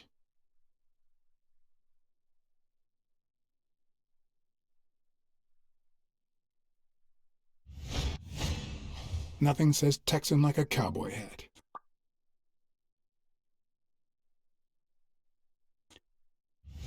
I'll be I there. probably don't need to imitate his gestures during the game, but it certainly wouldn't hurt to try.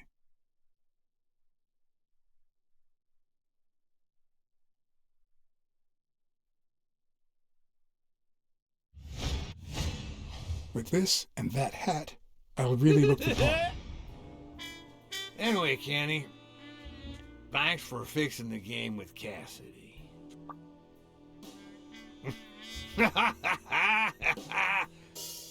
God bless you, brother. The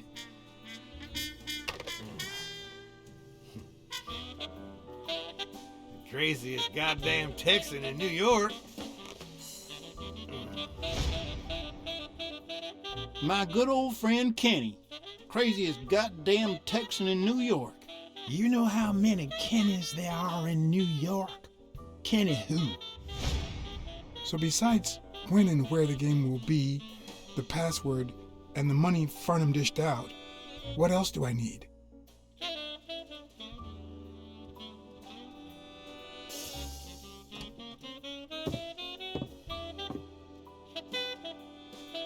Luckily, there was only one Kinney in Farnham's address book, Kinney Eakes, residing at...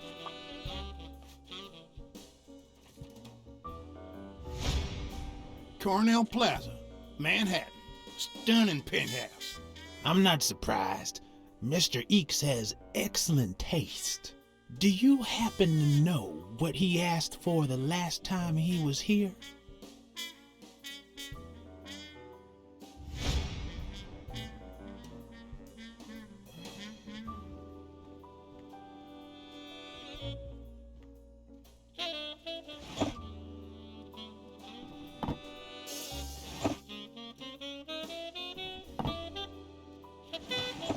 Not even a Bible. At least it's comforting to know that when Farnham drinks too much, his female companions have less of a hard time.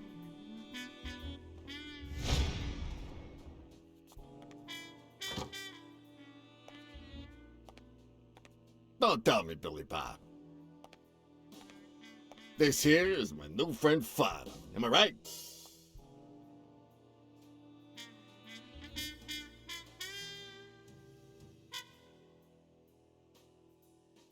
Sure enough, your barber was fixing to give me a shave. You can get a good shave at another time. Billy Bob is always at our beck and call. Of course. Hey, come on. Let's get in there before they finish all the bourbon without us. I haven't frisked him yet, sir. I don't think that'll be necessary. Mr. Farnham here, he's an honest Texan. And I'm sure he'll hand over his weapon if we ask him to. Right?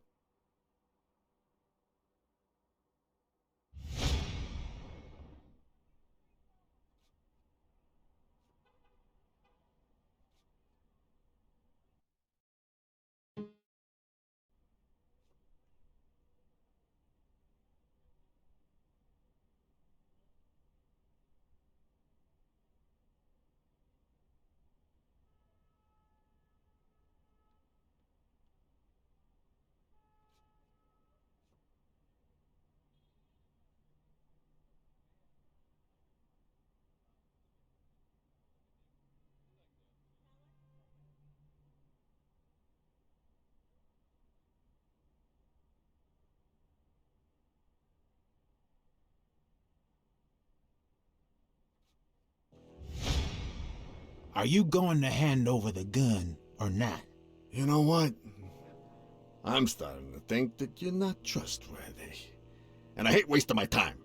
Yeah, but the bad thing is, it'll be just 3 of us playing tonight. Billy Bob?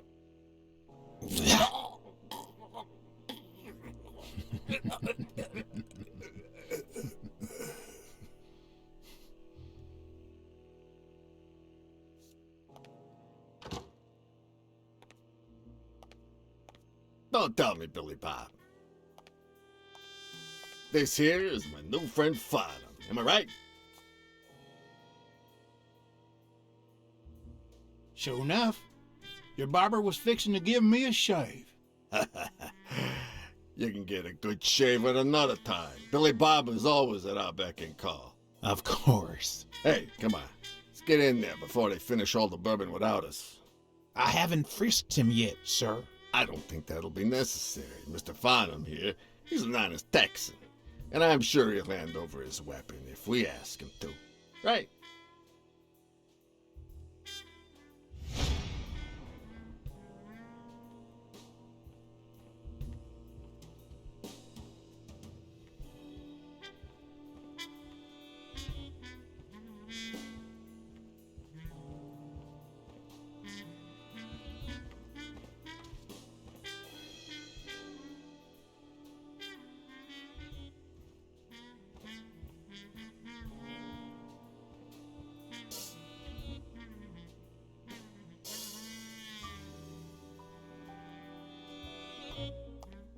They smell like a party.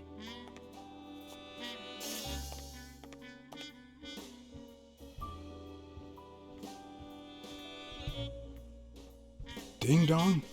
Interesting name for a town. Are you going to hand over the gun or not? You know what? I'm starting to think that you're not trustworthy. And I hate wasting my time. But the bad thing is, it'll be just 3 of us playing tonight. Billy Bob?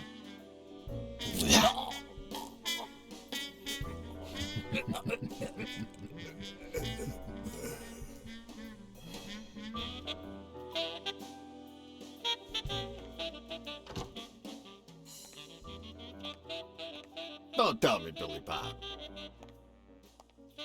This here is my new friend Father. Am I right? Sure enough, your barber was fixing to give me a shave. You can get a good shave at another time. Billy Bob is always at our beck and call. Of course. Hey, come on. Let's get in there before they finish all the bourbon without us. I haven't frisked him yet, sir. I don't think that'll be necessary. Mr. Farnham here, he's an honest Texan. And I'm sure he'll hand over his weapon if we ask him to. Right?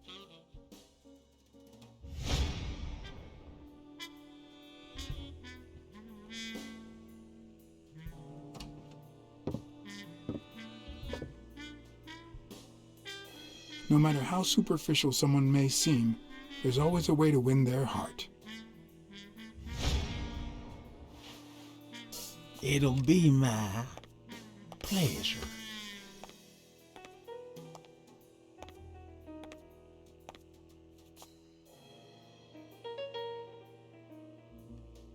Welcome, gentlemen. Chips are on the table and guns are in the safe. Now, we got a lovely night of poker ahead of us full of smoking and bourbon. So let's get started. Take a seat, Mr. Farnham. Let me introduce you. To my right, wearing gray boxers and weighing in at 140 pounds, the owner of Pink Vice, the largest meat market in all of Manhattan. In other words, a real son of a bitch. No offense to the women he exploits. Our reigning champion, Oswald Quince. A title I aim to keep, provided our new contender here doesn't interfere.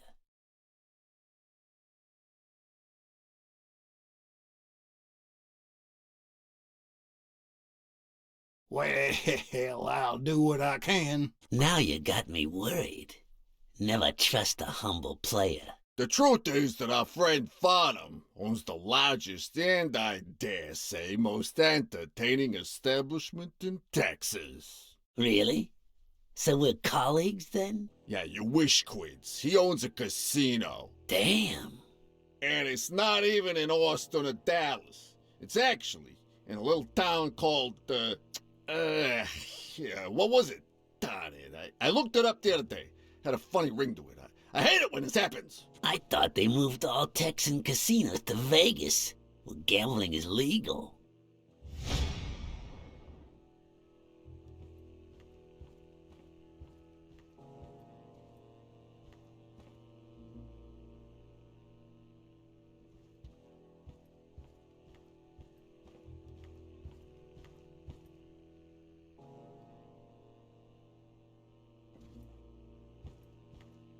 Bingo.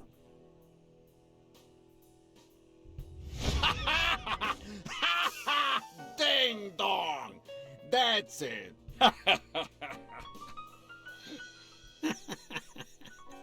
Who'd ever think of a name like that? Well, casino or no casino, let's just hope he doesn't keep as many aces up his sleeve as the late Ventimiglia, huh? Amen. To my left, wearing brown boxers and weighing in at 396 pounds. Frank, show some respect, huh? The hospitality tycoon, Polly... no. Tycoon? I just own a small bar with pool tables. Clients drink close to nothing and play even less, but certain business transactions just couldn't happen anywhere else. Damn it, Polly. Why don't I know your last name? Because they took it away from me. You have no idea how good my ex-wife's lawyer is. Women, they even take our damn names.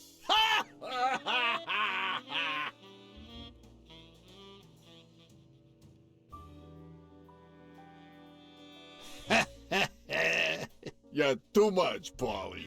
When you're done sightseeing, why don't you drop by La Iguana for a game of pool, and I'll buy you a drink. But I have to warn you, my clientele isn't crazy about furry fellas such as yourself.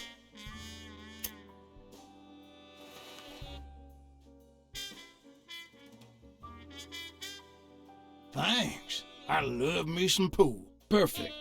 It'll be my pleasure. You looking to start your own pool business, Farnham? This guy here wants to start a boxing association in Texas. Guess who he's turning to for advice? To be honest, several things got me worried, so I'd be much obliged for any counseling. So, what worries you?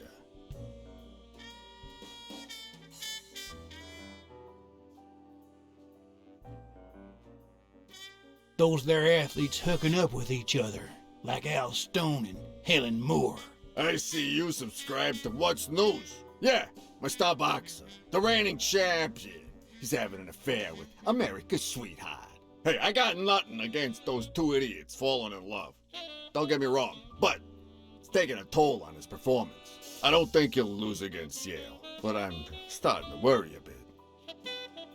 Billy, man, bring out the bourbon. We're drying up here. I'll deal with a fresh deck, of course. We respect traditions in this establishment. Poker is as boring as it is simple. All you need to do is read people's faces, and even the worst detective has that trick up his sleeve.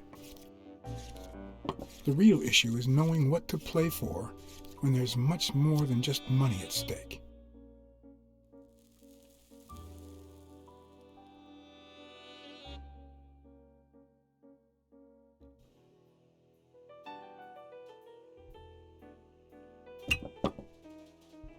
Damn it! What again?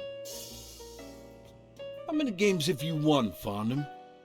It looks like we got a serious contender. Hey, Quint, you better start unbuckling that championship belt. This ain't over yet. Mark my words. Farnham will be calling his wife before the night is over. Ha! Oh, hey, by the way, did you guys hear about Kenny's wife? Pretty tragic, huh? What happened? Oh, plain bad luck. Hey, but Farnham, I'm sure you know more about it than I do.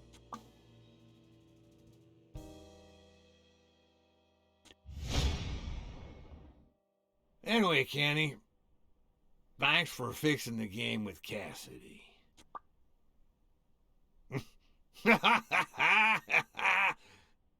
God bless you, brother.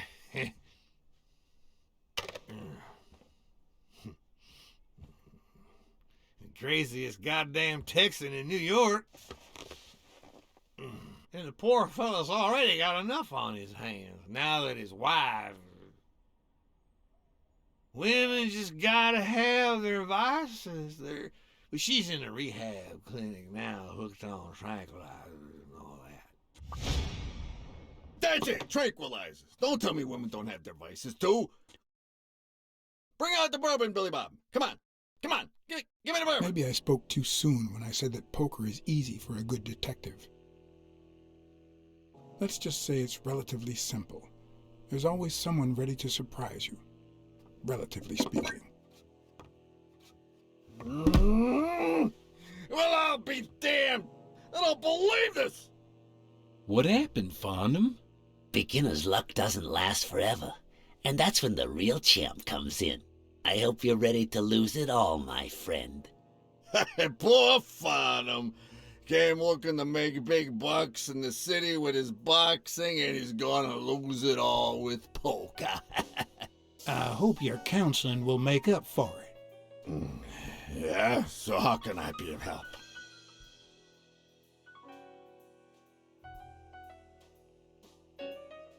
Homicidal boxers like Bobby Yale. Ha! That's some piece of news, huh? Hey, I don't know if he did it, but the real problem is that the fight against my champ Stone might not even frickin' happen. The good news is that I've almost convinced the governor to let him out of prison on the day of the fight. Under police escort, that is. I bet you the audience gets a kick out of that.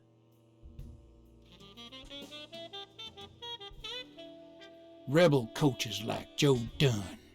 Oh, I see you done your homework. That bastard wouldn't accept the most basic rules. For example, banning boxers from official competitions when their managers don't belong to my association. Hey, don't get me wrong, I'm sorry for his death. But if they ever find the murderer, I'd be glad to pay his lawyer fees. Come on, let's steal another hand before Quince accuses us of trying to break his winning streak. Ain't gonna happen. Gentlemen, I suggest you never tell your sons about this game, unless you want to lose their respect. Wait, you mean our sons actually respect us? I hear you. There's no way to set boys straight these days. They don't even respond to a good old beating.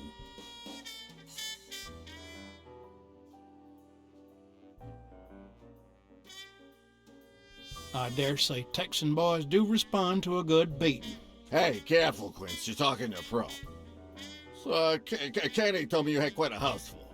How many kids you got in that house full of yours?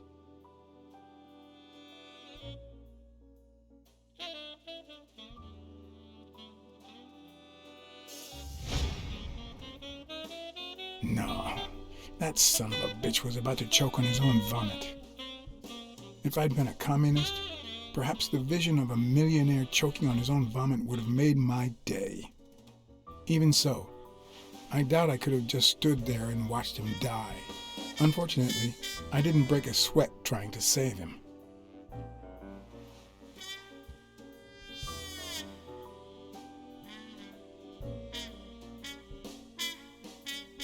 How many kids you got in that house full of yours?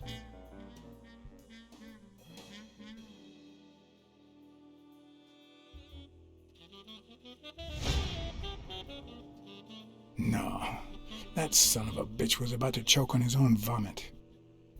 If I'd been a communist, perhaps the vision of a millionaire choking on his own vomit would have made my day. Even so, I doubt I could have just stood there and watched him die. No, deserving or not, the man would live.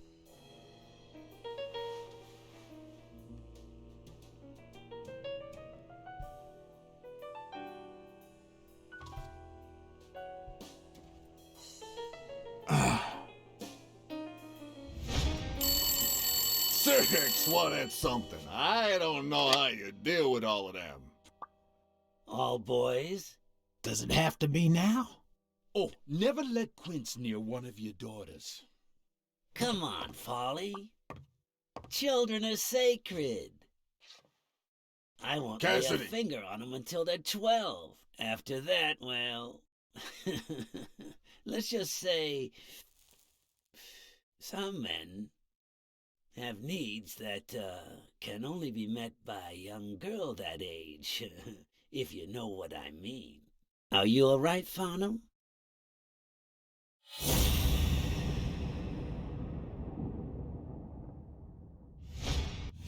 That damn eagle represents the lowest scum of our society.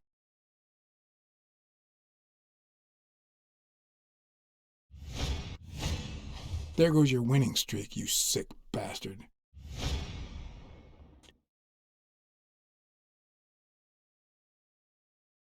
Sooner or later, the police are gonna bust your ass. Quince. What the hell are you talking about? I bet you're as bad at hiding those poor girls as you are at keeping that ace up your sleeve. What? You lying piece of shit. Quince! Don't believe a word he's saying, Frank.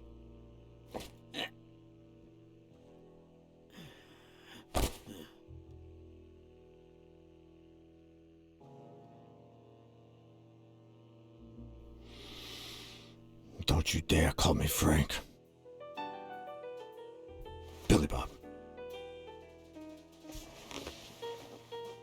It's 500 more.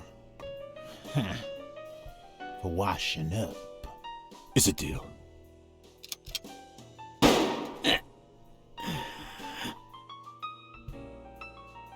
A good call, Farnham. I owe you one. Please, take that flying scumbag's tokens. And mine too, if you want them. I'm feeling generous. Hey, turns out the governor accepted my suggestion to let Bobby Yale out of prison on the day of the fight. Hey, this is turning out to be the perfect night. If you decide to go ahead with your new venture, call me, Farnham. Your behavior at last night's game was utterly insulting. Never contact me again or I'll put an end to your pathetic life. If our common acquaintance should ask you about your business endeavors, tell him that boxing is too violent for you. Signed, Frank Cassidy.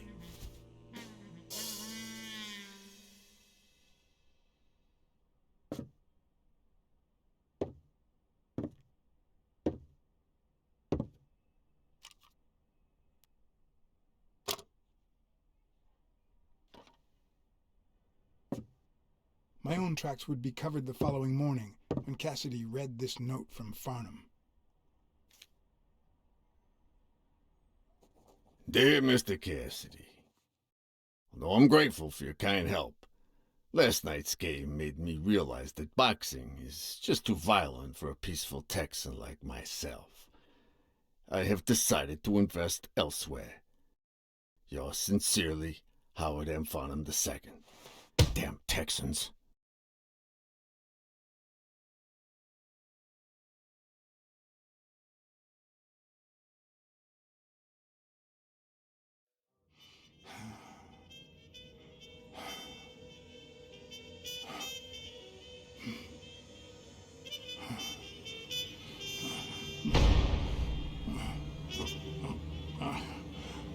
As for me, it was the first time in days that I had gone to bed without my daily beat.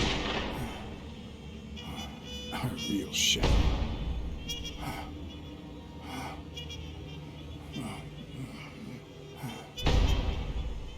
Nothing like a bruised body to help you to sleep like a baby.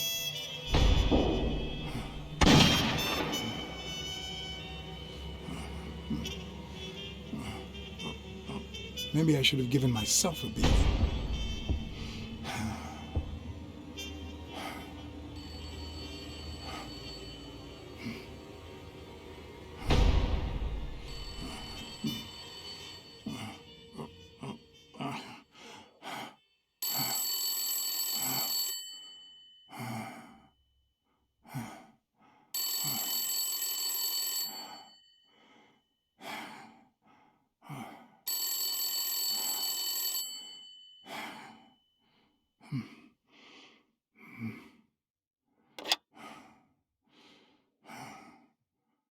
Blacksad. Finally, I need you at the gym now, please.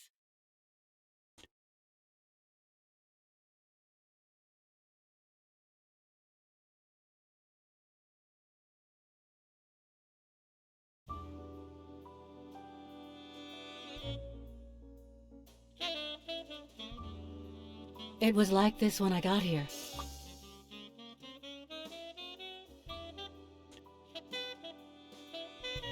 Did you touch or move anything in here? Only the phone. Good. Calm down. I'll take care of this.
Had you already finished looking through these papers? I wish. Well, I guess you'll enjoy sorting all this again.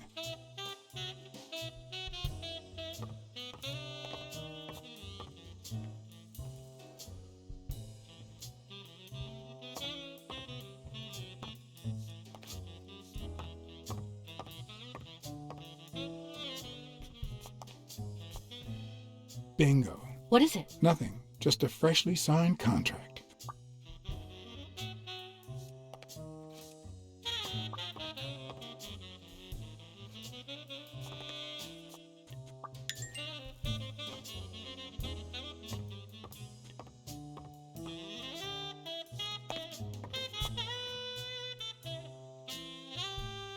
What are you doing? Do you like sardines? Excuse me? Do you like sardines? Ugh.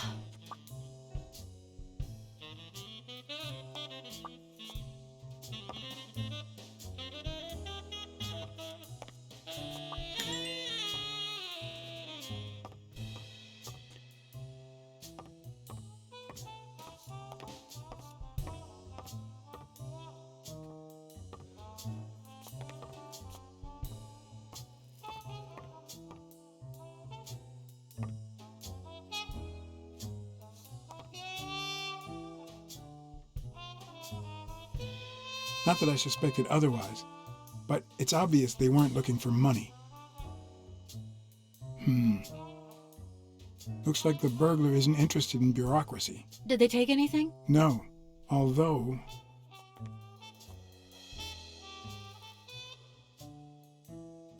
When you went in the hospital room to get your purse, did you get the gun as well? Yes. Isn't it there?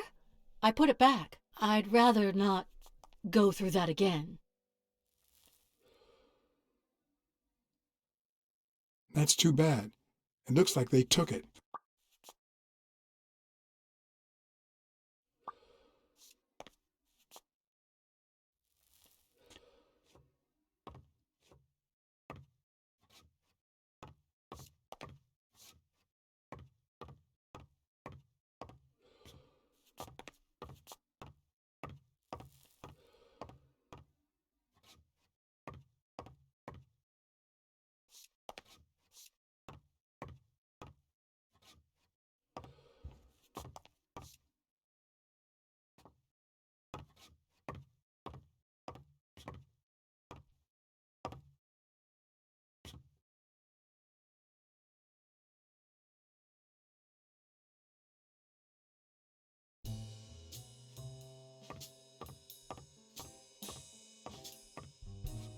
Is this yours? I think it belongs to the new cleaning lady. Mary just wasn't working out, so she left. Clarice Freeman? Yes. You think she did this?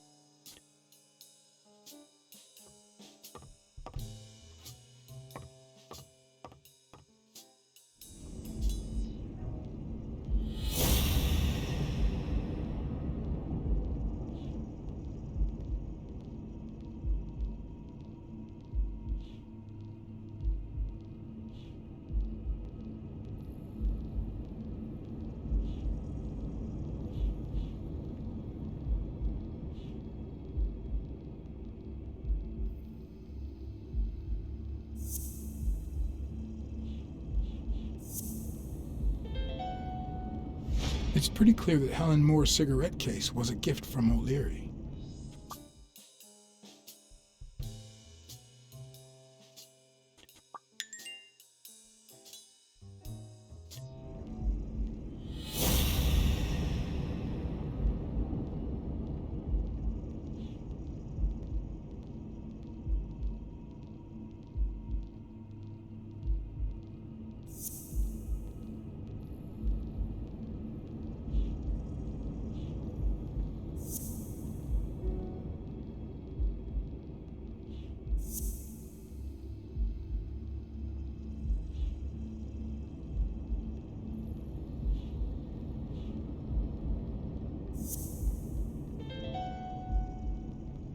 If she's still in love, why does she claim she hates him?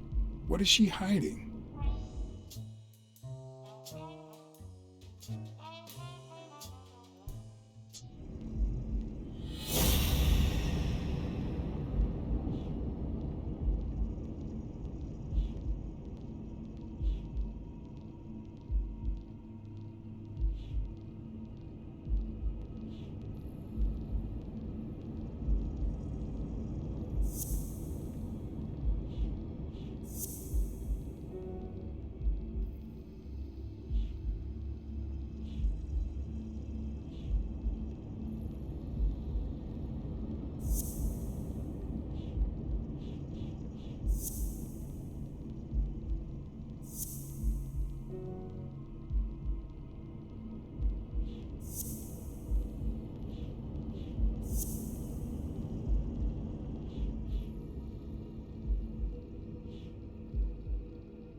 No, the footprints don't match. Or if O'Leary killed Dunn, he did it without stepping in the paint, or in different shoes.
Wait here, please.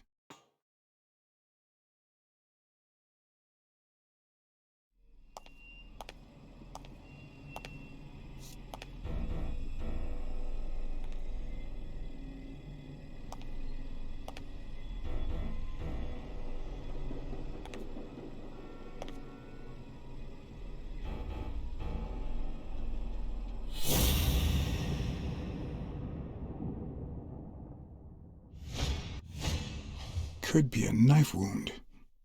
The murder was brutal.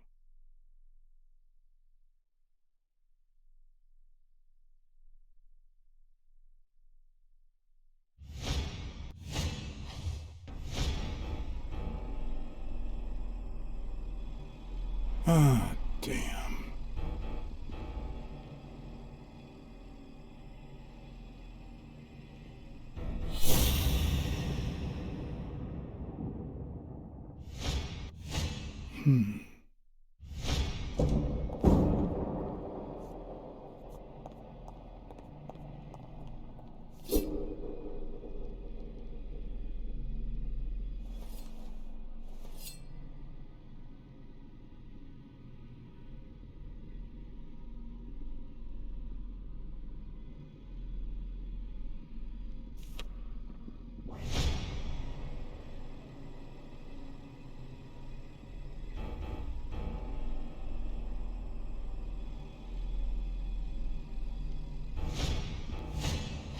I can just picture her saying, "Honey, I found a job.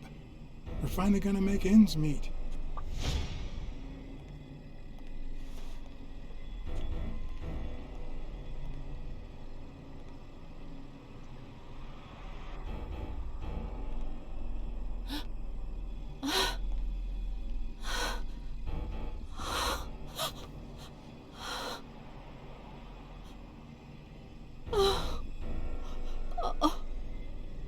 I want you to call the police, Sonia, and then go straight to a friend's house. Don't even think about going home, and definitely don't come back here. I'm staying at a friend's house. I haven't even set foot in my father's place yet.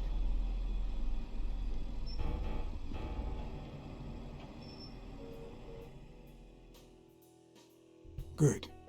Do you have the keys? If the murderer didn't find what he was looking for, that might be his next stop, if he hasn't been there yet.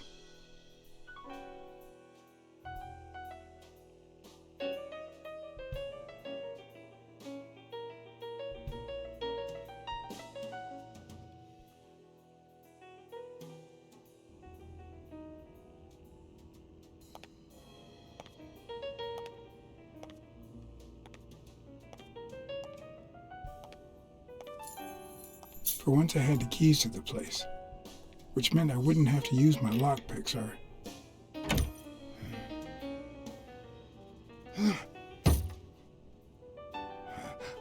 Oh.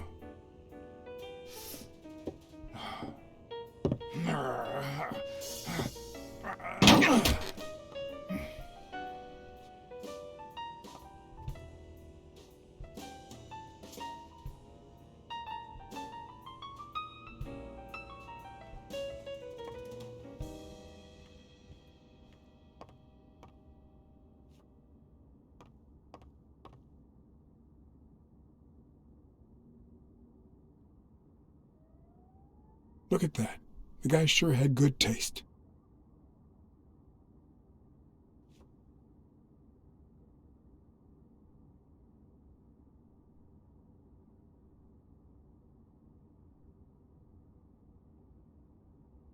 I see more art in a boxer's hypnotizing footwork than in certain modern paintings.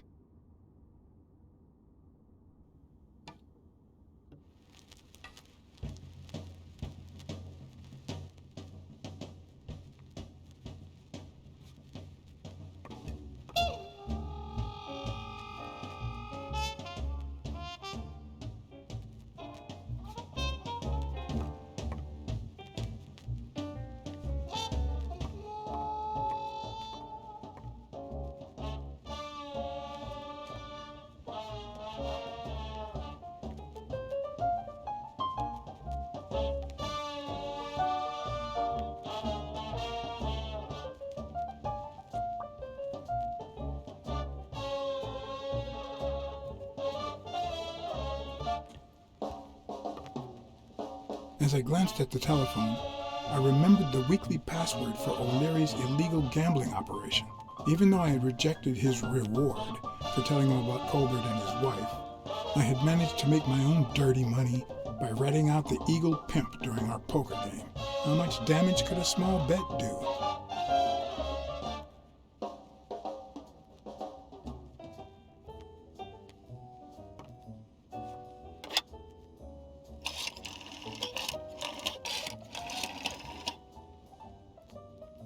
Yes. Wild strawberries. Welcome, sir. May I ask for the beneficiary of your bet? I'd like to bet on Sonia Dunn's behalf. Event? Stone versus Yale, Madison Square Garden. Got it. Amount? $5,000. Winner? Yale wins. Place of delivery? I'd seen several locations written out in O'Leary's basement, but I could only remember one, courtesy of my new matchbox, La Iguana Pool Room. All right, sir. Good afternoon.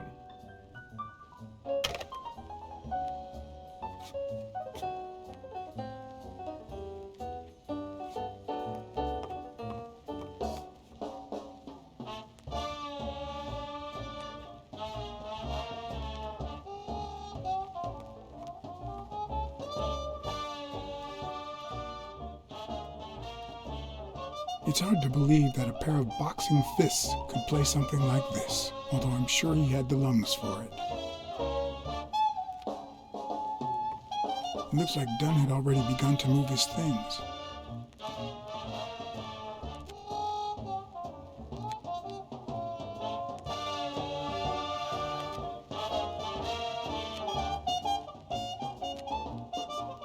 Dunn? Thorpe? No idea. And these two, they look familiar.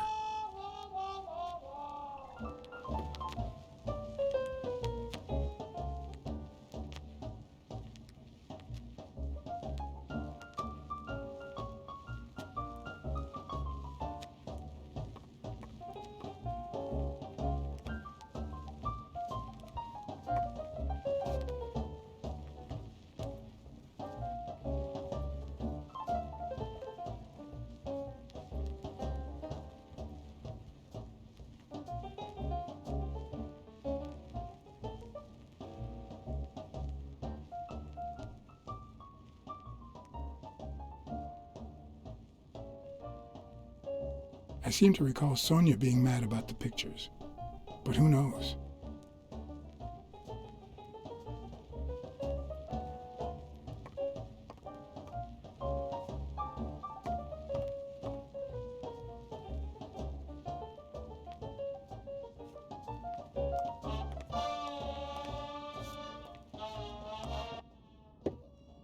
Sardines.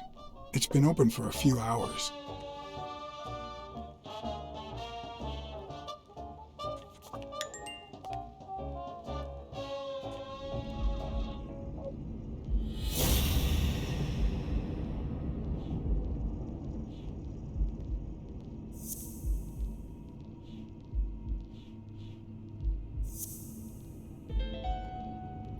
It's pretty clear that the burglar came by the house before heading to the gym, which means he probably didn't find what he was looking for in here.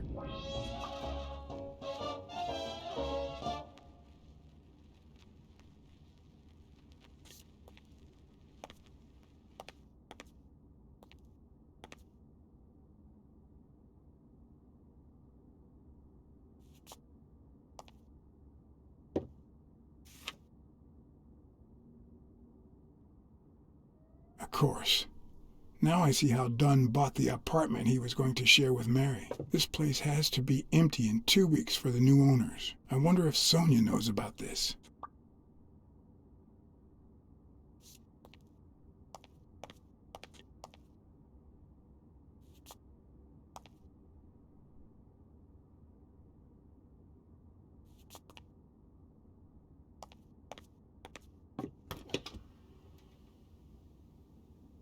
Ready-made meals on airplane trays in front of the TV.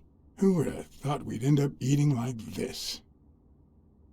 Dunn died 4 days ago, and that lettuce still looks okay.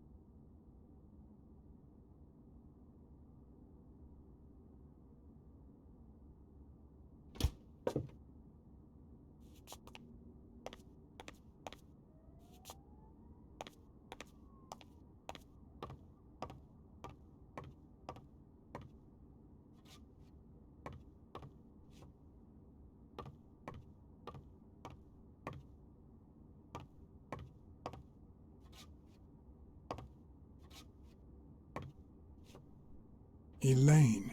I think that was Dunn's wife's name, according to Jake.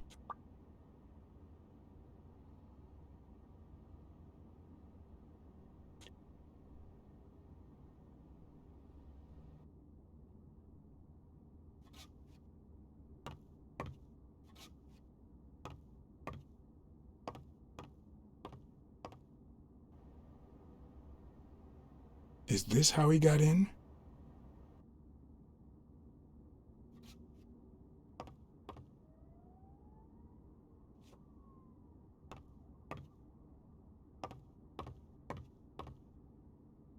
You still looked at her every morning, so many years later, with a new love? Maybe we don't need to forget. Maybe pain just transforms into, I don't know, something.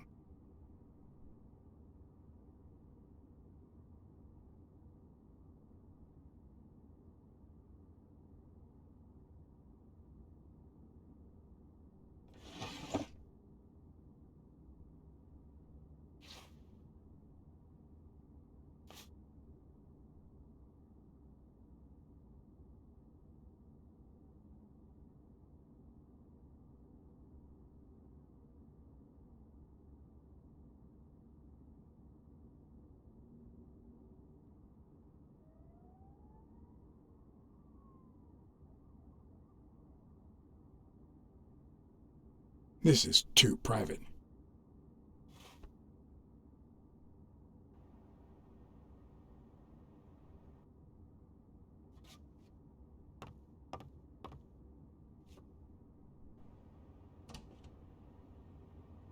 Another empty closet.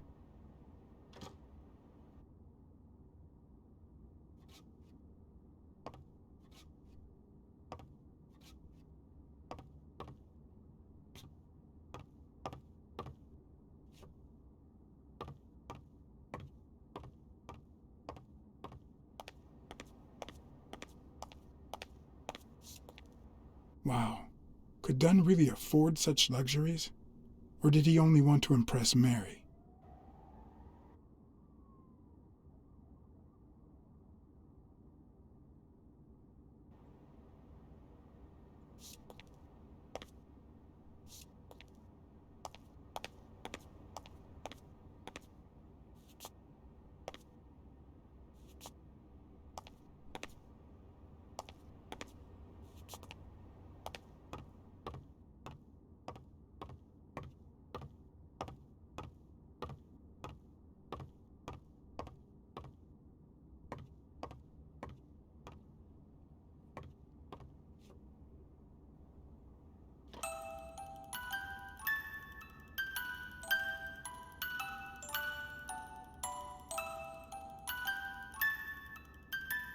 Could this be the origin of Sonia's interest in business management?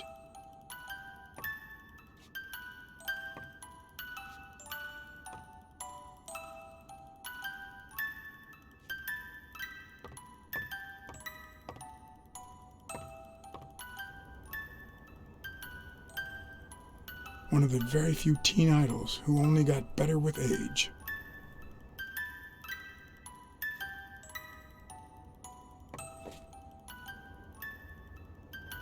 What's this doing here?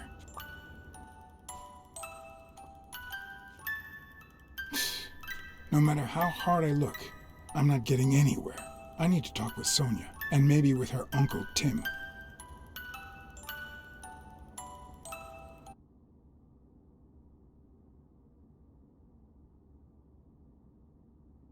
It brings back, I don't know.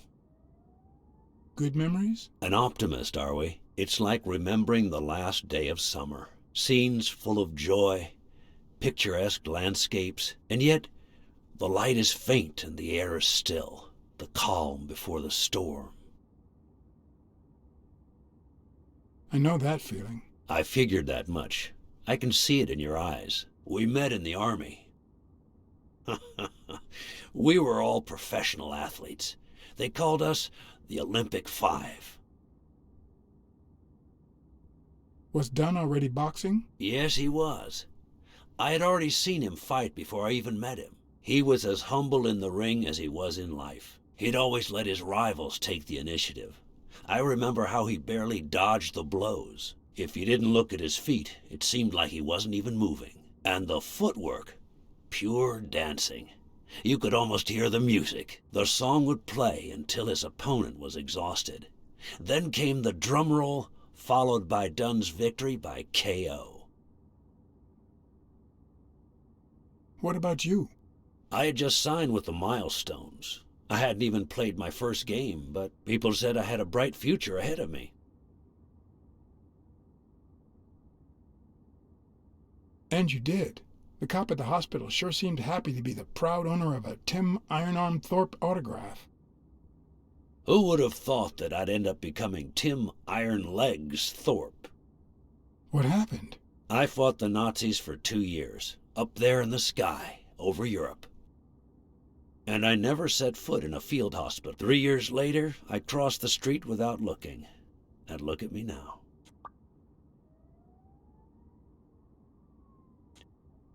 Who's the guy on the right? Angus Mitchell, our combat medic, and a doctor with the New York Warriors. It was Spanow who got him assigned to our platoon. Hey, isn't that Craig Spanow? The guy on the Morley's billboards? Yes, indeed. Our captain. He was the oldest, after all, and star of the New York Warriors. He was an orphan, you know. But he loved the sport so much that he said baseball was his family. He was the one who had Mitchell assigned to our platoon. Who's the guy on the left? Ah, Viktor Sukovsky, the athlete. You've probably heard of his medals. What happened to all of them? Sukovsky died the same day they injured Dunn. Dunn received an honorable discharge and came home. He quit boxing and opened his gym. Mitchell was redeployed to a field hospital. Spano and I continued in the same unit, but nothing was ever the same. You see what I meant with the last day of summer. And after the war, well, who the hell cares? I do. What happened to Spano? Well, you've seen the billboards. He made it big time. When I was forced to retire, I got him some advertising deals. That's how I founded this agency. But then, something happened to him. He became sullen. He fell out of shape, and slowly but surely lost touch with reality. He withdrew from public life and broke off our friendship. Haven't heard from him in, 3 years? And believe me, I've tried to contact him. What happened to Mitchell after the war? Mitchell? Who knows? We lost touch. I hope he's doing well. You think Spano might have been involved in Dunn's death? Spano? No way. He and Dunn were always... Well, Spano's changed so much that it's hard to say. I think I saw Mitchell not too long ago, but I can't remember where. Seriously? Please try to remember. I'd love to hear from him again. I'll do my best. Allow me to double your wage. You have to find the murderer. Maybe Dunn stayed in touch with Mitchell or Spano. Maybe even with both. But he never told me anything. Maybe Sonia knows. I doubt it. But that's not the only question I've got for her. May I?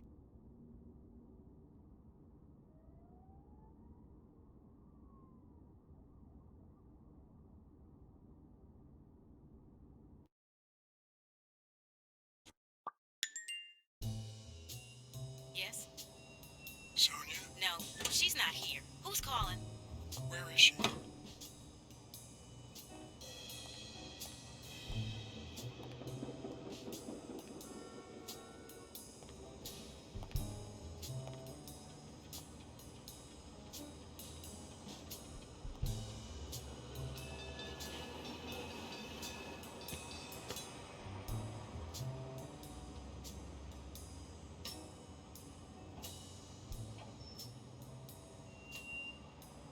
You know, it's dangerous. Have you ever wished you'd never been born?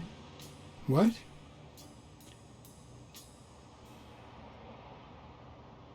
Luckily, that has never crossed my mind. Then you can't help me. First time was right after moving to New York. I hated my mother. She was the reason we moved from the countryside and the smell of freshly mowed grass to this dirty city and the smell of medicine. Her medicine.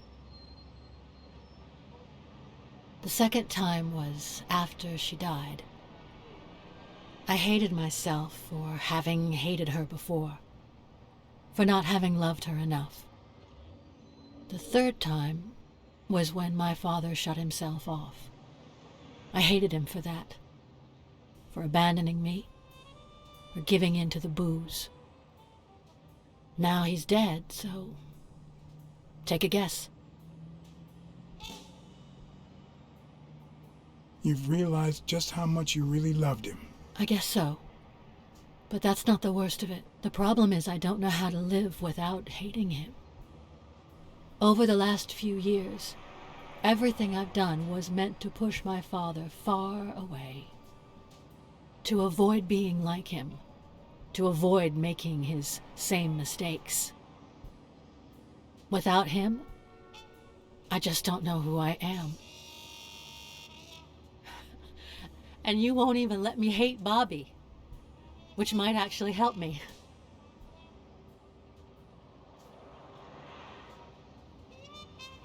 The more you hate, the worse you feel. You think I don't know that? I need someone to blame. Without that someone, I have only myself to hate.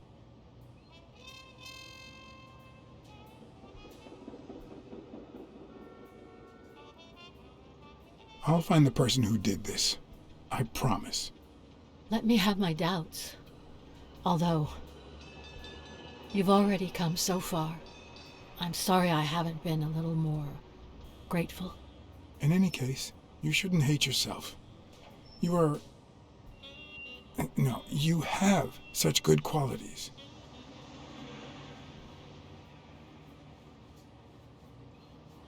You're kind, smart, and beautiful. Are you really trying to flatter me now? No, seriously, I didn't mean to... Sorry. Anyway, can we just drop the subject? Did you go to my father's apartment? Yes. The thief went there before coming to the gym, which leads me to believe he didn't find what he was looking for. And what was he looking for? That's what I intend to find out, with your help.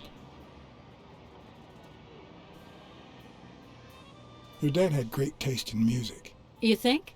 Let me guess. The same taste you have, right? Exactly. You don't know how happy that makes me. Your father sold his apartment. The new owners move in 2 weeks. What?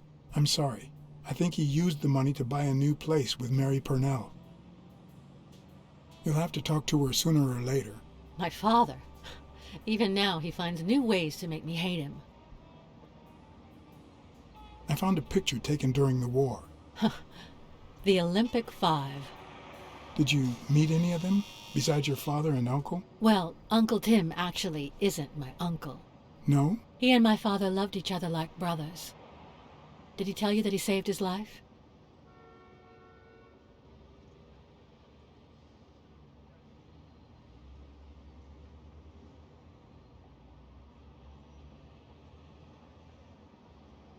Your father saved Thorpe? They were flying over Brittany in a 3-unit fighter plane. Zukovsky was the pilot, my father was the co-pilot, and my uncle manned the machine gun. Suddenly, enemy fire killed Zukovsky and injured my father, which is why he never boxed again. My uncle jumped out of the gun turret, ran to the cockpit, and managed to pilot the plane to safety. Oh, the times my father told me that story. And now...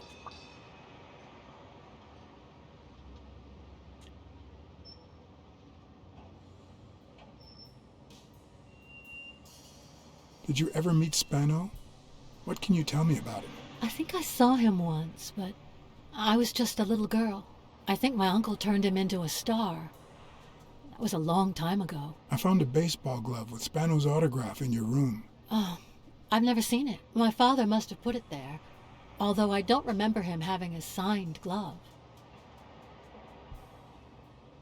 Did you ever meet Mitchell, the doctor? Mitchell? The lizard? No, never. Why? Oh, nothing. I think I've seen him somewhere. I saw your old room. That's embarrassing. Stop, or I'll end up hating you.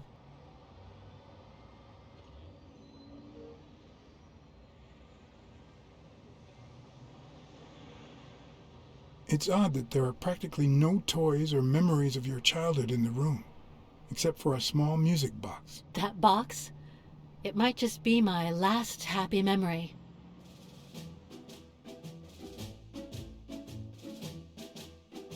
It's from before my mother got sick and we moved here.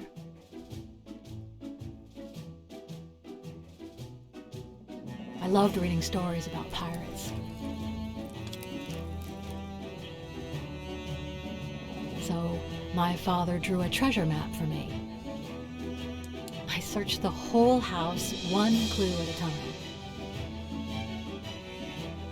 It led me to this enormous tree in the yard where Daddy had put up a tire swing. X marks the spot, so I dug to find my treasure. I loved the music it played, the ballerina and the little secret compartment. Oh, the secrets I kept in there. I think it's the first time I heard you call your father Daddy. Really?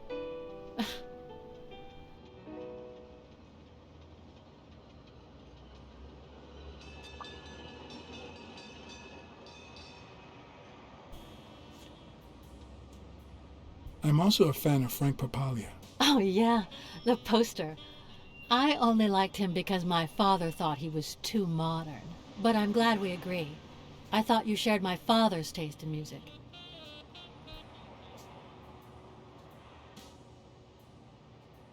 Are you cold?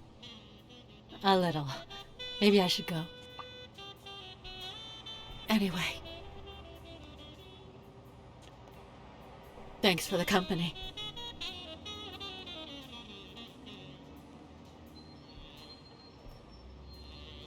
Sonia, thank you. Aren't you coming?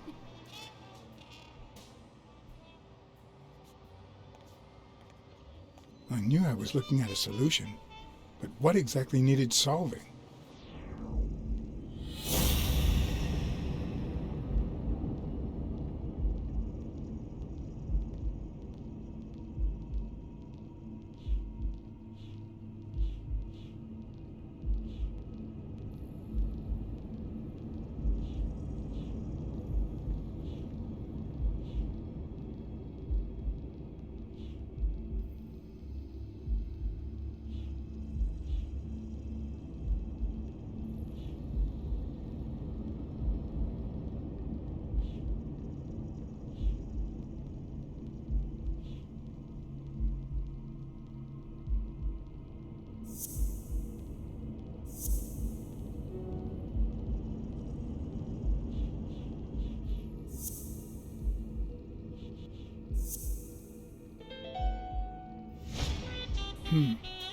Maybe Dunn used the same hiding place once more.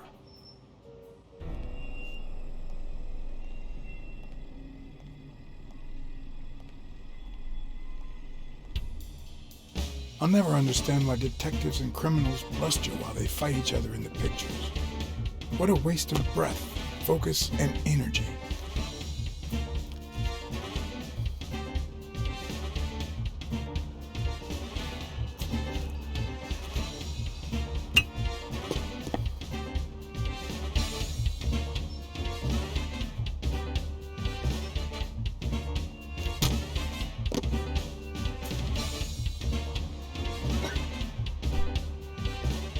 It's not the lack of credibility in the screenplay that bothers me.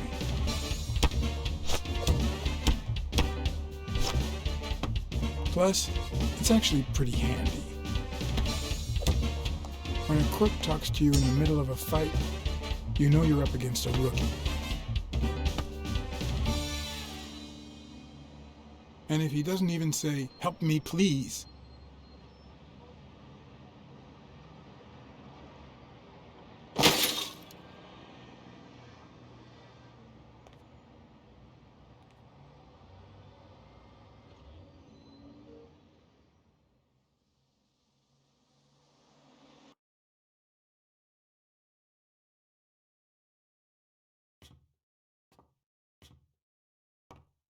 What did they say?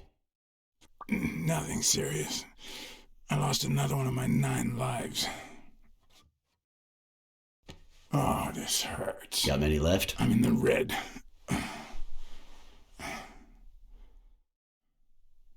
He hasn't woken up yet? Nope. We're gonna be here a while. Vulpine, 7 letters. Crafty? C-R-A-M. No, that's 6.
Wait, I know.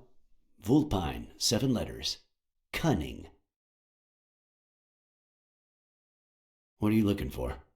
Nothing. Will he live? He'll live. So what have you found out? Randall Lee. Apparently in love with our penitentiary system, judging by the frequency of his visits. Theft, assault, extortion, minor things of the sort. Any partners? Always works alone. He's never ratted out his employers, provided they exist. Did you find anything? Is this our man? Do you have proof?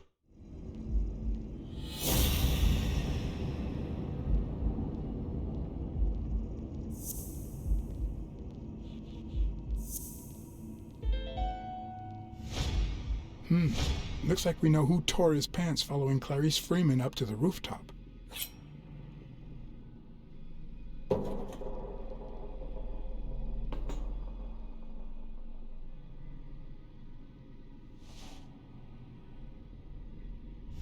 His pants have a tear in them.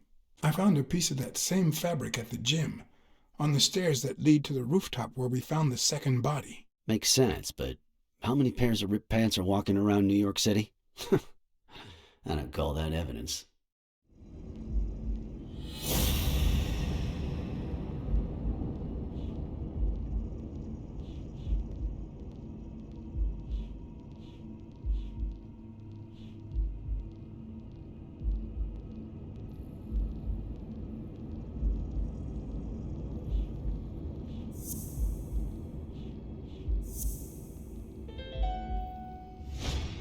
The guy who broke into the gym in Dunn's place has a thing for sardines.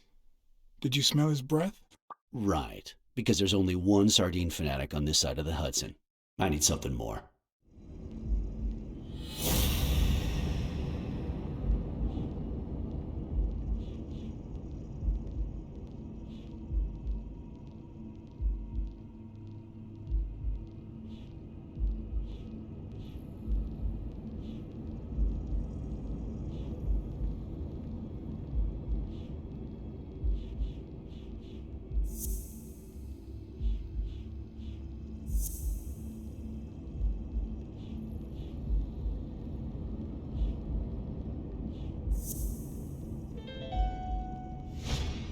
I saw footprints from those very same shoes next to both the gym murders. Unless you're telling me that shoe is a limited edition, I'm gonna need something else.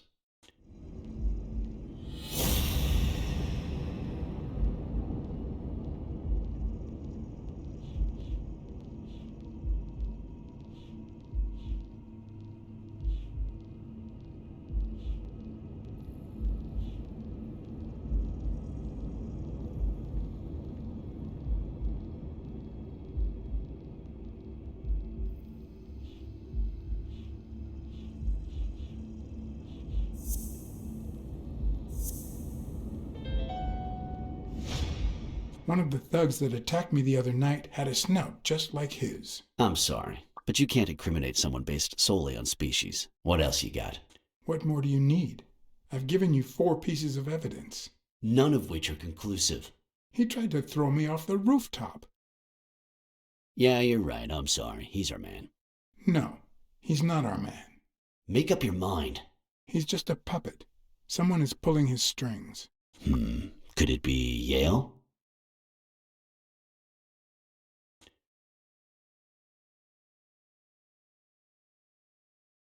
He's hiding something for sure, but I don't think he did it. By the way, was he discharged? His room is empty. They let him out yesterday. He's in police custody now. You can tell he's an athlete. Made quite the comeback. Anyone else would have taken 10 times as long. Anyway, he better be fine. You know they've ordered me to escort him to Madison Square Garden on the day of the fight.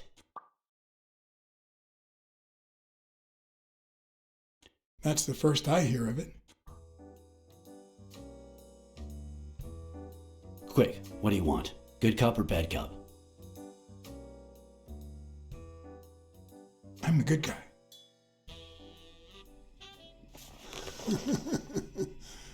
Good thing someone took out the trash. No wonder you were saved by garbage, you piece of trash. But you're gonna wish it hadn't. Go to hell, you dog.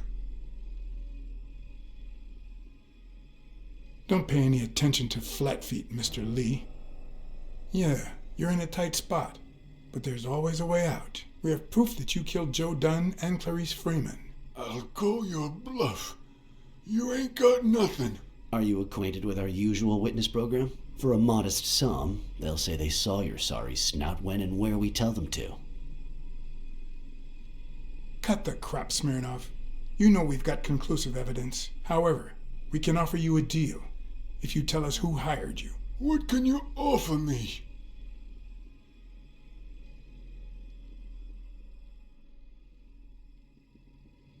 We could significantly reduce your sentence. I could testify that you helped me on the rooftop. That's a start, but it's not good enough. I want in on the witness protection program. New city, new job, new identity, and a clean police record. That's the only way I'll talk. Meanwhile, I want police protection 24/7. I'm afraid that... Whoa! Watch out!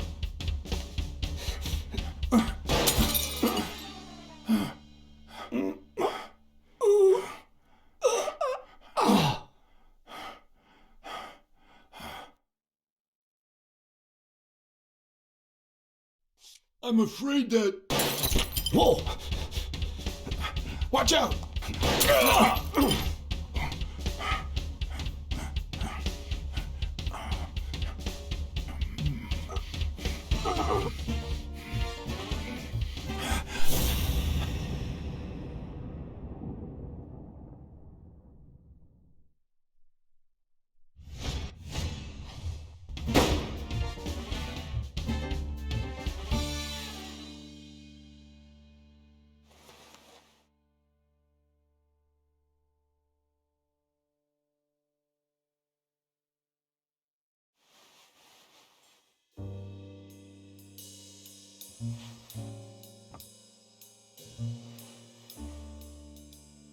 Luckily, Smirnov's wound wasn't as bad as Randall's. Unfortunately, the police found nothing on the nearby rooftops.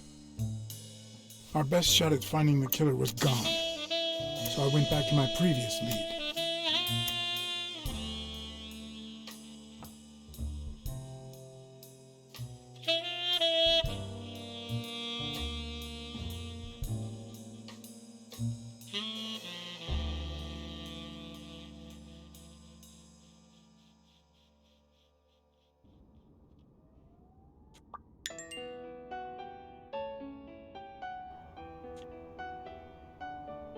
It's from before my mother got sick and we moved here.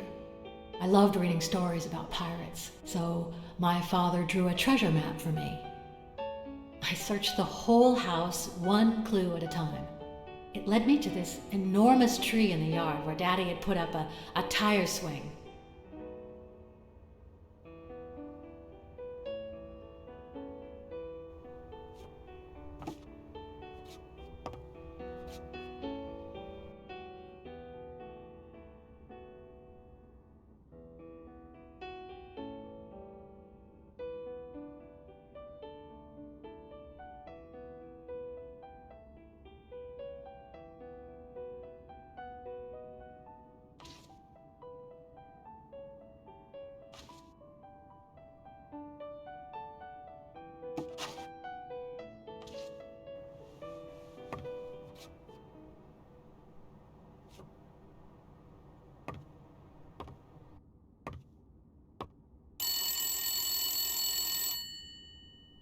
Bing, bang! Hello, Smirnoff residence. You're dead! No, I got you with my lasso! Can you quiet down, kids? Dunn got killed for stirring the hornet's nest. And you confessed your crime! Kids, please. He'd been investigating athletes for months, including Helen Moore and Al Stone, among others. Dunn's notes aren't all that clear, and I'm not sure what he was after. But I'd say we're facing a widespread corruption case. Well, if you're right, that could be some dangerous evidence. Bring it here ASAP. Sure, but there's something important that I need to finish first.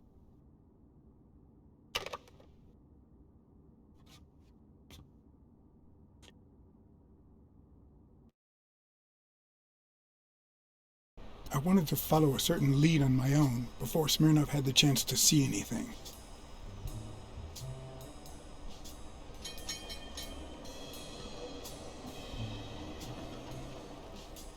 According to his notebook, Dunn had seen Craig Spano at Sam's Diner just 4 days before his death.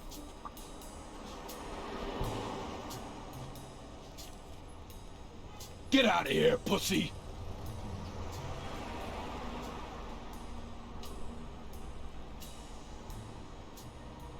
I'm sorry about what happened to Mary. You're sorry? I'm the one who's sorry. You know what it's like to run this place alone? What the hell do you care, anyway? Beat it! It might have been easier to slap the information out of him, but I decided to trust in a universal truth. Everyone is guilty of something. You don't know who I am, right? Don't know and don't care. Come on, spit it out. I'm John H. Blackmore, Public Health Inspector. Oh, yeah, right. There are some real freaks around here, so I have to be firm, you know? Have you eaten? Dinner's on the house.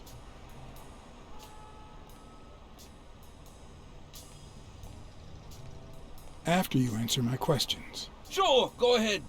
Your call. Always at your disposal, Inspector. Ask away. Fear turned him soft and made him talk. Sure enough, Dunn had been there a few days back with a chimpanzee who matched Spano's description. Apparently, the guy still lived with his father.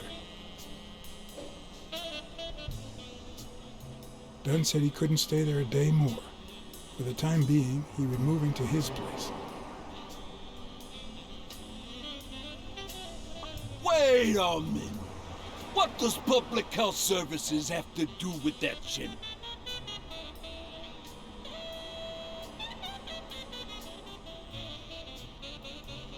We worked together at the Consumer Protection Office.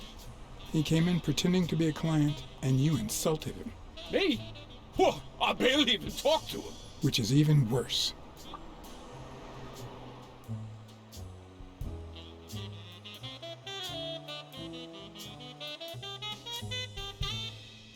Gunn had taken Spano to his place. I wanted to believe that when Randall Lee broke into the apartment, Spano fled to his former address. But where could that be?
I gotcha.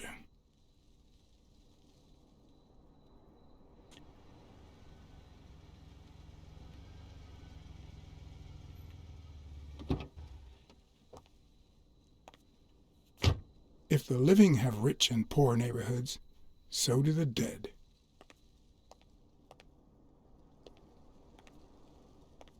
In the mid-19th century, Greenwood became the resting place to the city's most distinguished citizens. Thinkers, scientists, writers, inventors, artists, businessmen, politicians, police officers, thieves, pimps, and murderers.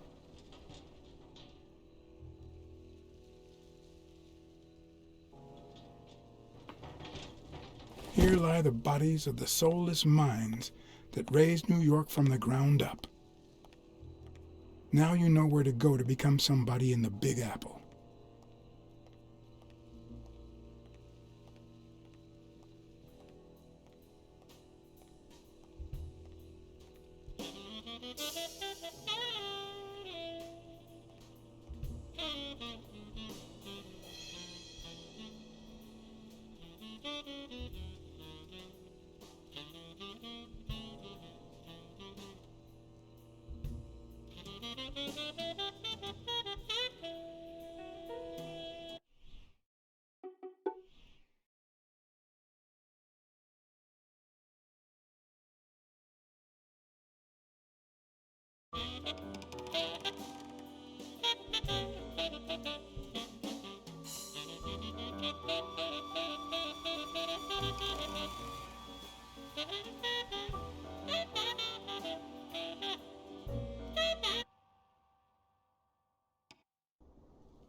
If the living have rich and poor neighborhoods, so do the dead.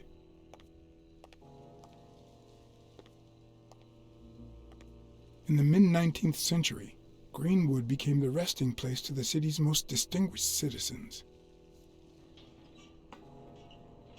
Thinkers, scientists, writers, inventors, artists, businessmen, politicians, police officers, thieves, pimps, and murderers.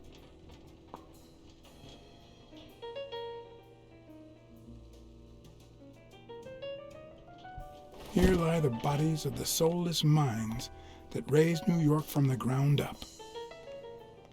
Now you know where to go to become somebody in the Big Apple.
Mitchell, who fought with Dunn during the war, tried to pass as Yale's doctor.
O'Leary wouldn't have sent Randall to kill Dunn. He would have dragged him to his basement, given him his little speech, and then killed him himself.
Still hot.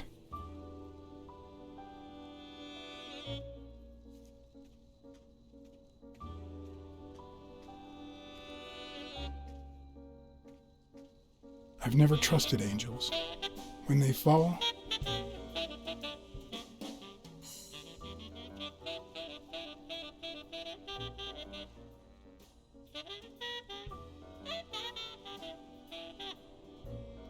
all hell breaks loose.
A Celtic cross. Supposedly, the ring keeps the devil at bay by reflecting the sunlight. Really handy at this time of the day.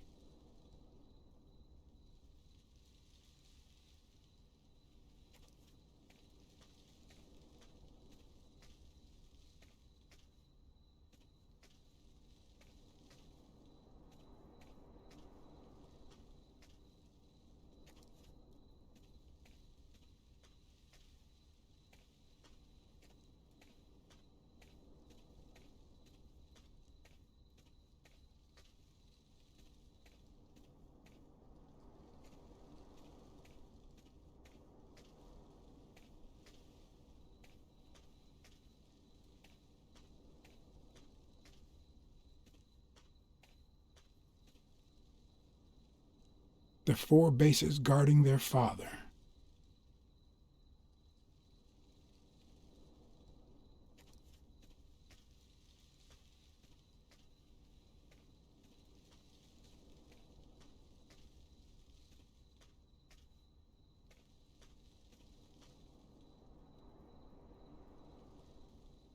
According to the book I found at Dunn's place, fans of the sport leave baseballs on Bradwick's tomb to pay their respects. It's strange that I don't see any. Maybe they're gone with the wind, or somebody claimed them as part of their inheritance.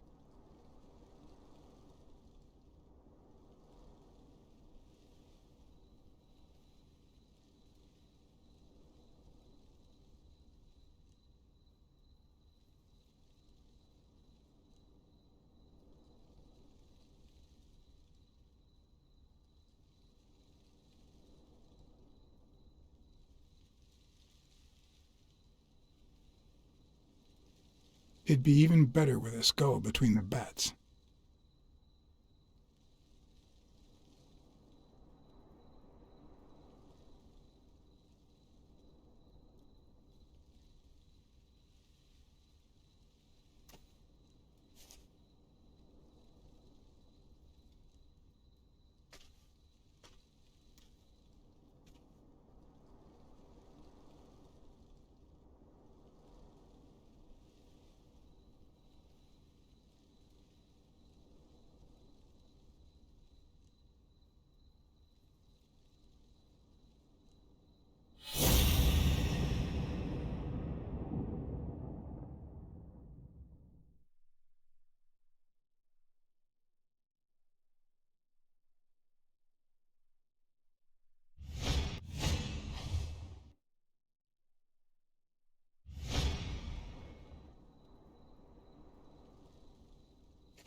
I found a baseball glove at Joe Dunn's place.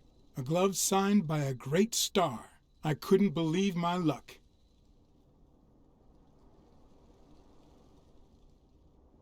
I've always been a New York Warriors fan, although, to be honest, they're not what they used to be.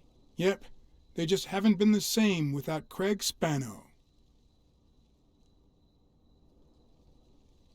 Joe Dunn met with someone at the diner, close to his gym. Then he took that person to his house, so that he didn't have to live at the cemetery. I would have never guessed the person's identity.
Who are you?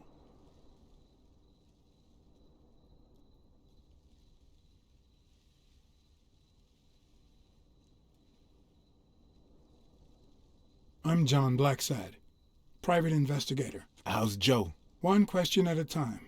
It's my turn.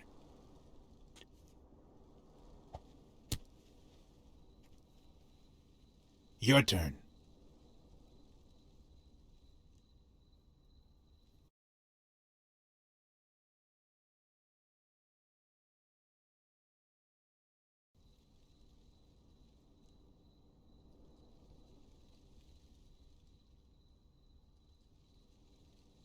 What was your glove doing at Dunn's place? Because Dunn said he was shaking the hornet's nest, that sooner or later they'd come after me, because they wanted to kill me, because he offered me his home, and then vanished, because I waited for him for 2 days, and then they came to get me, because I had no time to take my glove when I escaped through the window. What did he want from you? And who wants to kill you? One question at a time.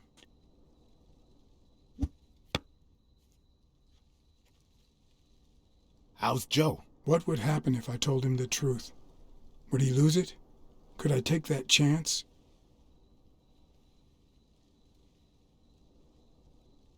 Joe Dunn is dead. Murdered. I told you, Joe. How did it happen?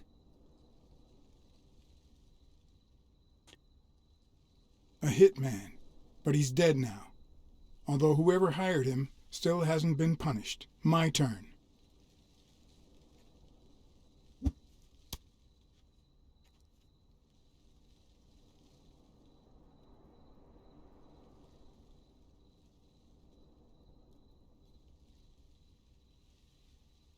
Why did you meet with Joe Dunn? Because he thought that the same guy who wrecked my career was ruining many others. Because he wanted me to tell him who was behind my decline. Because Joe knew the same guy would go after him too. And he was right. Our old friend, the surgeon.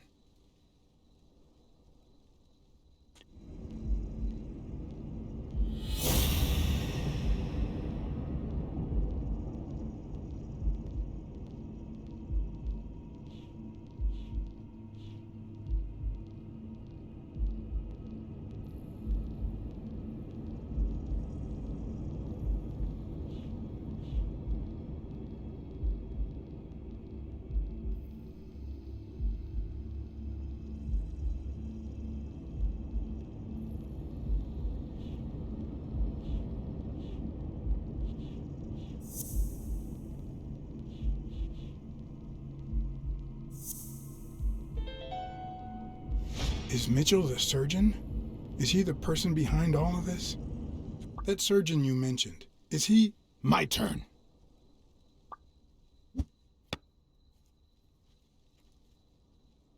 I want to know why I should trust you.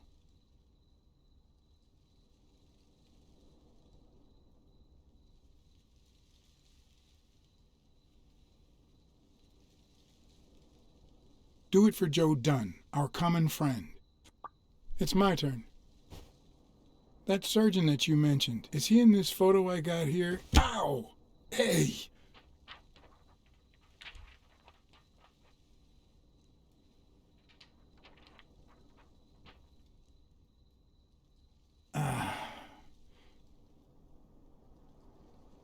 Hey, that toss was... Huh?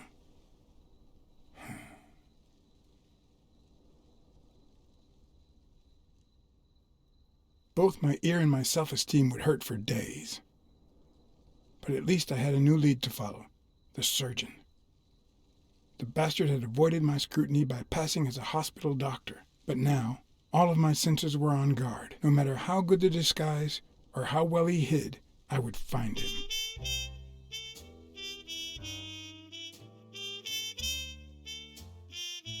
So, what you're saying is, 1, there's a corruption scandal involving all kinds of athletes.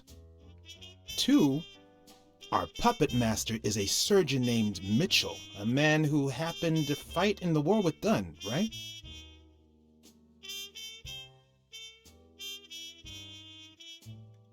Maybe, but it could be no more than a false lead. Anyway, where was I? Number 3, right?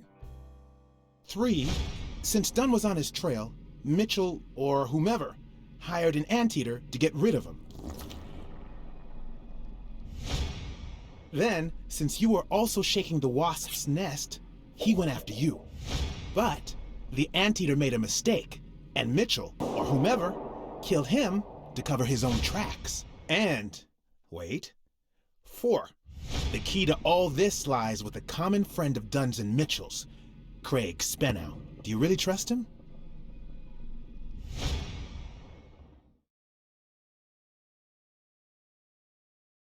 I think he didn't lie to us. Although he might not know the whole truth. 4. 5. Dunn was murdered 4 days after taking Speno to his house. If that doesn't make him suspect, makes sense, doesn't it? Yeah, it could make sense. Ha! Who's the detective now? Let's follow up with the suspects. You told Smirnoff that even though you're sure Yale is innocent, you think he's hiding something. But what about O'Leary? 6. Nah, I know O'Leary, and he wouldn't have sent a hitman. He would have taken matters into his own hands. What about Cassidy? 7, right?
I think it's safe to rule out Cassidy as Dunn's murderer. He seems too impulsive to have planned such a twisted crime.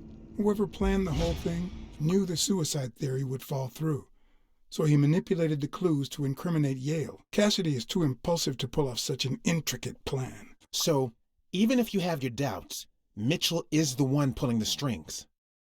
And you know why?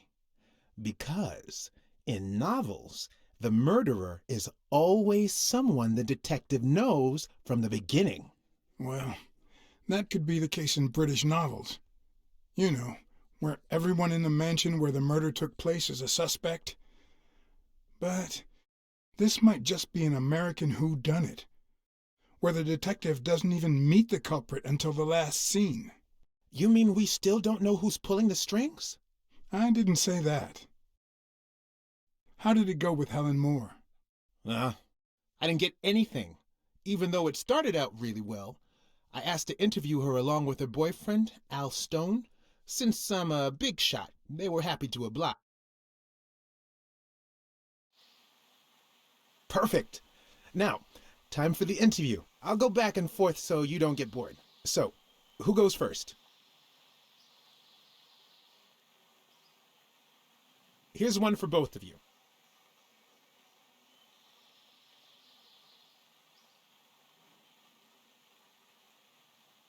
Have you thought about marriage and children? Well, the truth is, we haven't talked about it, but maybe it's too soon. Maybe... Of course we thought about it. Al is simply too private, that's all. That's all we can say for now. But tell your readers to watch this space. Okay, now. Here's one for Helen.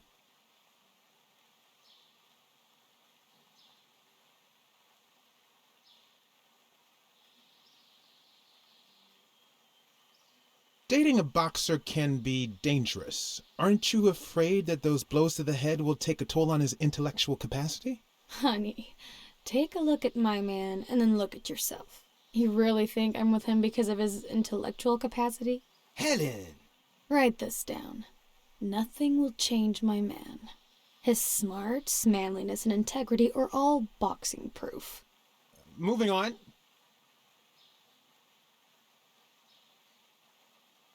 Here's a question for Al.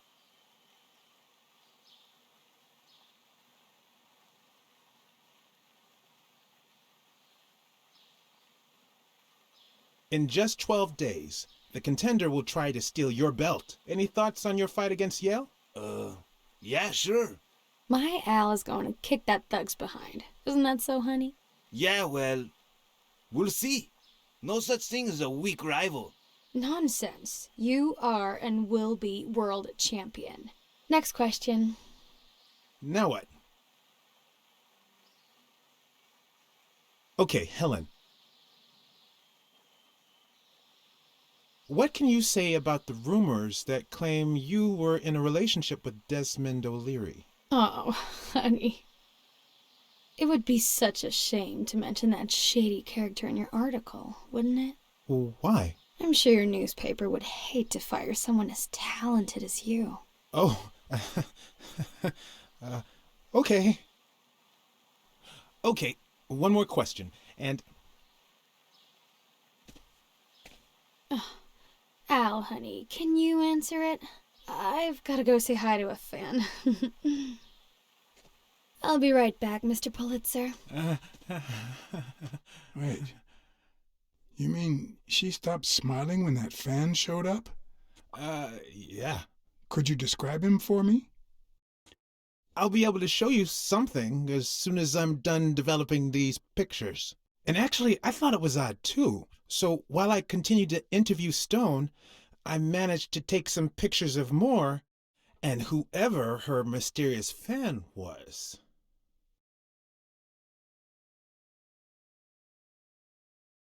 All right, so where were we?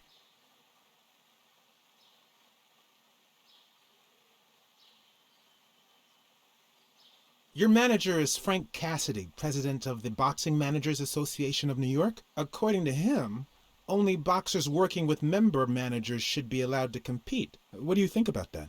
Cassidy is a great manager, really. No complaints there. And the work he's putting in as president of the association is really valuable. But, I don't know, maybe in this case, Joe Dunn was right. Wait, no. Could you keep that last comment off the record? You know, on the down low. My lips are sealed. In just 12 days, the contender will try to steal your belt. Any thoughts on your fight against Yale? Well, supposedly the odds are in my favor, but there's no such thing as a weak rival. And, you know, Bobby Yale might be young and going through a rough patch, but he's had an amazing streak, so I'll do my best. Are you ever jealous about sharing your sweetheart with America? Well, I wouldn't say I'm jealous, but I know that someone so popular and honest can draw the wrong kind of attention. There are plenty of people who would love to put an end to her career, so it's not easy. Let's get that picture taken.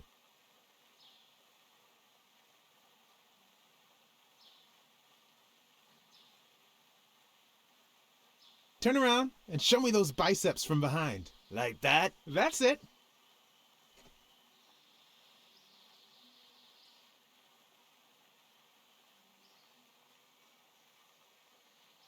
Wait, I accidentally moved. Stand still. I'll take another one.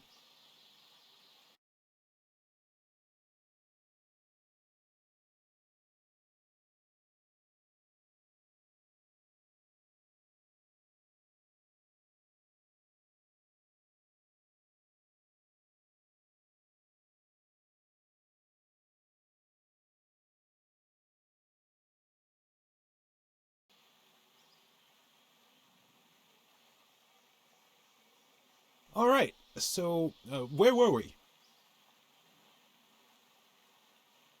Let's get that picture taken.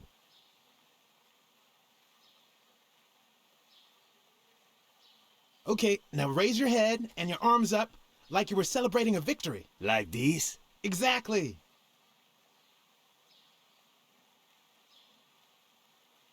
Wait, I accidentally moved. Stand still. I'll take another one.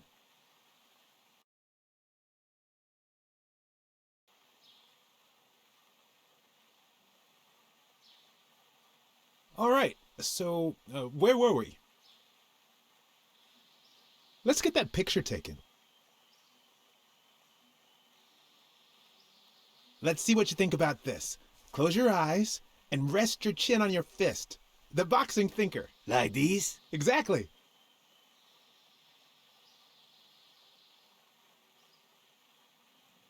Wait, I accidentally moved. Stand still. I'll take another one.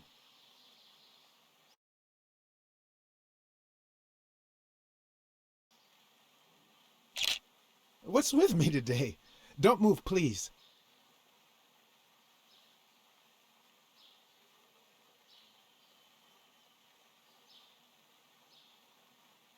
Now we got it.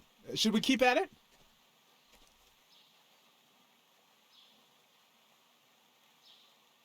I'm going to take one more, all right? Turn around and show me those biceps from behind. Like that? That's it.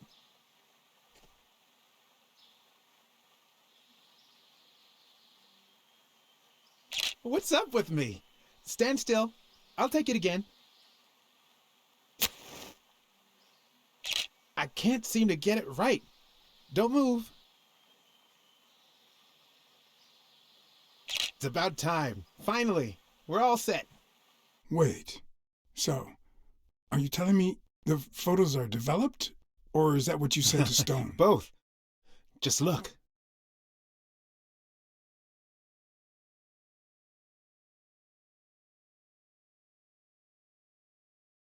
That's a decent picture, but it doesn't tell the truth. Huh? Of course it's the truth. I was there. Stone isn't as strong as he looks, and Moore certainly doesn't need him to lift her up. Look at his hand. Is he pulling something out of Moore's purse, or putting it in? How much do you think each bicep weighs? A lot, but less than your tongue. You're hilarious. Who's that guy? I know he's not a fan. You should have seen her face when she saw him. The boxing thinker, the boxing poet. Boxing just might turn out to be the intellectual sport of choice. I think she only smokes when she's nervous. What was making her nervous?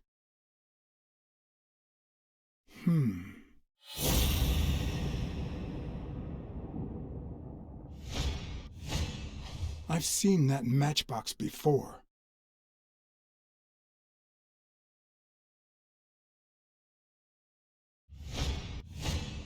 Wait, that's him. Who? Mitchell, the surgeon. Seriously?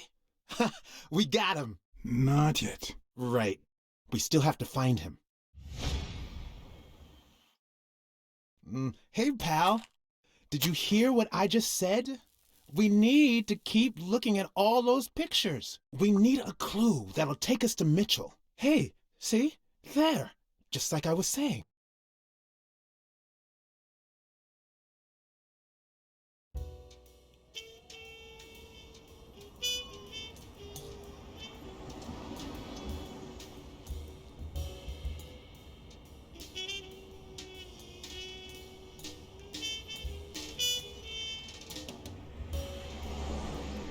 Brawls aren't even the worst part of my job. Sure, you may take a beating, but at least you get the chance to defend yourself. But when you're sitting in your car all night, there's no way out.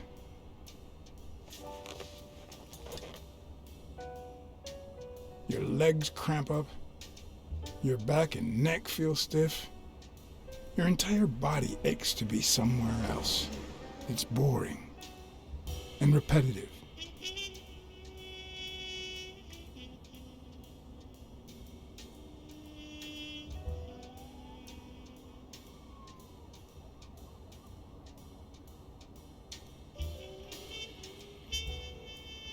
People were finally leaving the place. The bar was about to close. And I hadn't seen Mitchell go in or out.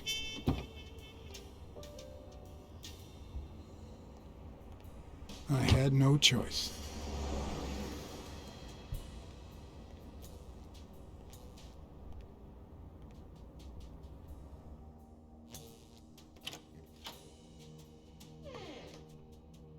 I see you took me up on my invitation.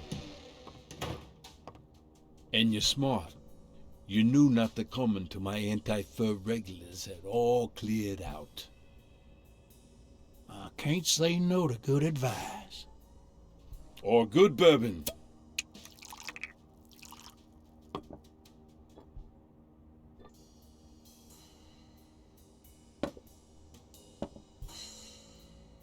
Here's looking at you, Mr. What was your name? As far as I knew, La Iguana always stayed neutral. He played poker with Cassidy. But his joint was used as the gambling drop-off for O'Leary's operation. Did it make sense to keep faking it?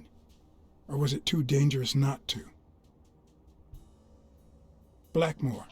John H. Blackmore. I knew it. Although your Texan isn't half bad. Let's just say I represent certain sports lobbies I'd rather not talk about. I understand. My pleasure, Mr. Blackmore.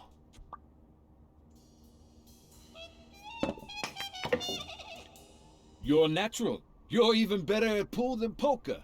This is much easier. No one can cheat. Ha ha. You barely flinched when Cassidy decided to teach that ego a lesson. What do you want me to say?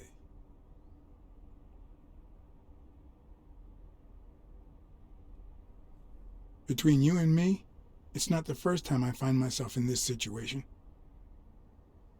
Who doesn't have their own barber with a license to kill?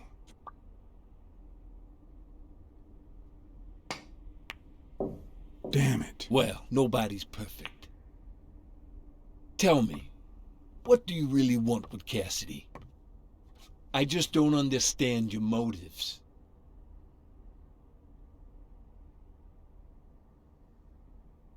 You know how a scout goes out to Little League games in search of young talent? Well, that's what I was doing at your poker game. But it's too soon to tell. Don't worry about it. I was only curious. So, what about me? What do you want from me? No one comes to La Iguana just to drink and play pool. I'm looking for one of your regulars, Dr. Angus Mitchell. What for?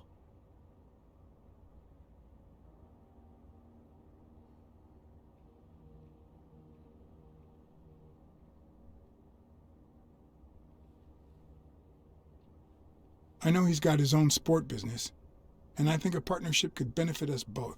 Sure. Tell you what, I'll talk to Mitchell. Come back tomorrow night. You don't understand. I have to talk to him, or else. Or else what?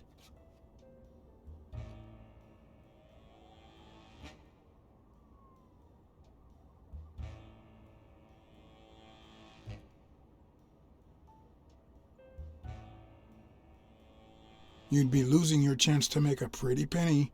I know how to reward my allies. You think I'd spend my time in this dump if all I cared about was the money? Please, cut the crap. Anything else? I don't think Cassidy would be too happy about the role his poker buddy plays in O'Leary's gambling operation. I'm sure you understand that. Son of a bitch. All right. Give me your phone number, and I'll give you a call when Mitchell shows up. No. You're gonna call him right now, and you're gonna give him this message. But when you're sitting in your car all night, there's no way out. Your legs cramp up, your back and neck feel stiff, your entire body aches to be somewhere else. It's boring and repetitive. It's so bad that your thoughts spiral in a never-ending loop, like when you're stuck in your car, on surveillance duty. The owner of La Iguana was supposed to tell Mitchell that a certain anteater was still alive, and that it was only a matter of time before he ratted him out. With a bit of luck, that would make him nervous enough to force his hand. Now all I had to do was follow him.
He went in without it.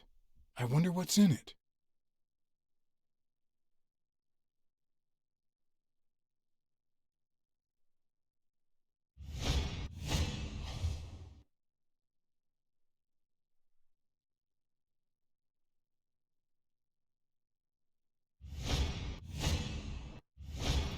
We'll be just fine, don't worry.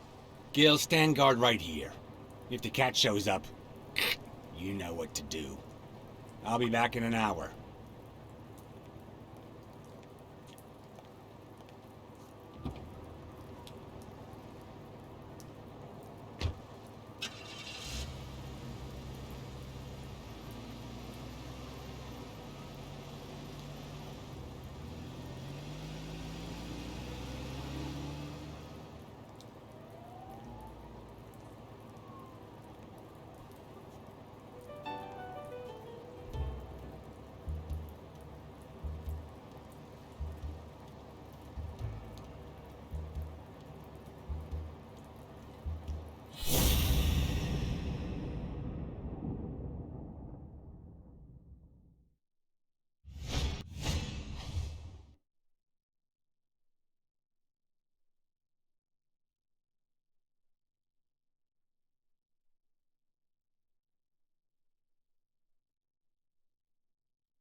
Could I take him by surprise from over there? Although I don't know how I'd get there.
When you want to be silent, noise can be your best ally.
Oh.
What does this place have to hide?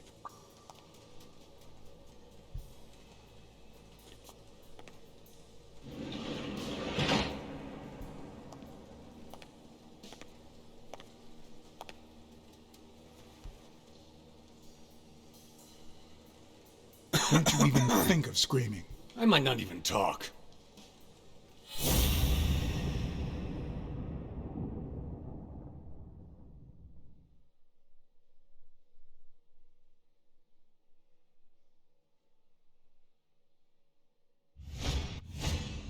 It looks like an arrowhead.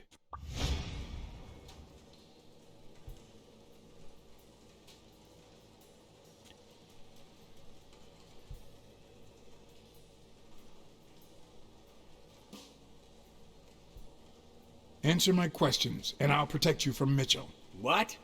As soon as he finds out you've talked to me, he'll kill you. Just like he did to your partner, Randall Lee.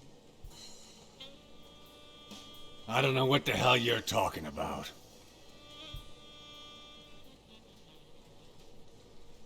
What's this warehouse for? It's where I take my naps. I thought that was obvious. Where did Mitchell go?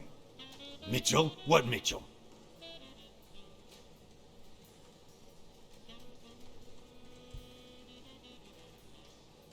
What's Mitchell up to? Damn, are you in love with this guy or what? If you don't answer my questions, you'll spend the rest of your life in Sing Sing. Only if I don't answer? Come on. I'll give you a minute to think about some more convincing answers.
Will I need help?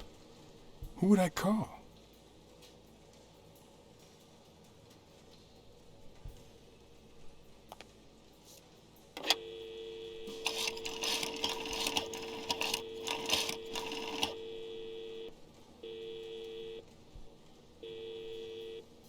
Weekly here. You're what's Pier 36, the 6th sea-facing warehouse coming in from Montgomery. John?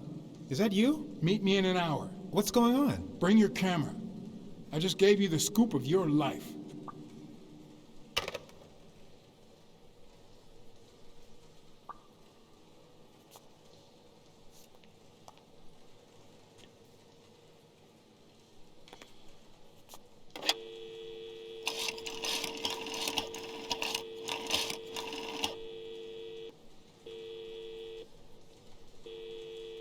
Smirnoff. Pier 36. Meet me in an hour. Blacksad? If you're coming from Montgomery, it's the 6th sea-facing warehouse. What's going on? And bring the cavalry.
It could be an Ojibwa totem pole, in which case the top animal would be a crane.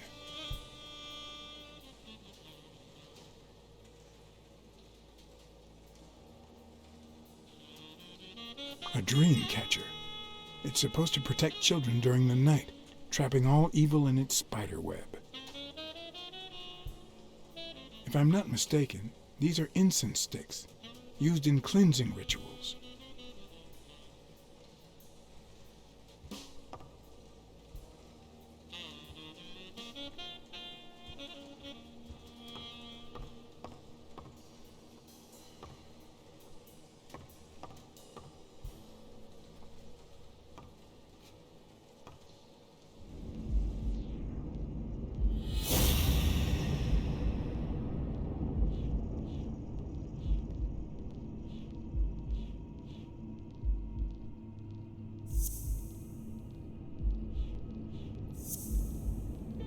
Everything seems to prove that Gil is a Native American, and I'm almost sure that the woman in the picture is his mother.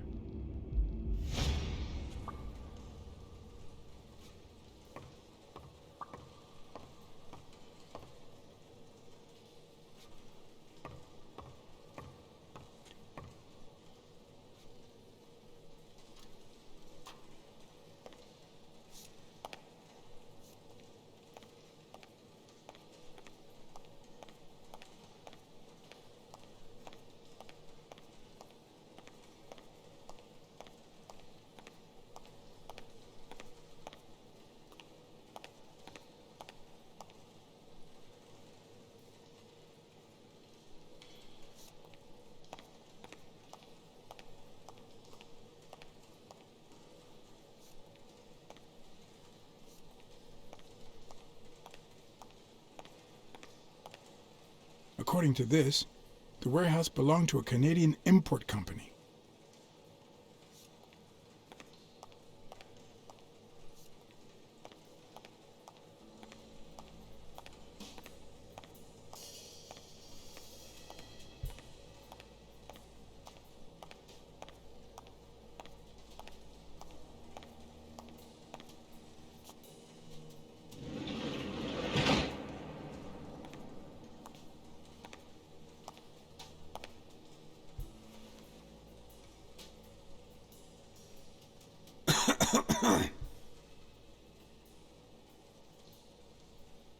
You know who'll always believe in you?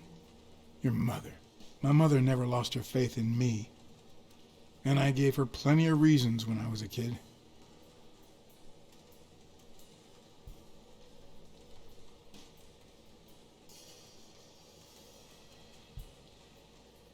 I was a terrible student. I flunked absolutely everything. Somehow my mother managed to keep me in school until I got into college.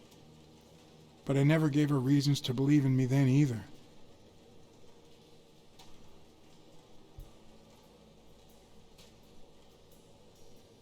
I made new friends. The type of friends that convince you to do things that wouldn't make a mother proud. Then Pearl Harbor happened.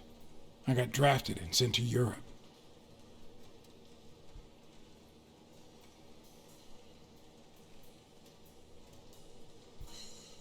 I never knew how to follow orders.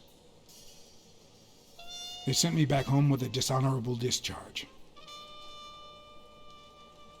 But when I got back, I was treated like a pariah, a veteran outcast who never should have come back in the first place.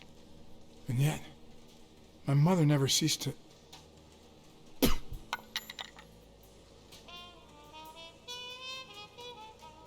I also fought in the war. That's where I met Mitchell. They used me, like many of my people. And then they just tossed us aside. The first time Mitchell offered me to do this, I told him to take a hike. I wanted to get my act together, but I ended up begging him. I don't like Mitchell. I don't like the things he makes me do. I don't like that German rat either. But what I like least of all is myself.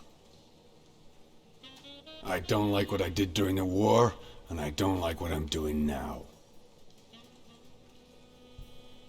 Do you know what it's like to kill a friend for the sake of the mission? Huh. But my mother, she always thought I'd make amends and start anew.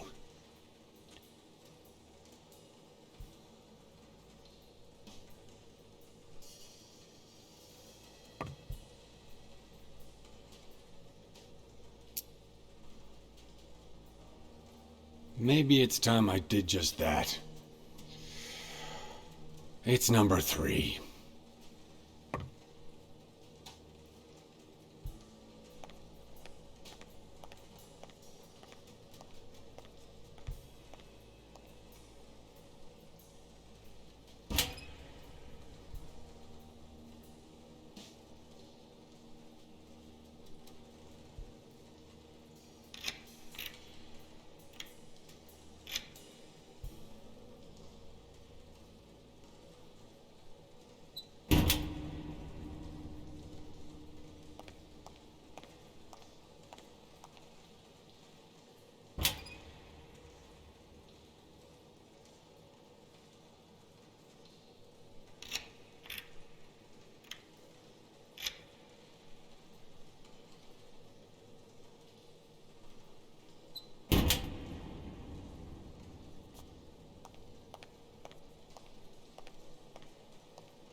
A list of names?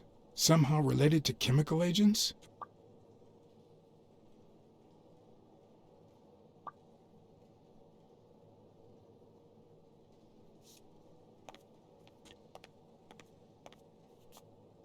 Hmm.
Subject, Brunhilde Gruner.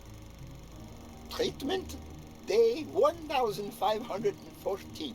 The patient's ability to speak continues to diminish. Now she can only pronounce the occasional word in German. It's as if she had gone back in time, not only due to her declining cognitive function, but because she appears to have forgotten everything she learned since her arrival in America. Tissue degeneration persists, and yet, perhaps due to drastic reduction of benzylprodine dosage and an increase of ibupropion, we have observed a 3% of deceleration of said degeneration. Furthermore, and perhaps this is the best finding so far, the subject exhibits a mild recovery of her speaking function. It's not a lot, and yet we're on the right track. All hope is not lost.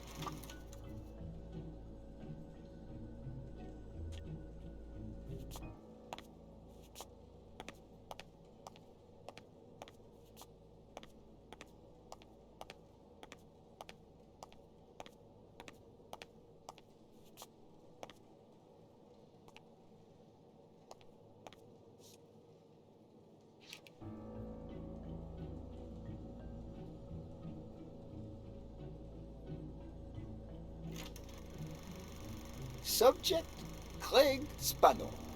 Treatment, day 0.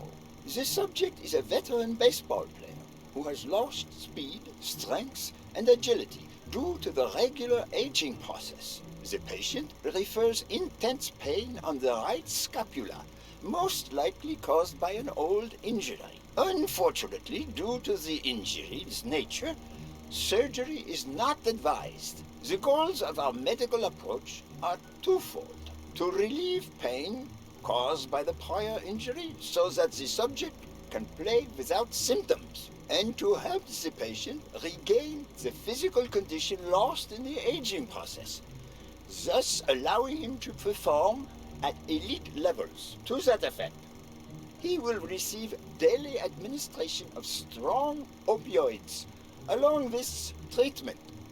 Day 128. Treatment so far has been a success on all fronts. The patient no longer feels pain when using his right arm, circumstance that allows him to pitch without fear. Furthermore, the patient's athletic performance is not only up to par with that displayed at the height of his career, but it has even exceeded all expectations, improving the subject's precision and focus. So far, the only side effect seems to be a slight euphoria experienced 3 hours after dosage, which subsides 4 hours later, taking the patient on an emotional roller coaster of sorts with bouts of mild trembling. Treatment. Day 341. The patient's health has visibly deteriorated. Moments of euphoria and boosted physical performance have become increasingly shorter, while the ensuing periods of depression and weakness have become longer, including severe trembling and tachycardia. Although we have met all therapeutic goals, we will proceed to terminate the treatment in order to avoid causing irreparable physical and mental damage to the patient.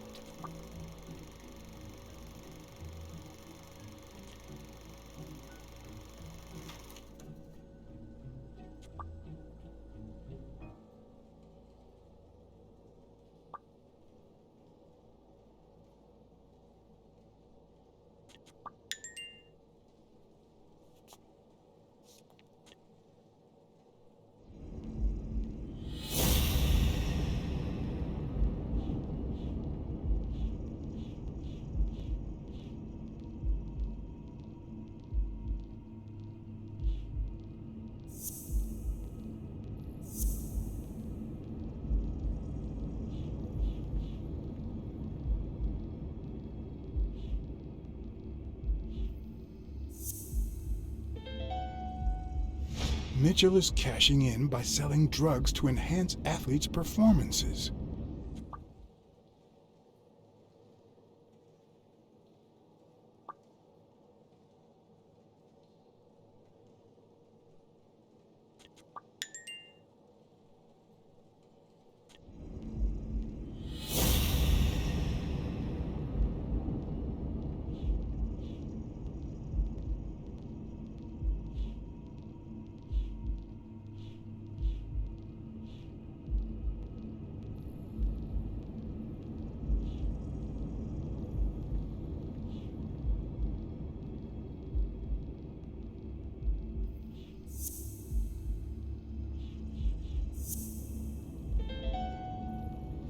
The worst part of Mitchell's scheme isn't that it's illegal or unethical, it's that he didn't even care about compromising the athlete's health.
Going! Hey, You it's back! all right. Don't be afraid, little girl.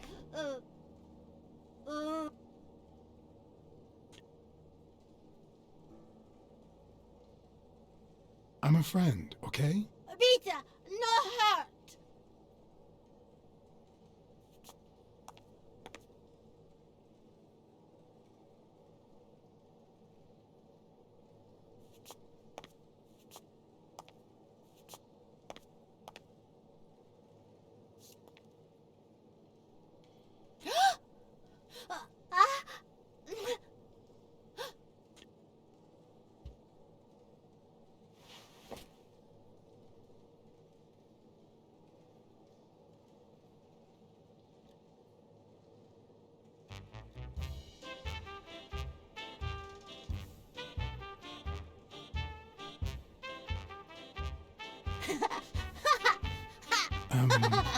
Once upon a time...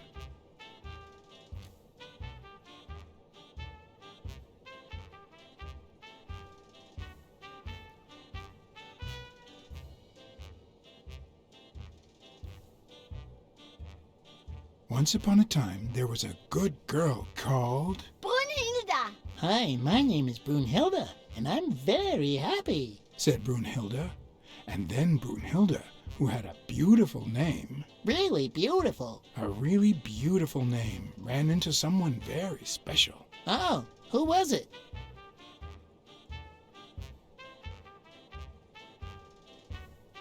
A very funny cat called John. I'm a very funny cat, and my name is John. Hi, John the cat.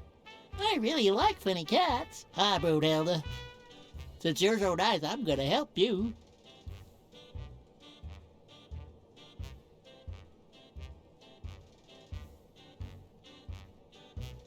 You're out of a cage, too. Nein, it's sad. You say silly things, John the cat. So what are you gonna help me do? Fill up a bunch of color balloons. I love balloons. What's your favorite balloon color? Wow, that's a very hard question. But John the cat, it's the easiest question in the world. Let me show you how easy it is. My favorite balloon color is blue. Wow, Brunhilda. That's exactly what I was about to say.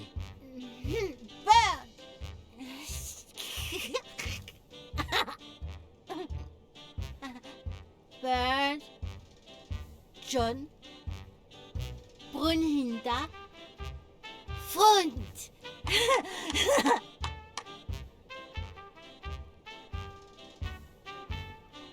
Du play, ich look.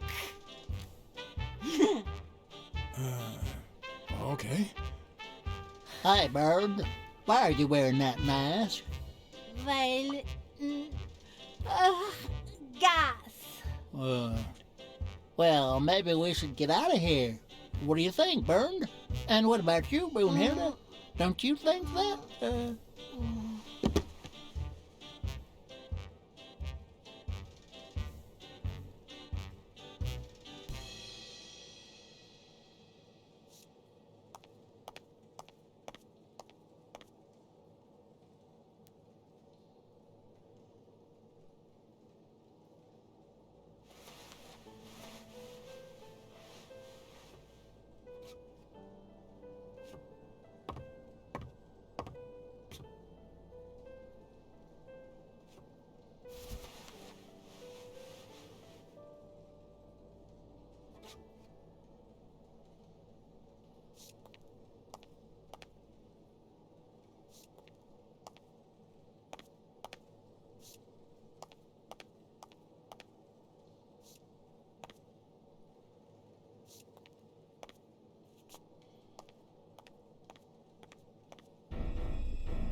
Gil? You know you're not allowed down here. You know you're not allowed. You bastard! I should kill you right here, right now! I don't know. You don't know?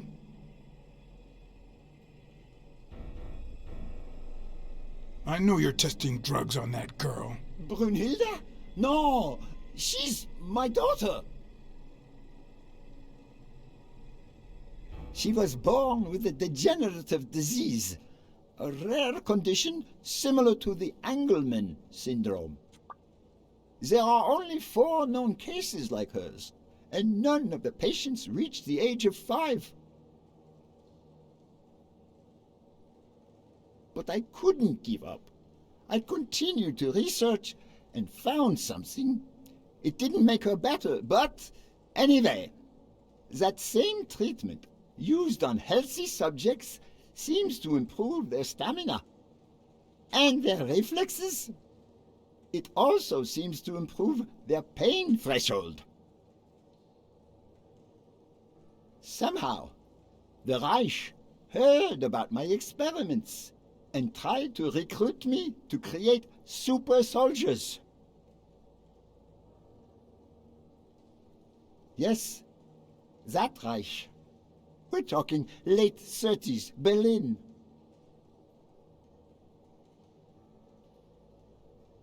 I escaped with Brunhilde and came to your country. But the American military also heard about me. I spent the entire war experimenting with drugs on soldiers. Some were highly effective, I must say. When the war was over, my experiments were discarded. I was forbidden all access to the drugs, and Brunhilde got worse. But then God sent me Angus Mitchell. We had met during the war, and he came to offer me a deal. I would make drugs for athletes, and he would sell them. With my earnings, I could pay for Brunhilde's treatment.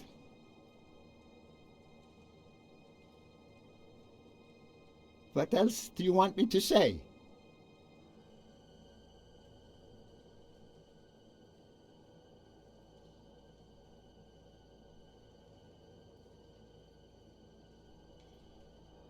What are the long-term effects of those drugs? It depends on the patient. But they all develop an addiction, even Brunhilde. They also suffer other symptoms. Some become delirious. She's losing muscle mass by the day. Others lose their ability to focus. And some, slowly but surely, lose it all. About those pills.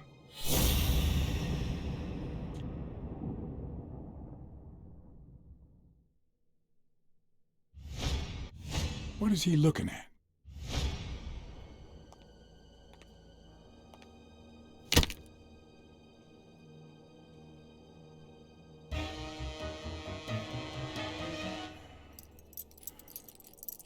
Don't dwell on it, Josh. You had to tell him the truth in order to protect Brunhilde.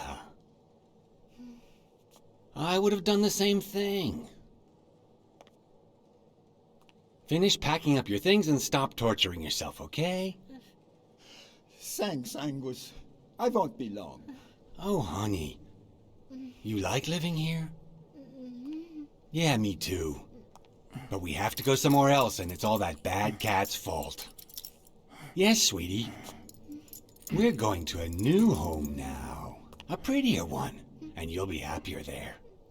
Now go with Papa, honey. Give him a kiss. Go on. Give him a kiss. Go on.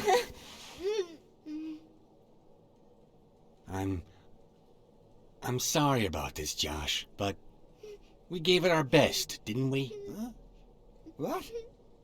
What do you mean, Angus?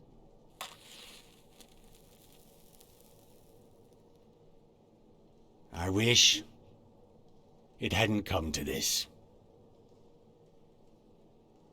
Angus, what's wrong? Goodbye, Josh.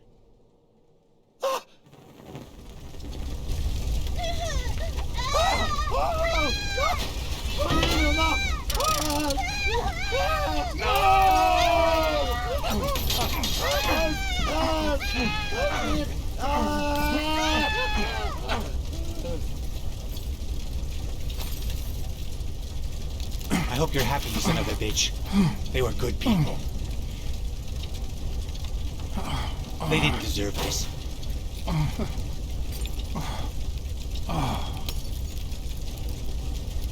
You're so far from the truth. What the?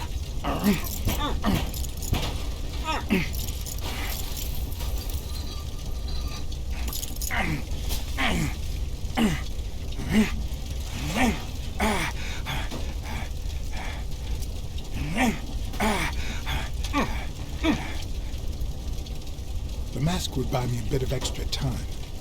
The question was, how much?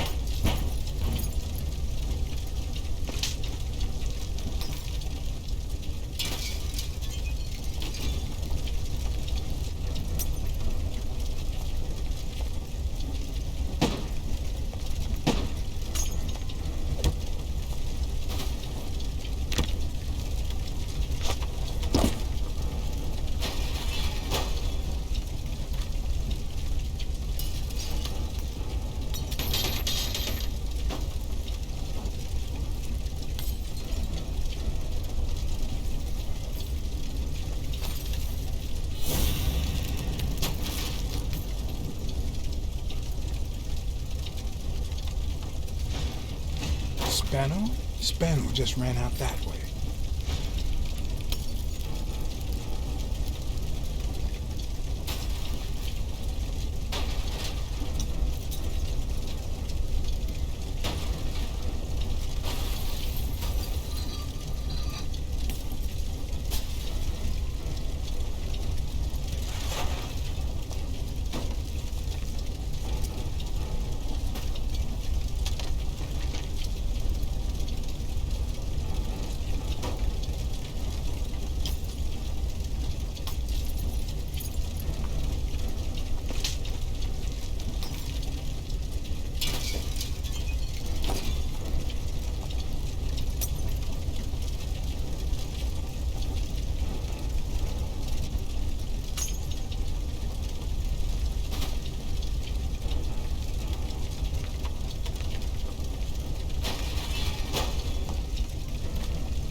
shadow is back! Did you miss me? Who wants to see a home run?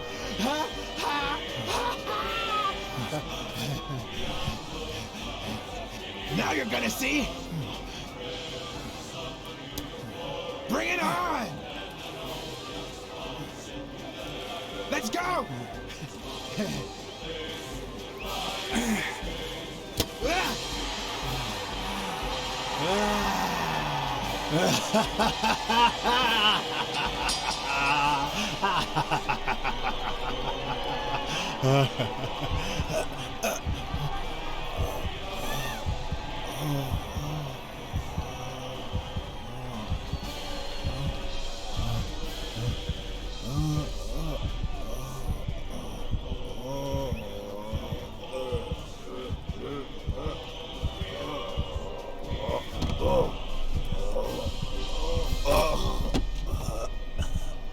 No.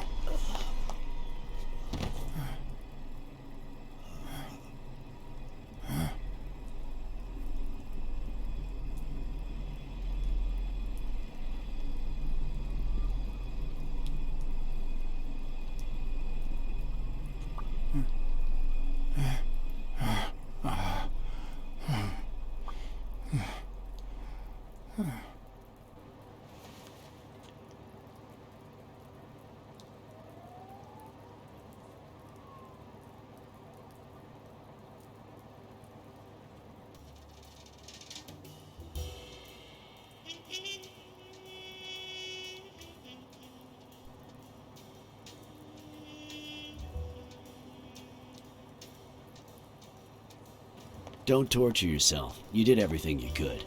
Will he make it? The doctors think so.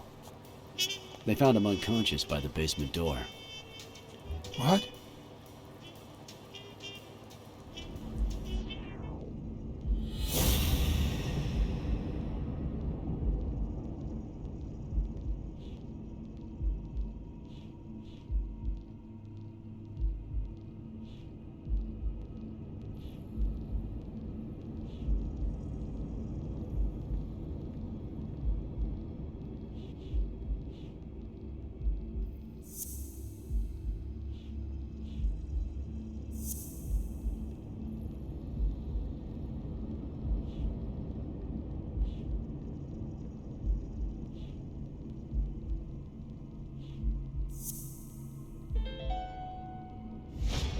Could Gil have blocked the basement door from the outside to kill Mitchell?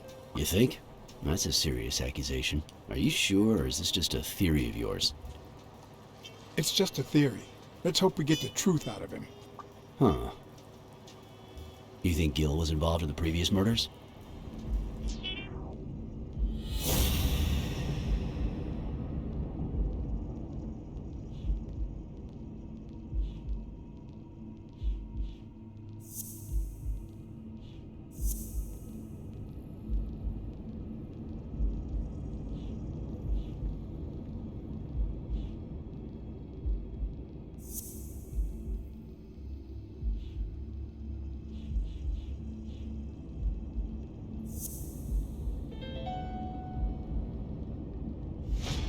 What if it was Gil who killed his partner Randall Lee under Mitchell's orders? Another serious accusation. Are you sure? Yes. Everything points in that direction, including my gut. Wait. Couldn't Mitchell be Randall Lee's murderer?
So he misses with 2 shots at point-blank range, and then he hits a guy smack in the forehead from across the street?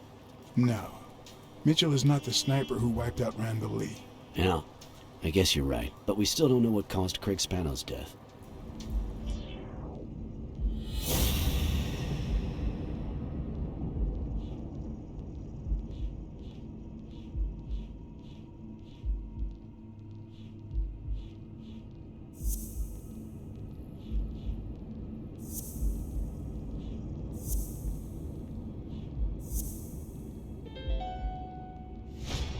There's no doubt about it. Spano took drugs from the lab, and they killed him. But if that were true, how many more athletes are in danger? And most importantly, who are they? Is Bobby Yale involved? I didn't see them all, but write down these names.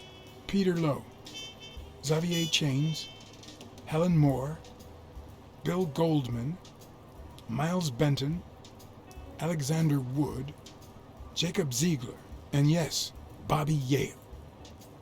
Thanks. Saving lives for a change, huh? In any case, thanks for the call. I was starting to think you'd never trust the police again.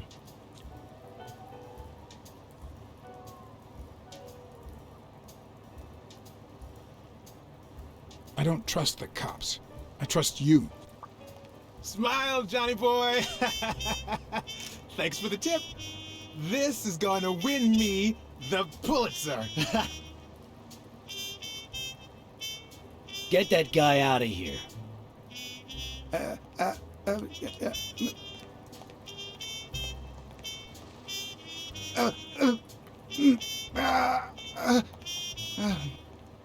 right.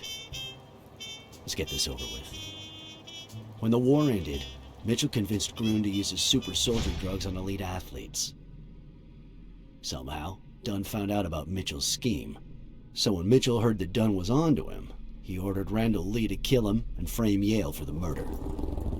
Then, he made Randall search Dunn's house and the gym for any incriminating evidence he might have had against him. The poor cleaning lady died almost by chance. When you stuck your nose in the case, he tried to scare you by sending his thugs to give you a beating.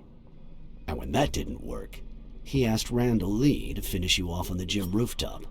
But Randall not only failed, he got captured. So Mitchell ordered Gil to put a bullet through his head, which only made Gil upset.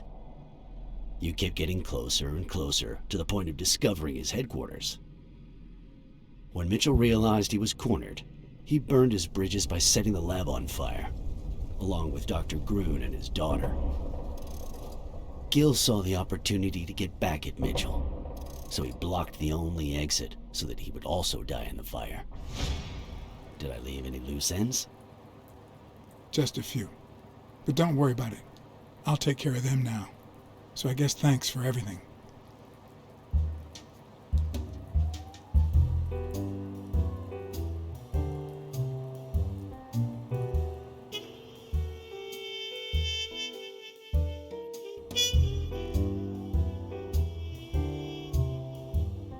In your classic noir films and novels, solving a case never amounts to a happy ending. The detective is always left with a sense of bitterness. A feeling that, before he took the case, the world was a better place. That he was a better person. Come on, now speed it out! Sometimes I just let my character get the best of me. What do you want from me? I told Stone what I knew. That he was going to let Yale win. That if he didn't, O'Leary would destroy Helen Moore's career. And that Moore was doomed either way. Or would be, as soon as America discovered her sweetheart was on drugs. I don't believe you. No way. Who sent you? Today? Nobody. And what if I did believe you? What would that change? If I don't do this for her, how could I ever look her in the eyes? How could we stay together? You think you'll stay together when you lose your title and they accuse her of doping? At least I know I tried.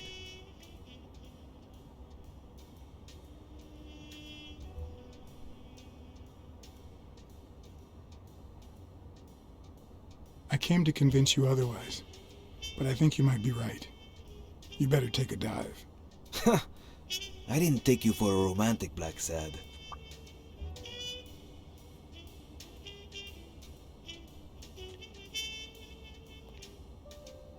I feel you. But trust me, your manager is a murderer. Get as far away from him as possible. Hey, Blacksad! Thank you.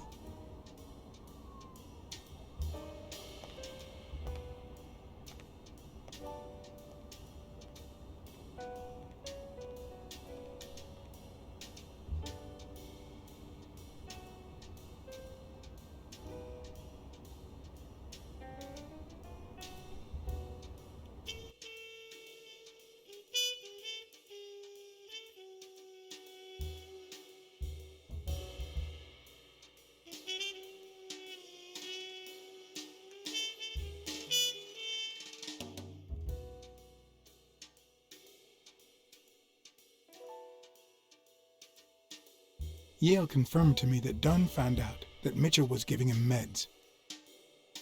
That was the reason they argued the evening of his death.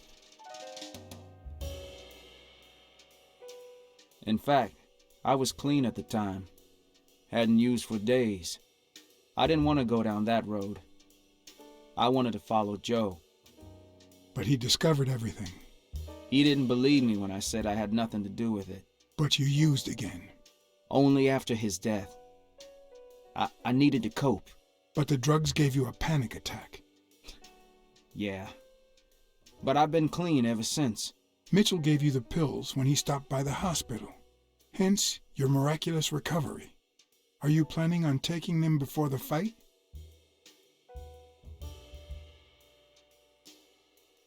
You know what? It's none of my business. But they'll be your last pills. Then what?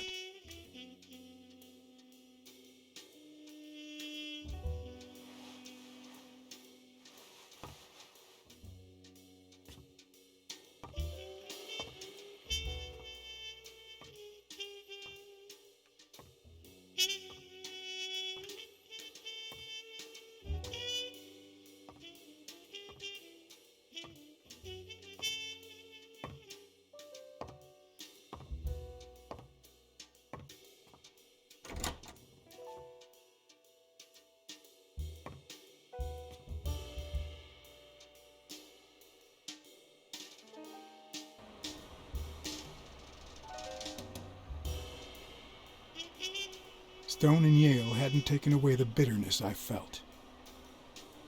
I needed a friend.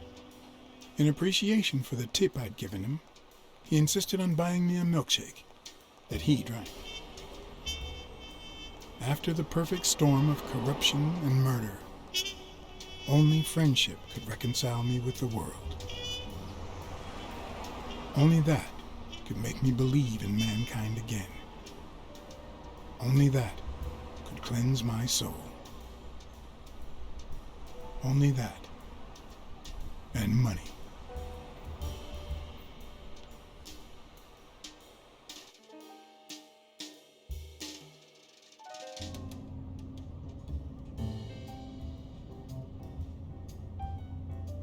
In your standard noir novel, Yale and Stone would be punished for breaking the rules. There would be justice for Sonia, the victim. But this was the real world. As the detective who had cracked the case, I just had to get my paycheck and be on my way. Nice to meet you, Mr. Blacksad. Mr. Thorpe is on his way. Care to take a seat while you wait?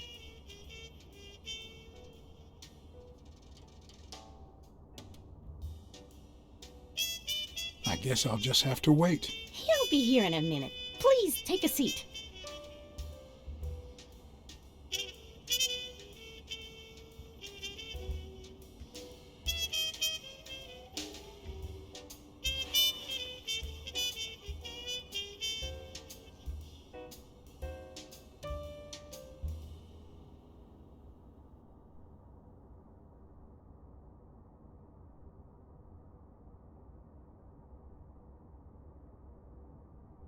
The last time I climbed a skyscraper, I had very different intentions. I wasn't there to claim my reward. I was there to punish someone.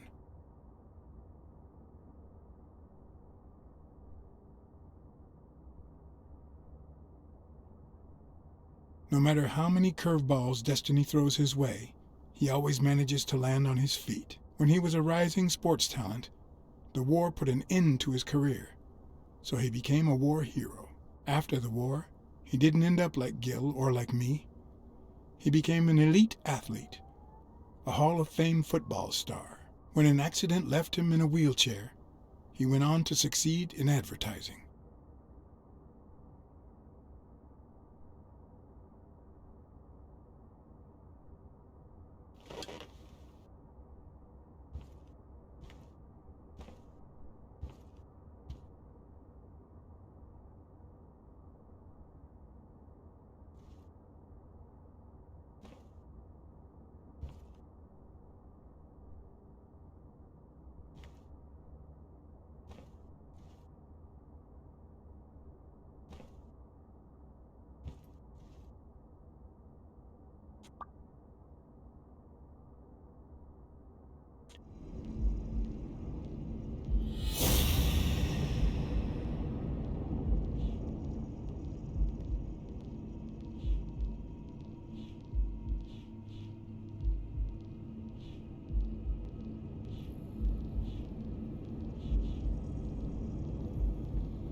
No, that's not possible.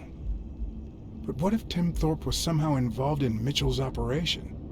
Mr. Blacksad? Mr. Thorpe is running later than expected, but he insists on meeting you, if you don't mind. Sure, as long as you help me fight off this boredom. That's not in my job description, but...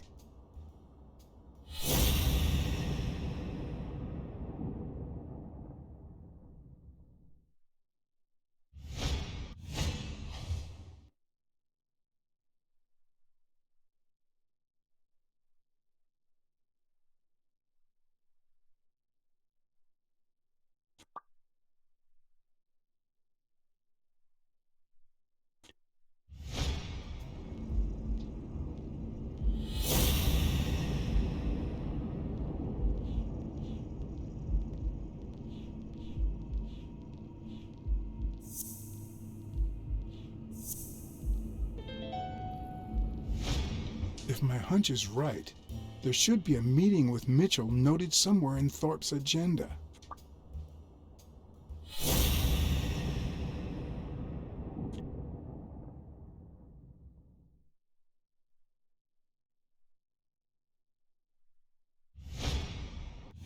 If I had her markings on my skin, would I be the same person? Would my name be different?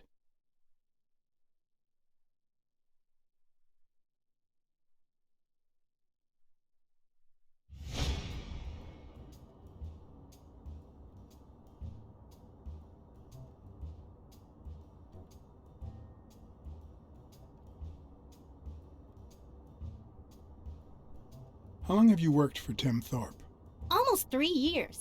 And I hope it lasts. Has anything odd happened at the agency lately? Not on my shift. Perhaps the oddest thing I've seen is a bored detective asking a lot of questions. Well, you see, I've got a problem. In order to figure out how much Mr. Thorpe owes me, I need to know what day I started working on the case. But I can't remember. You wouldn't have that written down, would you? It sure wasn't on my shift. I'd remember. Let me see.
What? Dunn was here 2 days before he died? Why didn't Thorpe ever mention that? I'm sorry, but your name's not on here.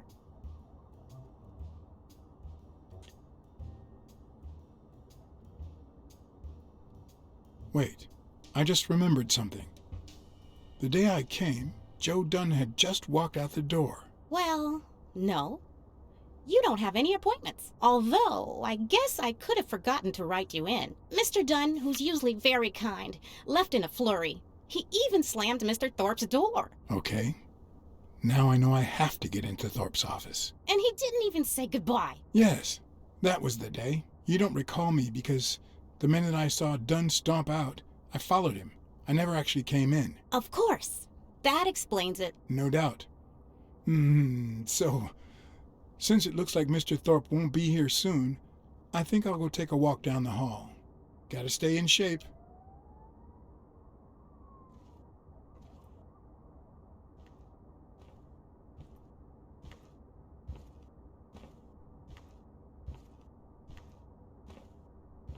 Come on, Thorpe. Tell me there's a back door to your office.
Should I play the Smirnoff trump card again?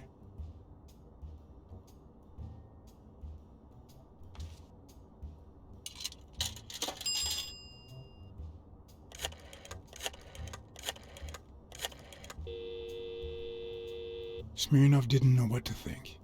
He asked me to watch out and call him as soon as I had more information. He also told me that Gil had finally talked. He denied having blocked the basement door and said the truck door opened, but he got knocked on the head as soon as he tried to get out. He then woke up when the police found him beside the basement door. Obviously, the same person who had jammed the door had carried him there.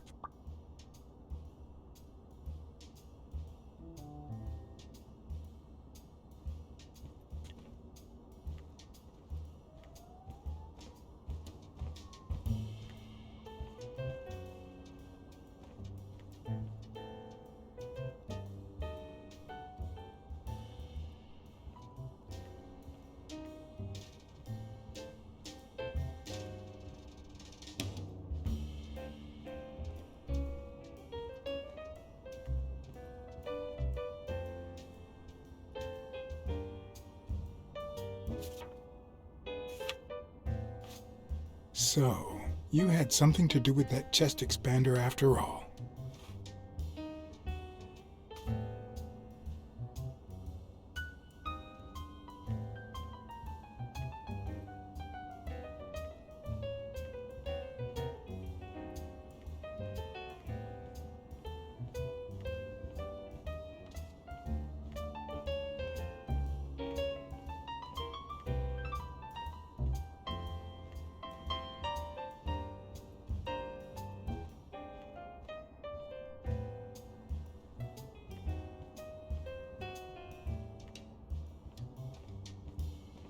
If Weekly were here, I'd have to tie his hands behind his back.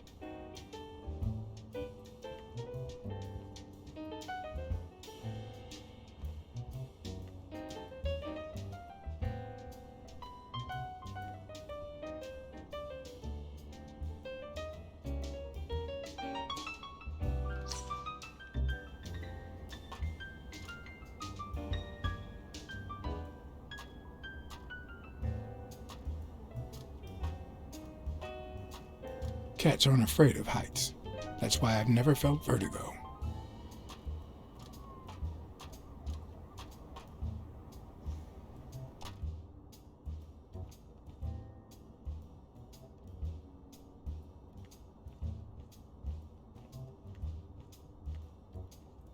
In my experience, when something looks really good, it ends up smelling really bad.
One of his strengths, the accuracy of his throw. I earned the nickname Iron Arm. I used to throw the ball in 50 miles. Yeah. Whatever it wanted. And my coach, the great Joffrey Sachs. And so I worked hard. Pearl Harbor. I enlisted immediately. After losing a partner in combat, a serious injury, I asked to be relocated. I became a sniper. I know I shouldn't say this, but I was one of the best in the Army, and it was all thanks to my accuracy.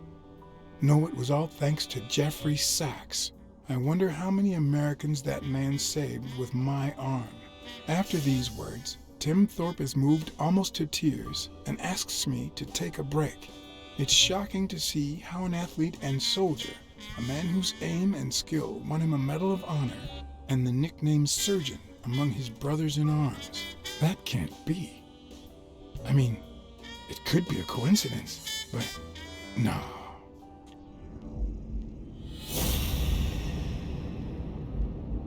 Why am I surprised? In every investigation, there comes a point where every single lead seems to go down the drain. And you have to retrace your steps to get back on the right track.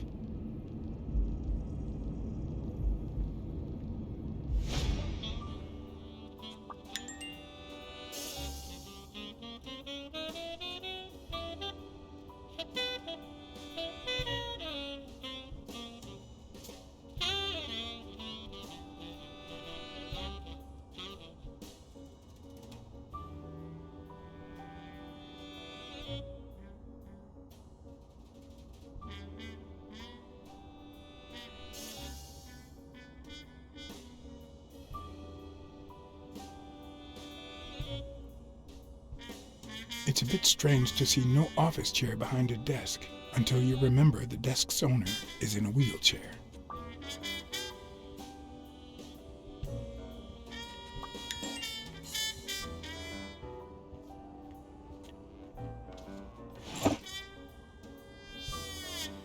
Oh, crap.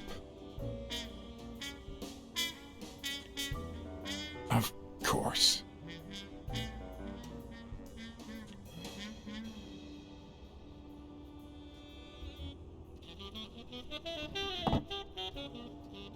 I better not use it.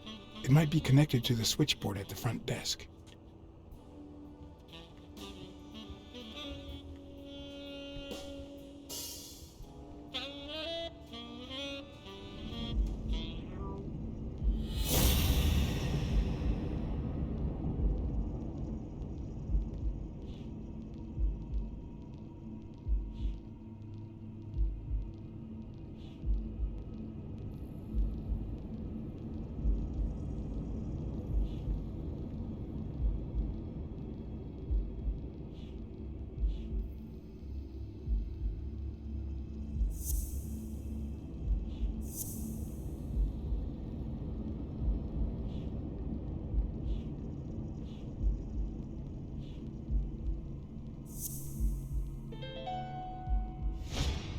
Wait, what if Groon's drugs helped Thorpe walk?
Of course, it wasn't Mitchell or Gill.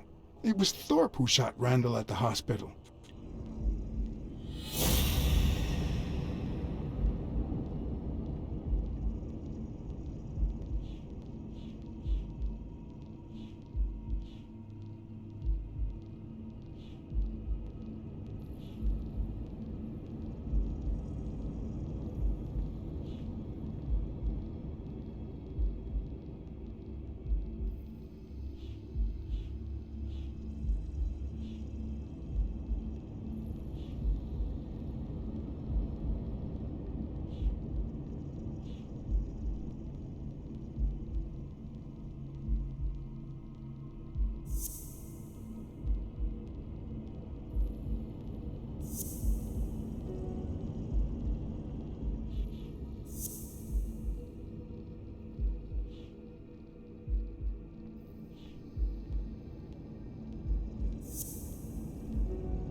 That's it.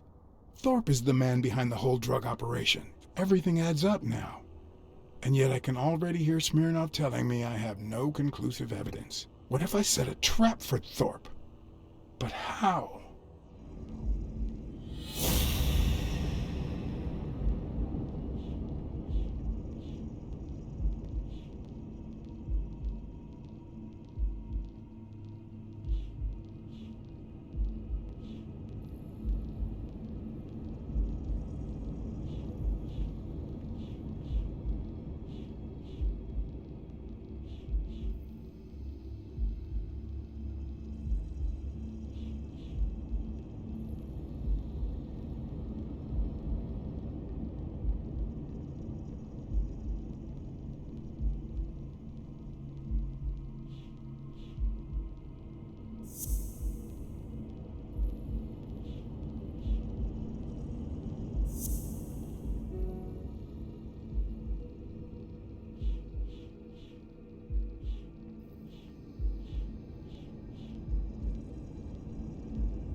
Ha!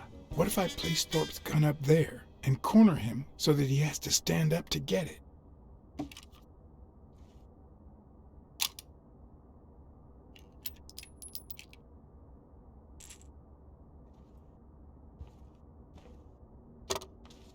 The show was about to begin.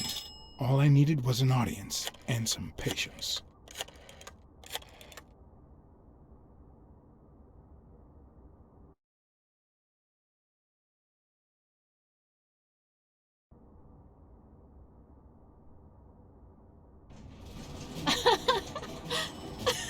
Stop it! Arr! Don't you know who you're dealing with, matey? What a silly man. Mutiny! You wants to be shark bait, do ya? Oh, Blacksad. I feel terrible for keeping you waiting. John. But you see, there was mutiny on board, so... Stop! You see what I have to put up with. All right, helmswoman, to the cabin with you! Onward! Aye, aye, Captain. Come along, Blacksad. Julie, don't let anyone bother us.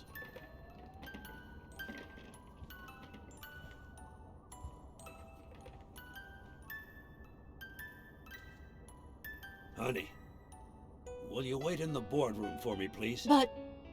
I'll just be a minute, then. I think you've already suffered enough. Okay. And think about where you'd like to have dinner tonight, okay?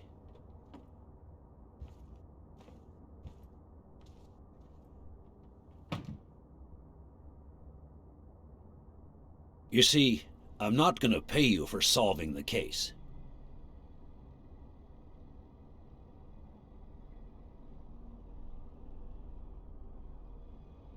Wow. I thought you were the kind of man who was true to his word. No, it's not that. You'll get every penny we agreed on, and more. But not because you solved the case, but for her. 2 days ago, she wanted to end it all. Drop out of college, sell the gym. Too many wounds to heal. But through your incredible work, you managed to heal them. Well, perhaps not completely. It takes time to get over something like this. But at least, thanks to you, Sonia wants to be happy. She has hope. I'm going to help her make Dunn's gym the best in the city. Who would have ever guessed it, huh? I'm happy for her.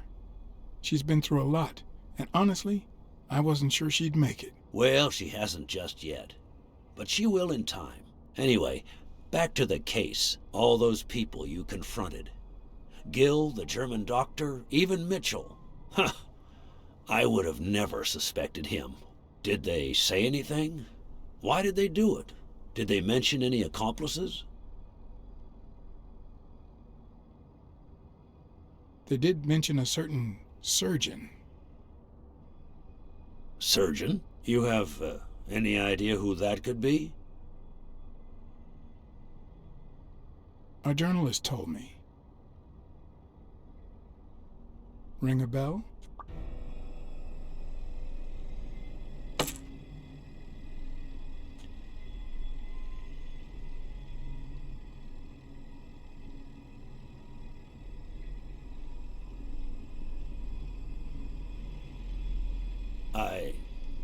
I'm sure you've got good intentions, but you're wrong. What makes you think that? I'm sure there's an explanation.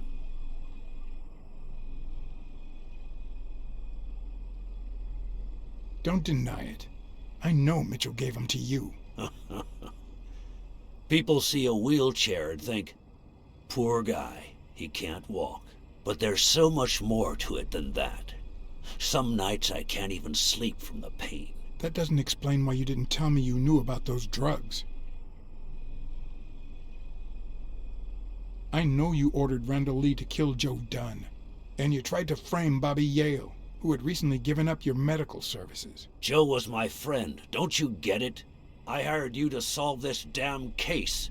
You think that's what a murderer would do? Only because you thought I'd blame Bobby Yale and drop the case. But as soon as I realized something wasn't right, you sent Randall Lee and Gill to give me a scare. And when all that failed, you ordered Lee to kill me. You're the type that won't open his jaws once he's got his prey, aren't you?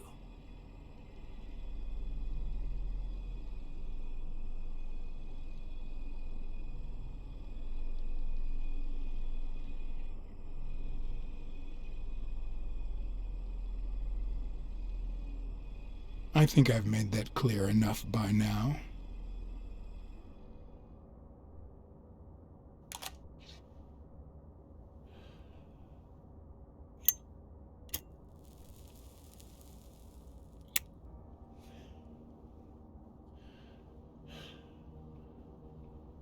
Put yourself in my place for a minute. You're a promising football player who just got back from the war, but you're still a nobody.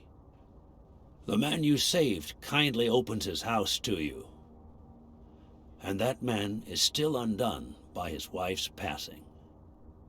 He works all day at his gym, and he drinks himself to sleep at night. So you practically end up raising his daughter. You give her her very first abacus. You encourage her to further her education. You comfort her when she misses her mother and her father.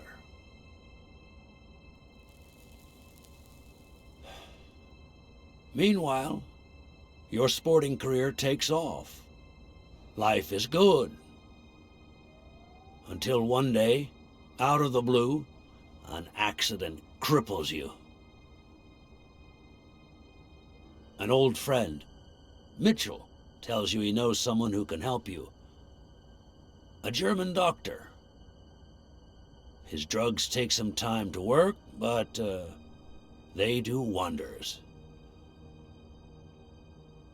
You manage to walk for short bursts at a time, little by little. And those bursts keep getting longer. But the drugs aren't cheap at all. So you have to find a way to pay for them, don't you see?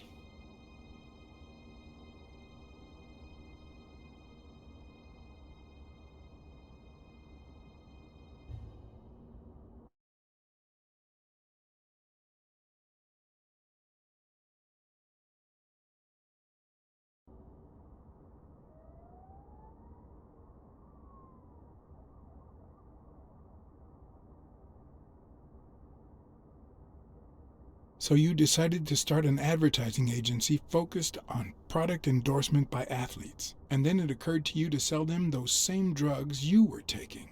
Drugs would help them excel, and you'd get better ad deals. The perfect business model. Your first client? Craig Spano. His career had hit a rough patch, so...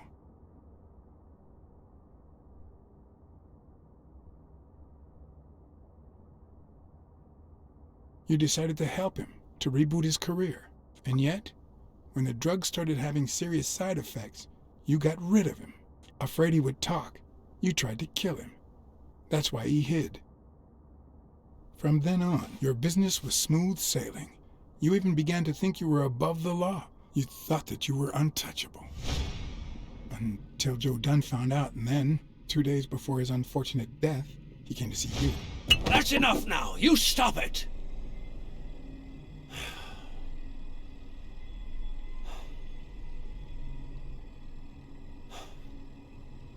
Now, I don't know if I'm above the law, but I am sure as hell not beneath it.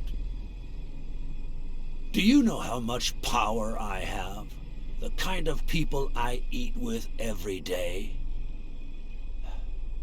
I could shoot you right now, and nothing would happen to me.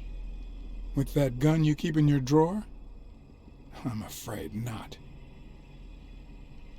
I placed your pistol out of reach, just in case you happen to confirm my suspicions, Ironarm. And now, if you'll excuse me, I have an appointment with the police.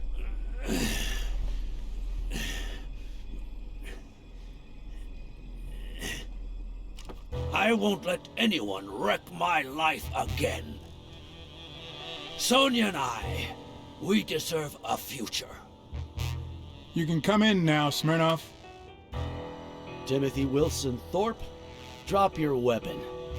You're under arrest. You have the right to remain silent. Anything you say can and will be used against you in a court of law. You have the right to an attorney. If you cannot afford one, the state will provide one for you. Mr. Thorpe.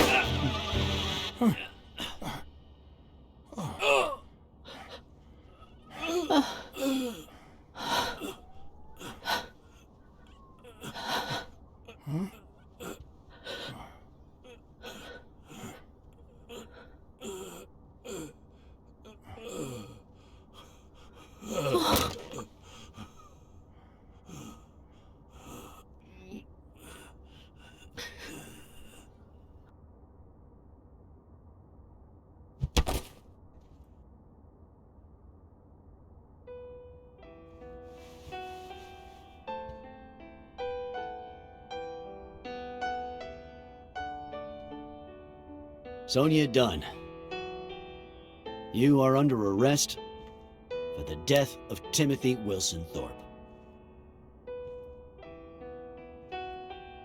You have the right to remain silent. Anything you say can and will be used against you in a court of law. Just shut up.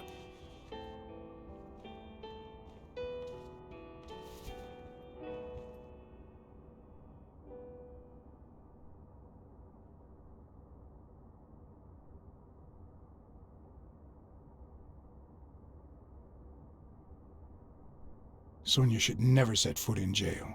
Blacksad, don't.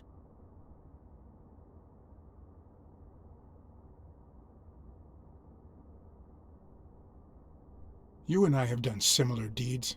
You remember, right? If you're gonna arrest her, arrest me first, and then arrest yourself. No, there's no way this could work. How do we hide this? John?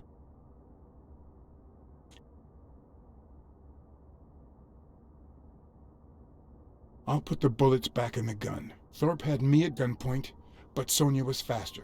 We're doing the right thing, Chief. John, why do I end up getting my hands dirty every time I'm close to you?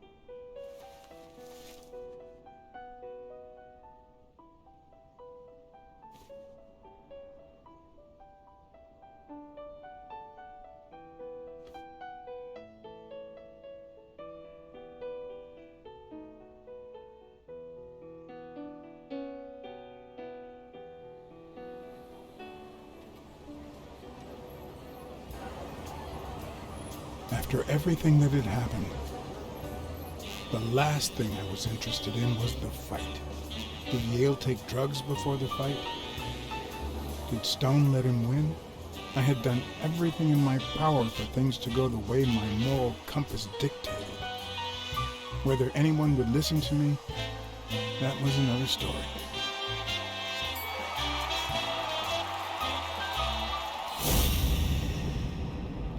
Because no matter what they tell us, our actions don't always determine our future. My moral compass. As if I even knew what that means. I didn't even know what to think of my performance throughout the case. Did I have a clear conscience? Would I have made the same decisions, given the chance?